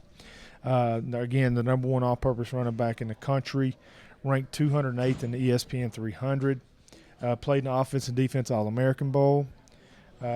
Just tremendous numbers. First team All-State Georgia. Listen to this offer, Steve. I was going to get to that. You got to listen to this. Selected Kentucky over Auburn, Clemson, Florida, Florida State, Georgia, Georgia Tech, LSU, Mississippi State, Missouri, Notre Dame, Oregon, South Carolina, Tennessee, and West Virginia. Wow. So anywhere he wanted to go, he could have went. Literally. Yeah. This is a big pickup for Kentucky. Plays immediately. He offers that home run threat, that big play capability that at any time during the ball game that he touches the football, he can take it to the house, because that is a speed and athleticism and power that Boom Williams brings. His nickname is rightly so, Boom, because he brings an added dimension of, and what is people don't realize, 18 repetitions at 225 on the bench press is strong. So not only is he that fast, he has a strong upper body, so it means he's developed. So he's ready physically. He's ready to play today, and I think he'll play as soon as he gets on campus. And obviously there are other running backs on the roster, and people always worry about a logjam. You need a lot of running backs in the Southeastern Conference. You need multiple running backs due to injuries. And the reason is because there are big nasties on the other side of the football waiting for you. We're going to find out more about kind of a surprise signee for the Wildcats today. Let's go back to the X's and O's room with Tim Couch and Jimmy Brumbaugh. Yeah, a big surprise, a good surprise for you, Coach Brumbaugh. You get a guy like Tubman in here who's an in-state kid, a little bit raw, 225 pounds, but a ton of potential. Well, anytime you got a guy that's in-state that has this kind of size and athleticism, it's always good. Right. Well, let's take a look at Lloyd and see what he can do on the film. Here's Lloyd here. Lloyd's coming off the top edge right there. He's a left defensive end. You know, he has good suddenness, good COD, change of direction. You watch him burst right there towards the quarterback. You know, like you say, you can see his length and his speed off the edge. Here he is, the left defensive end again. Good suddenness right there and physical at the point, but able to redirect right there and see that ball on the ground. You can see his length right there. Yeah, productive player as well. His junior year was a huge year for him. 22.5 sacks as a junior, and just a guy that can really produce. Yes, sir. He came in during the spring, and we saw him, and you know he was, like you said, he was originally committed to Vanderbilt, and then flipped to Penn State. Right. And then all of a sudden, late here, you know, he really saw the interest in what we were doing with defensive linemen and being able to develop those guys. You know, like I said, it all starts up front, and having the ability with length and size. It's always a plus in this league. Right. You can see right here, the back steps up in protection. He's able to use his hands, but then be able to get off the block and be able to make the sack. Here's one you can see right here off this edge. See him burst towards the running back and able to, you know, pull him down there. Yeah. So great pursuit down the line on that play as well. Here he is, and last one here, kind of redirecting, being able to make this play on a muddy field. So we're really excited about this young man and what he brings to us. Yeah, there's a lot to like on the video there. He's right now at about 225 pounds, but you can see his frame. It looks like he could probably hold about 250. What do you guys see him? Where do you want him at eventually a couple years down the road? Well, I think here's a guy that can be a 250, 260-pound guy and brings a lot of versatility to our defense with us being able to run multiple packages, 3-4, 4-3 packages. It allows us some versatility. Great. Another exciting player on that defensive line. Dick, back to you. Thanks, Tim. And, of course, Tubman coming from Seneca High School, which produced basketball Hall of Famer Wes Unson. Maybe Tubman will be the best football player ever produced. That would be great for the Wildcats. It would be. Every year seems like Kentucky comes up with a signing day surprise. There it is. Here you go. Lloyd Tubman from Louisville Seneca. Tremendous athlete, 6'4", 6'5", about 220. Projects as a defensive end. Could also play outside linebacker at certain defensive fronts.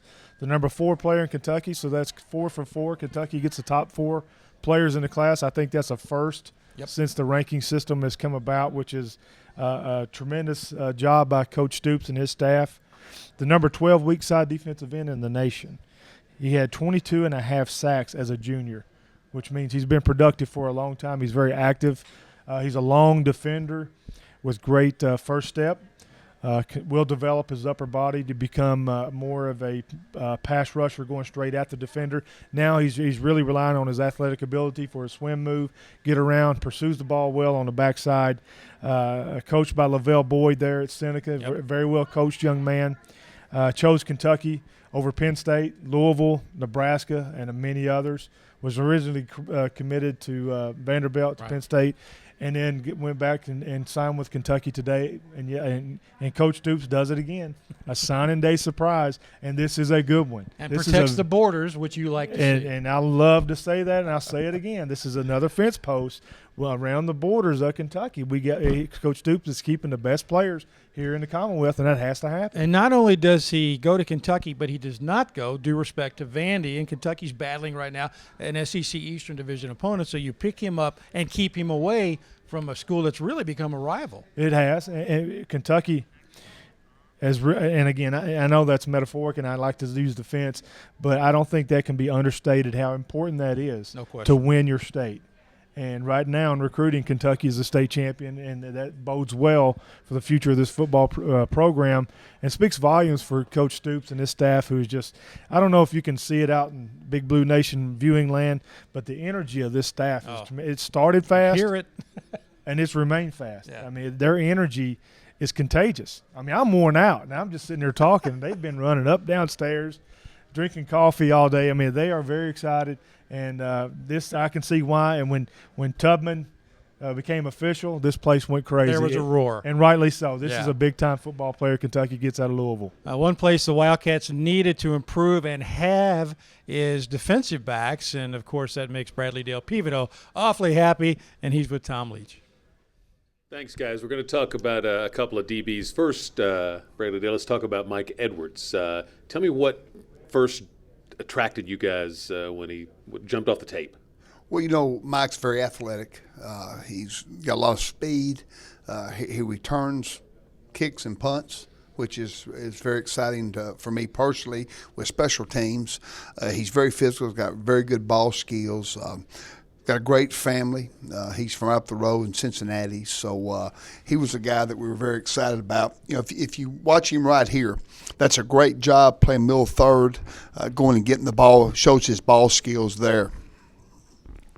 What stands out to you? What are the things you need to look for in a DB when you're recruiting him? You mentioned ball skills. Speed's obviously part of it. What else do you look for? Well, you know, of course, you got to have speed. You got to have ball skills. You know, you've got to be able to make plays in space. You know, and if you watch Mike, he's able to do that. You know, watch him right here. Watch him use his hand, shed the block, take a great angle, make a tackle for about a 5-yard loss. And we're going to see him in a return here. Right. As I stated, he's been a very good return guy. You know, the first thing you have to do is catch the ball. He does. They got a wall return. Does a great job giving ground, getting to the wall. Makes a couple of guys missed. You know, and gets a long run. Takes this one to the house. There's more to that role, punt returns in particular, than just raw speed. Derek Abney used to talk about the great legend here at returning punts and kicks at Kentucky. That what is it about Mike as a returner that really jumps out to you? Well, first of all, you know, he's he has great ball skills. He catches the ball well in traffic. First key. Does a great job of making the first guy miss, and then he's got the speed to take it the distance, as you saw a while ago. There's some great clips right here just to him, you know, great angles to the ball, playing the ball. He's a very good tackler, very physical tackler. And we saw how important that was in the Super Bowl with Seattle and the way those guys tackled and swarmed to the ball. And that's what you're looking for. You know, Mitch Barnhart was earlier talking about how you got to be strong up the middle. And the last line of that middle stretch is those guys, the safeties that have to come up and be big hitters and not miss tackles. Well, there's one thing we always look at defensively is yards after contact, you know, and you'll be surprised when you go back and look at your cut-ups. You know, if you just get them down initially, get them down in space, it's a 1 or 2 yard gain. You miss a tackle in space, I mean, it can go the distance or be a first down. Let's go to Darius West now, another defensive back, and he's out of Lima, Ohio. Mm-hmm. We going to look at some video of him. What impressed you guys early about Darius? I tell you what, Darius is very physical. If you look at him, they played him both ways. He's a playmaker. You can see him right here catching a bubble screen, doing a great job of getting to the edge. He's got great burst. He's got great speed. He's very physical. He's very serious. You know what I'm saying? If you just watch him, he's tough. He's mean. He's physical, and he just makes plays wherever they put him. He makes plays. He's a track guy. He's got raw speed. Watched him play basketball. He's a heck of a basketball player. So he's just a very athletic guy that has great change of direction, great burst. And you can see right there, wherever they put him, he makes plays. Offense, defense, special teams. What role do you see him fitting into in your defense? Well, the thing that I like about Darius, he's a big physical guy. And if you look in this league, your safeties better have some stature to them, and he's got that. He's big, he's rocked up, he's physical, he's tough, and I think he'll come in here and compete at our safety spot right away. Is he a guy too that we saw this last season? Occasionally, injuries force you to have to move a safety out to a corner in a pinch. Is he a guy that could do that? I think he's very well rounded. I think he could play nickel. I think he could play safety. I think he could play corner. I think a lot of this class, DB wise, are guys that are very versatile, and it gives us a lot of flexibility as a coaching staff to be able to move guys around, get the best 4, 5, 6 on the field. We mentioned Edwards. Who are the other guys in here that can make an impact on special teams for you in that area?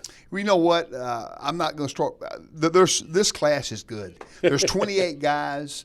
And, but because we're a shield punt team, we use a lot of offensive linemen as well. So I see a lot of guys in this class that can help us on special teams, and we already got them penciled in.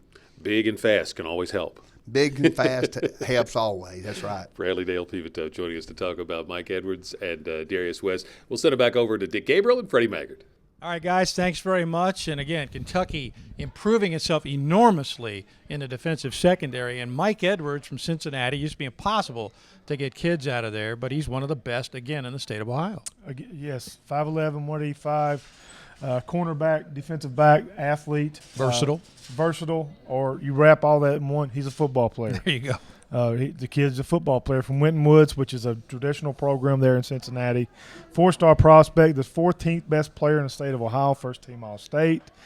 Played defensive back, return kicks, very versatile. Played multiple positions, which we like that. Yep.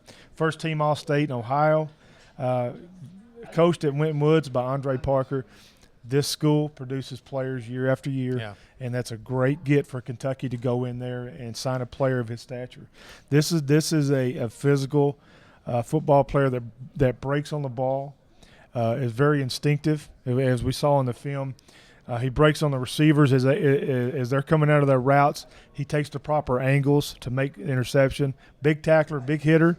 Chose Kentucky over Louisville, Missouri, West Virginia, Wisconsin, and Nebraska and Vanderbilt. So he had a nice offer list there as well. And they'll improve here under Pivoto and Mark Stoops, who knows a little something about DBs. Right. Darius West battling an injury late in his high school career. That storyline reminiscent of Trevor Lindley. Kentucky stayed with him. Right. Big dividends. Well, since he signed, Yeah. Young man, I hope you feel better if you're watching this. Praying for you. Keep your head up. Keep working. Come here, do work, and you'll be just fine. Welcome to the family, by the way. Big physical, 6 foot, 200-pounder. As they were saying, he's a two-way player, very focused. I think he'll bounce back from his injury just by his mentality. 9th best player in the state of Ohio, top 250 in rivals. 18th best cornerback, scout, ESPN also, 247, really liked him as well as I do. Only played in 2 games as a senior because of injury, but that's okay. Broken leg, by the way. Broken leg. That's something that he'll be just fine from. According to 247, he had 47 tackles as a junior, 5 interceptions, 2 forced fumbles, 1 fumble recovery, and a pick 6. Coached by Jerry Cooper there at Lima Central Catholic, and he picked UK. Gladly he did, over Cincinnati, Illinois, Louisville, Michigan State, Minnesota, Penn State, Pittsburgh, Purdue, Vanderbilt, West Virginia, and Wisconsin. Usual suspects. And the young man comes as a football player just like Edwards. These two are very similar, and they're going to have a high impact at the University of Kentucky. But get well soon, young man. All right, let's go back to the X's and O's room and talk more offense with Tim Couch and John Schlarman. Talking offense, and in particular offensive line, back with Coach Schlarman, the offensive line coach here at Kentucky. And John, you've already got 2 commitments from the state of Ohio to add to your offensive line, and now you get another one in Josh Kroc, a big 6'8", 325-pound guy. Obviously, a lot to work with there. Oh, there's no doubt. I mean, physically, he looks the part. I mean, he looks like a guy. He's almost a high school kid in an NFL body. I mean, he's 6'8", 325, great wingspan, really strong. You know, for a guy that long, a lot of times they don't put up great weight room numbers. Sure. But this guy is phenomenal in the weight room, loves it, and he's the type of guy that you don't have to beg him to work every day. He's going to get in there and get after it. It's kind of the offensive lineman you want right there. Let's take a look at Josh. You know, the thing that obviously that we love about him is size, but then his punch and his finish, similar to what we talked about with Nick and Jarrett. I mean, you can see him right here on this first. I mean, this guy doesn't have much of a chance. Once he squares him up, locks on him and finishes, and he's the type that he gives them. He might put him on the ground once, get him up, and put him down again. Great reach. In pass pro, that's always big. A lot to work with as far as that goes. You can see him here coming up on a combination block. I mean, you can just see this punch right here. You don't see that a lot in high school guys. Right. I mean, being as big and tall as he is, one thing he's going to have to work on is his pad level, and that's pretty true for big tall guys like him. I mean, they got to stay low. I'll tell you one thing that stands out to me for a guy who's 325 pounds. He looks pretty lean. He is. And that goes to speak of what you were saying about how he's a weight room guy. He's obviously in tremendous physical condition already. Oh, yeah. He's the type of guy that, I mean, he gets up in the morning and has a protein shake. He probably eats a lot healthier than I do, I would say, on a regular basis. But, I mean, he's lean, strong. I mean, has everything you're looking for in a lineman.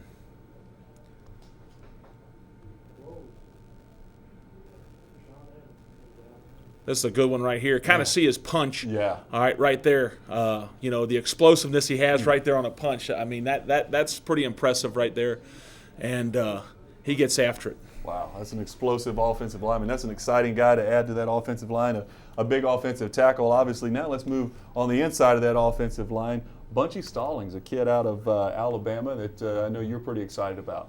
Oh, yeah. Bunchy comes from a great family. Got his brother Trey played in the NFL, had a great career at Ole Miss, and then went on and played in the NFL. Bunchy's kind of a late bloomer, He moved in between his junior and senior year, got to Spain Park High School where Sean Rainey is the head coach there. Yeah. I have a relationship with him where we got to know each other kind of when I was at Troy University.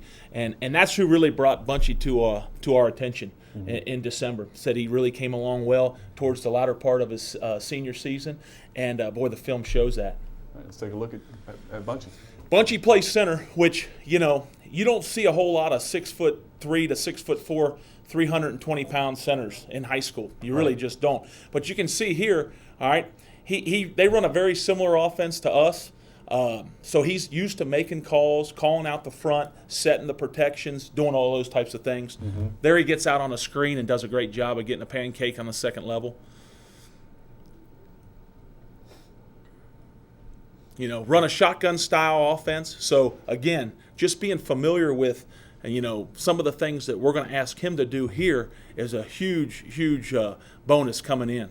Early in Bunchy's high school career, he was an offensive tackle at first, right? And then he was moved down to center in just his senior year. So he's only been at that position for a year now, but obviously he seems to be a natural there. I think so. I mean, he's a guy, when you watch him snap and step, he's got a great first step as he snaps the ball.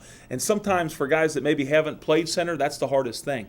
But he gets on you, and he's got that mass that you need in the SEC. I mean, he's 320 pounds right now. He could probably go either way with that, whatever we decide once he gets here. But like right here, this is similar to something that we do with a little pin block and him folding around. And you can watch him fit this guy up on the second level and then drive his feet and finish down the field. And that is just an unbelievable job. Really is. By a young kid his age. And, the level of ball that Spain Park plays in Alabama, it's a big school in the state of Alabama. Yeah, these are good players he's going against. These are really good, talented players. A lot of Division I players are out on that field week in and week out. It's unbelievable how much movement he gets just at the point of attack. They're just running a simple power play behind him, but just so much movement. Normally you hope for just a stalemate there and let the back have a two-way go. But he's getting movement. He's creating big lanes for these running running backs to go through. And I know you and Coach Brown had kind of a unique recruiting experience going to get Bunchy. Tell us a little bit about that. We did. It's one of those stories you'll remember for the rest of we'll remember for the rest of our lives. We hit it at a bad time in Birmingham where the snow and ice was coming in.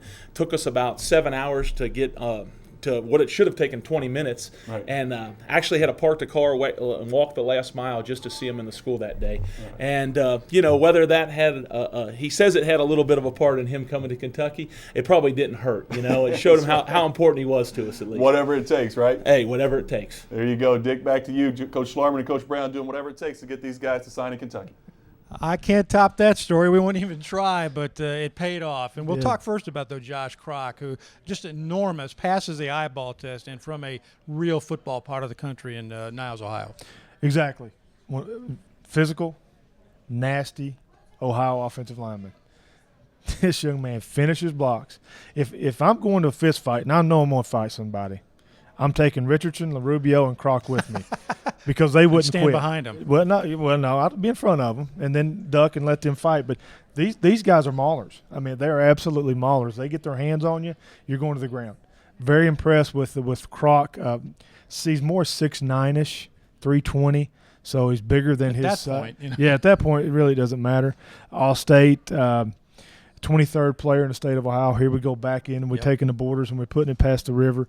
Coached by Brian Shaner there, picked Kentucky over West Virginia late. Just a tremendous player with the size that you need to play offensive tackle in the Southeastern Conference, but with an attitude that I wouldn't only want me with him on the football field, but if anything ever happens, I'm gonna run and hide behind Mr. Kroc. But he's a tough young man. Usually you see that attitude on the defensive side of the ball, but you're just saying it. It's a lot not about just the him. O-lineman. Every offensive lineman that Kentucky has signed today have been mean. Yeah. I mean, they've just been nasty, and I can't say how good that is. That is tremendous. No, I'd be behind him every step of the way. Bunchy Stallings. Yes. You watch his video. Great technique for a center, and you don't see that from incoming freshmen. We go from a mauler to a technician. Yeah. Bunchy Stallings, along with Darrell Long and Tamir DeBose, are the three most underrated players in this class. I really, really like Bunchy Stallings. After watching his film, the last 4 games were better than any games in his career, which means he's progressing. He lost 35 pounds going into his senior year after moving from Mississippi. Comes from a great family. Coach Longman talked about his brother. His brother now works for the SEC in Birmingham. So I think the best football is ahead of Bunchy. Chose Kentucky over Mississippi State and some other schools. True center at 6'3", 320, 330. What I saw with him is his first 2 or 3 steps after snapping the ball, he gets his hands up, punches the defensive lineman, and has movement. I also saw one play snap, pull back, and pulled around. Yes. Which the first center that I ever saw do that was also a Kentucky center by the name of Dermontti Dawson. He reminds me of a Dermontti Dawson type center. Wow. With he has to develop and work, but his style of play is like Dermontti. I think the future for Bunchy is through this roof. I was glad to hear you say that about Dermontti, because watching that, and I saw him pull. I didn't want to let myself think that, but potential is great. There's no question about it. He will. The plan is, of course, block for this air raid offense. Let's go to Tom and the architect, Neil Brown, to talk about a guy who could be a big play guy in this air raid attack. Let's talk about Garrett Johnson, who is out of the Orlando area where Jeff Badette came from to Kentucky last season. Offensive coordinator Neil Brown back with us to talk a little bit about Garrett. And we'll take a look at some video of him. A guy would be a slot receiver, I assume? Yeah, I think we're going to start him at our H position, which is where Ryan Timmons played this year. Guy that Chad Scott did a tremendous job recruiting. He got him up here to camp in July. Take a look at some video here. Yeah, ran well. You're going to see him. Was really productive. Actually, his high school coach is from Kentucky. There he's up top here, and you can see him really stick his foot. Gets in and out of his breaks as good as anybody that we recruited this year. Is he a guy like Timmons that could be that Percy Harvin type where you could shift him into the backfield too? Yeah, well, I think we can get him the ball in a bunch of different ways. Reverses. I don't know if he can line up and play running back. His body type's a little bit different, but he really is good in space. He can make people miss, and he's bigger than what a lot of people realize. He's going to be a kid he's about 175 pounds right now. I think he can be 185 before we start the year and be physically ready. Here's it on a hitch. And you can see him after the catch. Makes the first guy miss and gets straight up field. And that's a good burst. You know, in Central Florida, they've got guys that can run, and he's taking that one to the house. Looks like Neil Brown from his high school days. Yeah, a little faster guys chasing him, though. It's all relative, Tom. He is a kid that it gives you certainly that big play ability. And, you know, in this offense, when you get the everything that you want personnel-wise, you're going to have guys at multiple positions that can hit those home runs for you. You have to. In this league, with the defenses the way they are, it's hard to sustain long drives. You know, you got to have some guys that can hit some home runs. Here he is up top. Does a good job getting his hands off of it on the DB. And then you can see how he adjusts to the ball, and he's able to finish plays. What was it individually, the intangibles that you liked about Garrett? He's a tough kid. Loves football. You know, came up here for camp. Here's a reverse. Yeah, you can see him taking the reverse. He came up for camp, and he's one of those guys that, you know, tried to take reps away from every other kid in camp, and that's kind of what you want. It's kind of a consistent theme in this class of guys that are leaders with the way they carry themselves. No question. Mom's a great lady, did a great job raising him. He's a good student, has great character, and he's got a potential to be a really high-level receiver. Is he a guy that could help you in the return game too? Yeah, no question. He's a guy that was really highly recruited. Florida tried to come in late on him and really stayed true to us the whole time. Garrett Johnson out of Orlando, Florida, a guy that figures prominently in Kentucky's plans as a wide receiver. Is he a guy that could help you as a freshman? Yeah, I think so. I think most of these guys that are coming in at wideout will have an opportunity. And like I said, he's been well coached. So he's a kid that knows how to run routes, knows how to get open, and physically he's going to be ready to play. Competition is going to be fun to watch for these guys in this class that come in the fall, because you've got a couple of guys that are early signees that are going to go through spring with you, plus all the guys you have coming back. You got a lot more depth there that you didn't have last spring and last season, and now these guys, whether it's Garrett, some of these others, they're going to have probably a short window to make that impact on you guys. Well, I mean, competition is the whole key. You know, if you're talking about building your football program, you got to have competition day in and day out. Whether it's in your off-season program, spring football, you get into fall camp, and then during the game week, you got to have guys pushing each other. And we didn't have our numbers weren't great last year, so we didn't have a whole lot of competition in practice. But that's something that's going to be drastically different this year.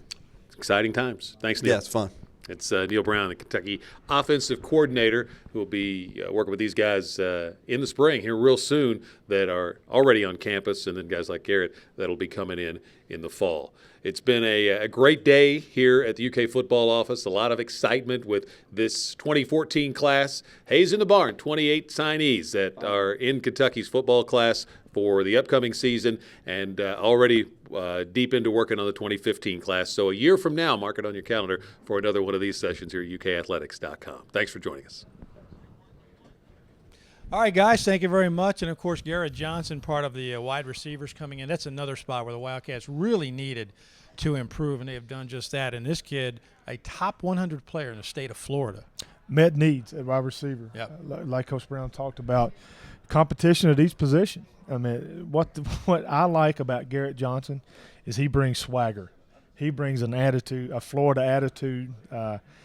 He's a very confident young man, and I like confident receivers. He's not to the point he's over the top. Not cocky. Not cocky, but he understands his role, and he's a big play receiver, 49 receptions, almost 1,200 yards as a senior, many touchdowns. Also played quarterback, running back, multiple positions like that. Run a 4.3, 4.4 40, coached by Bob Head, originally from Frankfort, played football at EKU. Yep. His sister Julie was the head manager here for Bill Curry at Kentucky football. There you have it. So chose Kentucky over Florida, Arizona, Boston College, Georgia Tech, Iowa State, South Florida, Vanderbilt, and many others. Could be a huge pickup for Kentucky in special teams, because when he gets rolling, he's got a lot of speed, but he's very quick also. I think I read somewhere where Coach Head said, as fast as he is also that quick. And that's a deep statement, but it tells the truth that he can make people miss, move laterally, kick it in, and he's going up the field. That school has sent a lot of great players to Eastern Kentucky, and now UK, the beneficiary of schools coming out, or kids coming out of Winter Garden, Florida, in the Orlando area. Let's go back to Tim in the X's and O's room to talk more defense with Coach Ainsley. Been a great day to for the defensive side of the ball here. Let's talk about a defensive back that we're going to add. Jared Tucker, defensive back out of Georgia. Tell us what Jared brings to the table. Again, you're going to hear most of, myself, Coach Stoops, and Coach Pivotal and Coach Elliott talk about versatility in the secondary. Mm-hmm. And this is another guy that played multiple positions in high school. He played a lot of free safety early in his career. His senior year, he moved primarily to corner and did a phenomenal job for Stevenson this year. Great. Let's take a look at Jared. Well, this is him at free safety here. Very instinctive. Takes very good angles to the ball. As you can see, the quarterback breaking, contained, scrambling. So now what he's doing is matching up the closest guy in his zone and recognize ball being thrown and undercuts his throw. Very good hands, very aware of what's going on around him. Smart player, very intelligent, very fast.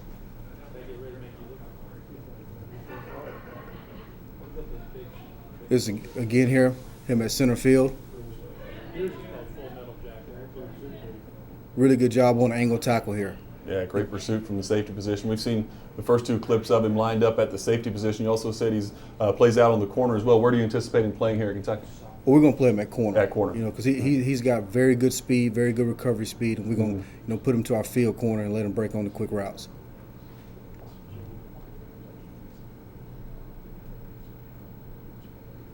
This is him rolled up in the boundary corner here.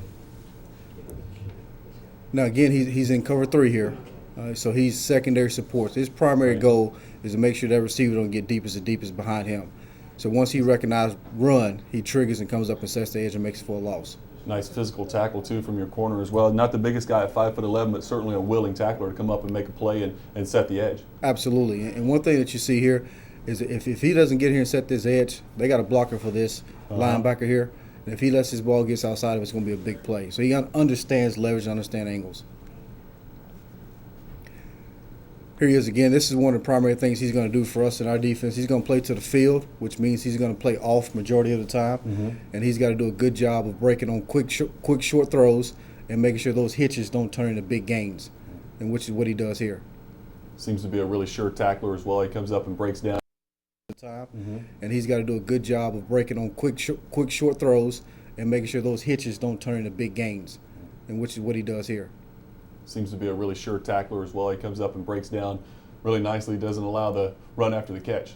And the good thing about it is this high school is a very good high school, very strong with good personnel. And he's been a 3-year starter at this school, the first time that's ever happened. Here he is again showing off that versatility, playing free safety again. Again, quarterback's on the boot. He comes from the middle of the field, breaks on the ball. And this is one thing that young DBs don't really understand, is they don't break and anticipate the ball being tipped. If he would have gave up on this play, it would be an incompletion. But he broke on the ball, did a good job of going there and getting that interception. Right. Great instincts out of Jared. I know it's a guy you're going to be excited to put out on the field, and we'll throw it back to Dick and Freddie. All right, thanks very much. A lot of good athletes have come from the Stone Mountain, Georgia area to play baseball and football at Kentucky, and here's another one. Yeah, exactly. Jared Tucker, defensive back, has played safety and cornerback, can play multiple positions, plays the field corner, which a lot of responsibility on there because that position, you're on an island, and it's one-on-one. And Cover a lot of ground. Cover a lot of ground. He seems confident and very instinctive there to play that position. 3-year starter at Stevenson says a lot, because I know 1 year Stevenson signs 11, 12, 13 Division I players a year, so it's a talent at Stevenson is very high. 25 tackles, interceptions, played multiple positions, also played special teams. Rejoined former teammates Ronnie Shields and Jabari Johnson at UK. Coached by Ron Gartrell, does a great job there at Stevenson. Again, just a national power high school. And that's something we're seeing more often with some of these players. Chose Kentucky over Cincinnati, Connecticut, Florida State, Indiana, Ohio State, South Carolina, South Florida, and Vanderbilt. SEC East. SEC East. Tremendous football player, and comes in here confident, very instinctive, well-coached high school football player transitioning to college. I think he's going to do well at this level. Well, when he gets here, and the same goes for all these incoming freshmen, they will be in the capable hands of a man who can help them with nutrition and help them with weight training and things like that, and that's Eric Corum, and he is with Tom Leach. Eric is the high-performance coach for Kentucky football, and that encompasses the training program, the nutrition, as Gabe said, to get these guys ready. So you have a 28 new recruits. 7 of them you're already working with. The other 21 will be coming before too long. What's the introduction to your program for them like? Well, I think for them it's a big shock because there's so many different parts of the training process that are now introduced into their lives. Before this, they just went and played football and went to the weight room and kind of ran around and hoped they got better. A lot of them, their natural skill and ability got them here. Well, now what's going on is they have a very detailed training program for their position, which is unique. They're taught how to eat correctly. They're monitored at the training table. They have recovery programs. Some of these guys never seen a massage therapist. So there's multiple different working parts that are now introduced into their lives, and it can be a little bit of a shock to them that, hey, I didn't know so much was involved with training, but it's good. They've enjoyed it so far. And each guys have different goals. Coach Stoops talked about a guy like Matt Elam. They want to get him to lose a few pounds. A guy like Tubman, they want to pick up a few pounds. And there are a lot of other guys in the class that fall into either category, or maybe it's technique for running to get fine-tuned to pick up a tenth or two in a 40. How do you guys go about tailoring an individual plan? Do you have a one-on-one consultation? Well, what we do is the first thing that starts off is today, now we can send them a program. Okay, so we send them a program that's kind of a global program. When they show up on campus, the first thing we do is we divide them up by positions, okay? And so we're going to train them, like the linemen, for instance. They don't do a whole lot of sprinting in a game. Their game is an explosive strength power game versus a wide receiver in our offense is going to be running all over the field. So there's a lot of variations with just positions. And then also, once we start to get to know the players, we're going to start picking up on idiosyncrasies of movement patterns that might be off, or things that are their strengths, and we're going to work to those strengths. So we try to treat each guy as an individual and not as a number. So it starts with a position. As we get to know them, we're going to find those weaknesses and we're going to target them. Guys that need to gain weight, they're going to eat before they train. As soon as they're done training, we're going to have custom shakes waiting for them. They're going to have snacks they have to eat. We're going to have somebody at the training table. Somebody needs to lose weight, then we'll taper off that a little bit. We'll put them in a bod pod. We'll find out how many calories they expend a day. And then Miss Monica Fowler, our head dietitian, she'll tailor a program for them. So there's a lot of working parts to this, but we try to treat each guy as an individual. Whether it's social media or high-performance training, a lot of cutting-edge stuff here at Kentucky. Thanks, Eric. Thank you. It's Eric Corbin, the high-performance coach for the Cats. And now back over to the X's and O's room. Well, another defensive back, Kendall Randolph. I think the common theme with all the defensive backs you guys have signed, like you mentioned, is the versatility all these guys bring to the table. Tell us a little bit about Kendall.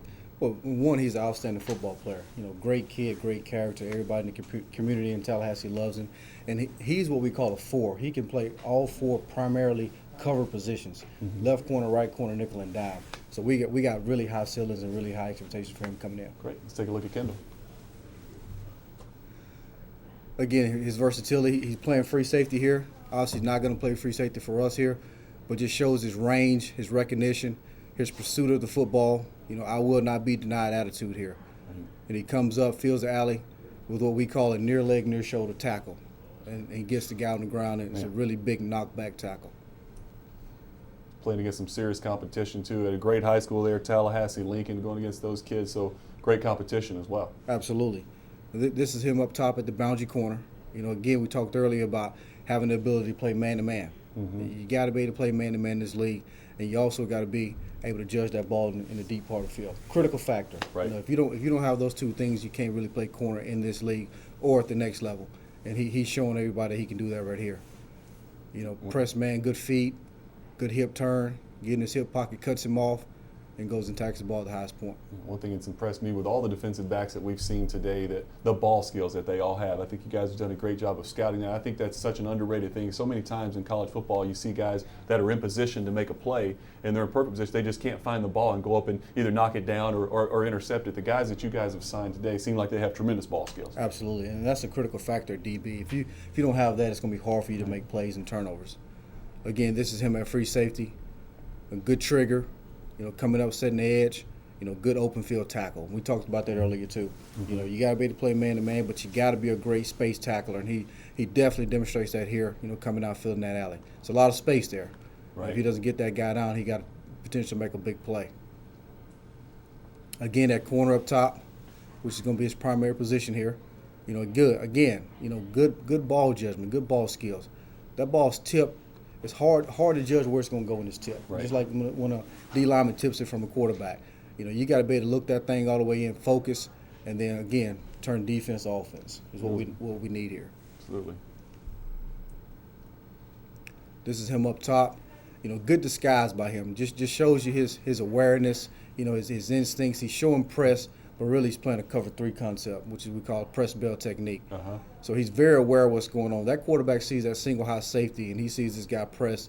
You're a great quarterback, NFL and in college. You're going to check to that go route. Yeah, absolutely. Take a shot, and he baits him right into it, doesn't he? Exactly.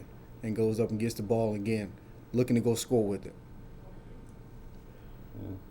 Kendall Randolph, another versatile player in that secondary for you guys, and we'll bring in Coach Brumbaugh here and on the defensive line and move down. And we've already talked about a lot of big-time guys on the defensive line, and now we get to add another guy, Tamir Dubose, a defensive end at 6'5", 280-pound guy with who has potential to kind of grow into a defensive tackle as well. Well, I tell you, anytime, like we said it before, anytime you get guys up front with the size and the frames to be able to move inside and outside, it's a really good factor because you're taking a guy who's got athleticism to be a defensive end, but being able to bump him down, it's really good. Let's watch him here. He's inside right here as a 3 technique, good twitch, long twitch off the ball. Like you say, he's got that presence to be able to play the run, but then to be able to convert to pass in our 3-down or 4-down system. He's quick off the ball right here. Good initial quickness off the ball. And long levers. You can see his long arms right there being able to reach out for that ball carrier. Yeah. He's also a basketball player. So he's having a real good season right now playing basketball. Is that right? Man. So that's always a plus because he has good feet. Absolutely. This is him right here on the tackle right here. Quick twitch off the ball, and you can see some of his COD, his change of direction right there, being able to U-turn it and go make the play right there. Yeah, impressive play, fighting off a double team as well. You can see his leap and then his twitch now. You can see him burst. Kind of remind me of a guy like Chris Dolman. Real long guy. Yeah. You know what I mean? Good lower body, but the frame to be a big guy. This is him. You see his COD here. He works inside, all right, and then U-turns it right there. It's a good job. An exciting player, Dubose, another guy that you add to that defensive line. We'll throw it over to Freddie and Tom. Thanks. Back here with Freddie Maggard, and you've seen him out with Dick Gabriel in the other part of the room. And congratulate the guys who put this all together. It took a lot of work. Yes. Been a really, it's moved really well. And you have told me before that you always looked at National Signing Day as kind of like a holiday. Take off work, put all the screens up, computers, TVs, whatever, and follow all of this coverage. And now Kentucky is a big-time player right in the middle of it. This is very exciting. I've always taken signing day off for years. In the Army, I lived in Georgia, Alabama, Florida, lived in the South where it was commonplace to take signing day off and follow it. And then when I moved back to Kentucky, I did that. But now I took the day off to be here to do this, but UK has done a tremendous job. I like to thank all the people, Nathan, all the people who work the cameras. They've done a great job here. It's been very smooth.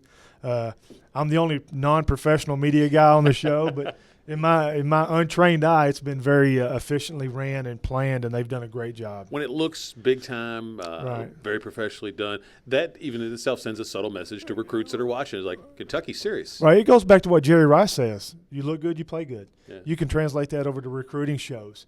You put in the work, you take it serious, you are promoting the Kentucky football brand internationally, then it's something to be taken serious, and I think it's a great job, and UK needs to be commended for putting the show on today. Because you are deeply into this, you follow all the recruiting services. You were telling me that the guys that do this in the state of Kentucky Yes. have really stepped up their games.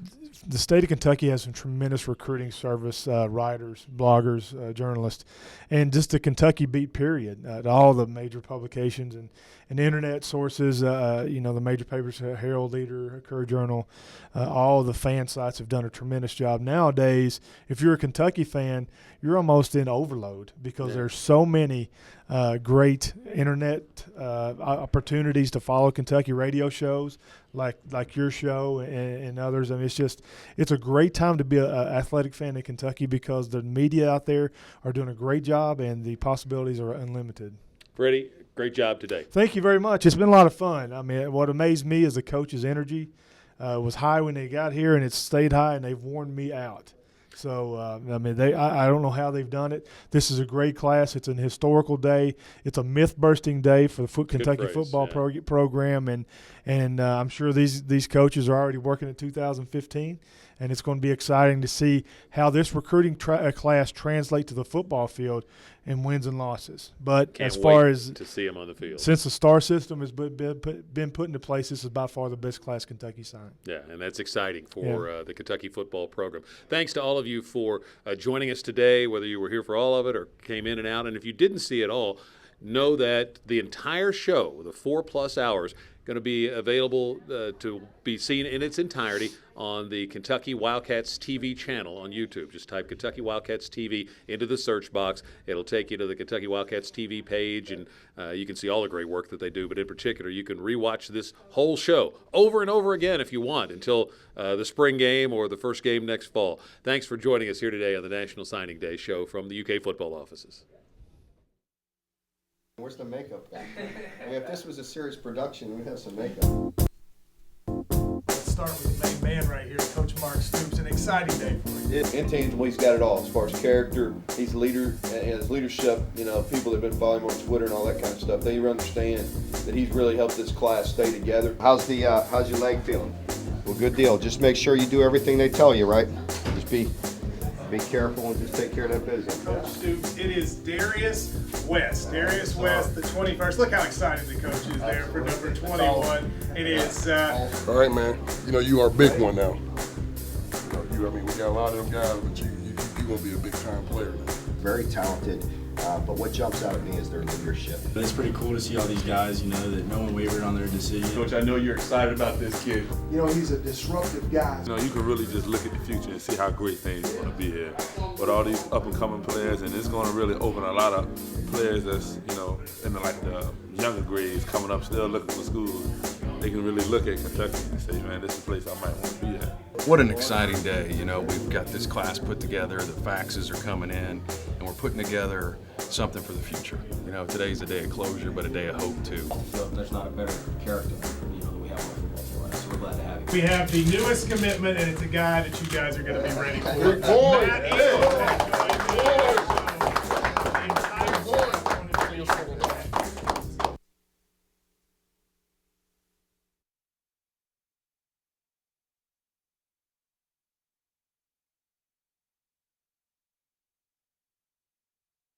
the time, and he's got to do a good job.